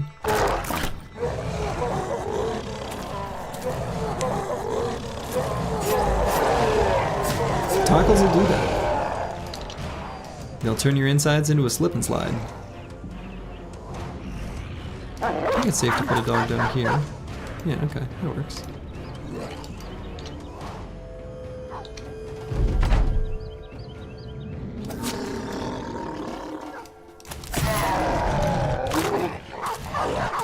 Good dogs.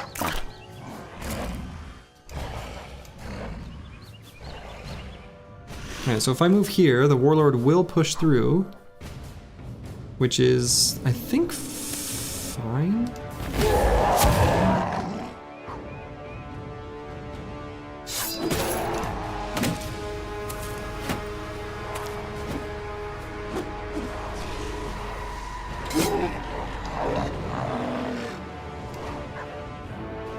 If I move Lucid Tavi here, he won't be able to anymore? No, he still will. I guess it's, again, actually still fine.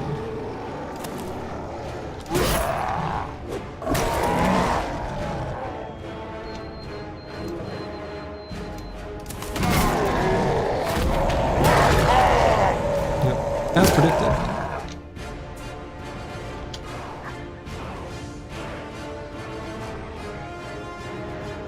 So we just need to make sure that Eklesvi is safe.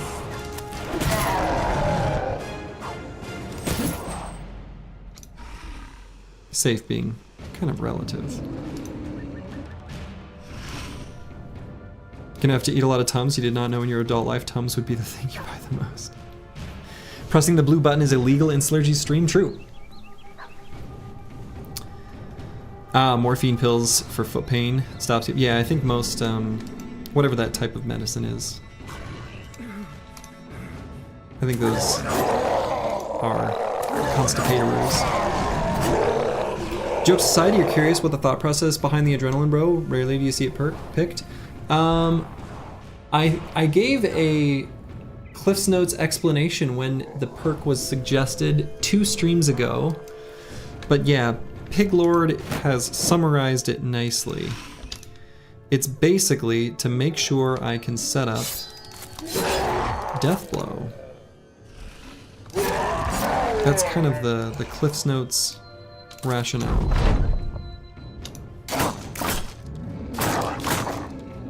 That was the weakest Orc Warlord ever. Nixlarfs, our 51 melee skill hunter, gave him a puncture and he went to fleeing. Wow.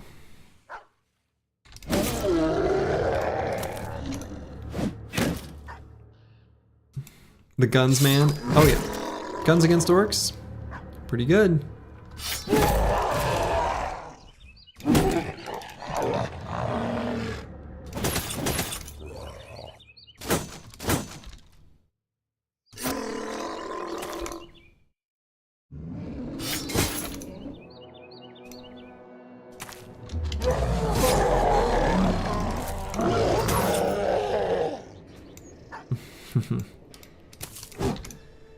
Kibio's your P, your yin to go with your yang. Indeed.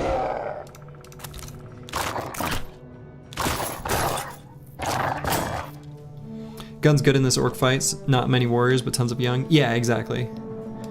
Right, so this orc fight in particular, guns were better than normal. They're still useful against warriors and orc fights in general, just because of the sheer volume of enemies that clump into one spot. However, they definitely shine against like orc young, just because they don't have so much armor. obviously run these down.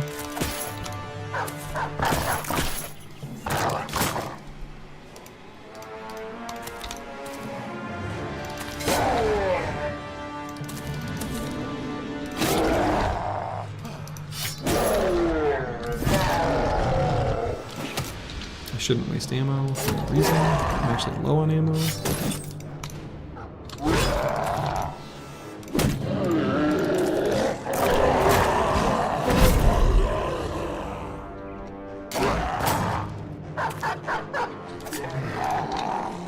Alright, that last Orc Young has made it out safely. Ooh, I see. Oh, shit. That is an S tier nimble armor. Holy buckets. Eagledub says, wait a minute, I just realized I got a new bro, didn't expect that to happen this run. Hopefully he avoids the nachos in the arena. Yes, well, you made a request for a replacement, and we found a bro that was the perfect, almost exactly like Eagledub. So of course we went with Eagletzvi. That's almost a max roll. Max roll is 200 and -8. Yeah, 9.8 out of 10 armor. This is a absolute S tier nimble armor. That is your perfect armor. Actually, that might be where it goes. We'll see. We'll see where exactly we're gonna put it. Partially, it's going to be a function of what we've got for attachments and things like that when the time comes. But damn, is that a good armor. That is a wildly good armor. Could it be nimble forged? Yes. The answer to that is yes. It certainly could be.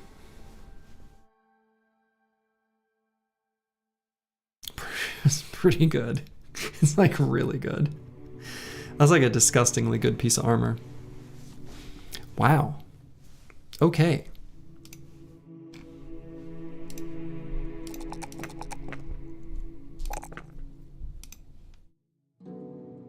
Don't forget your 5:30 a.m. wake up. I won't.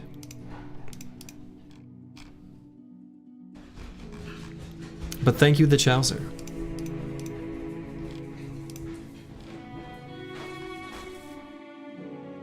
So yeah, this is a disgustingly good piece of armor, like insane. You could perfect nimble plus battleforge with that armor. Can you imagine this with the Lindworm attachment? Yeah, Lindworm attachment giving 60 additional durability with 3 fatigue penalty, and then adding on top of that like a perfect -4 like wolf helmet or something. Man. We are your alarm clock, Slurgi? Yes. Have no fear. We'll be on for just a little bit longer, not too much. So yeah, we're gonna give that to someone, obviously.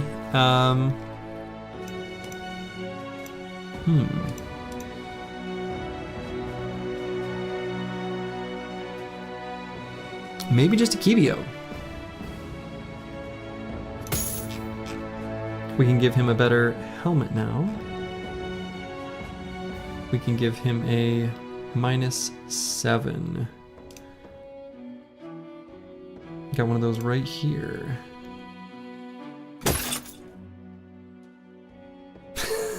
That helmet looks really derpy. There will be better options. There is, of course, one of my very favorite -7 fatigue helmets that we can get from some Zweihanders if we find any. So yeah, well, so Brawny is out of the question. Brawny is never something you should bother pairing with any nimble setup ever.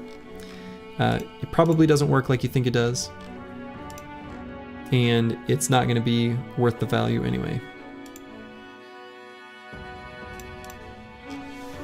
But yeah, Zweihander helmet is indeed OP. Well. Pretty nice.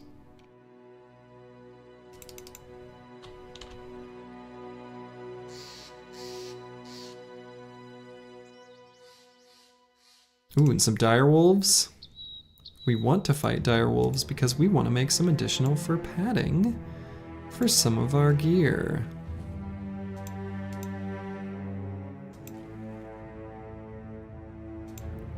Did the direwolves wire their footprints? What is going on? Oh, there they are. We are going to follow these direwolves, because we do want to fight them. Perfect. Alright. And I think that is indeed a good place for us to call it for the evening. Alright, I'll send you over to our Battle Brothers legend who's forsaken us, but it's alright. Glad all of you could join me this evening, or wherever it is. Whatever time it is, wherever you are in the world. Anyway, wherever you are, make it a good one. Ta-ta.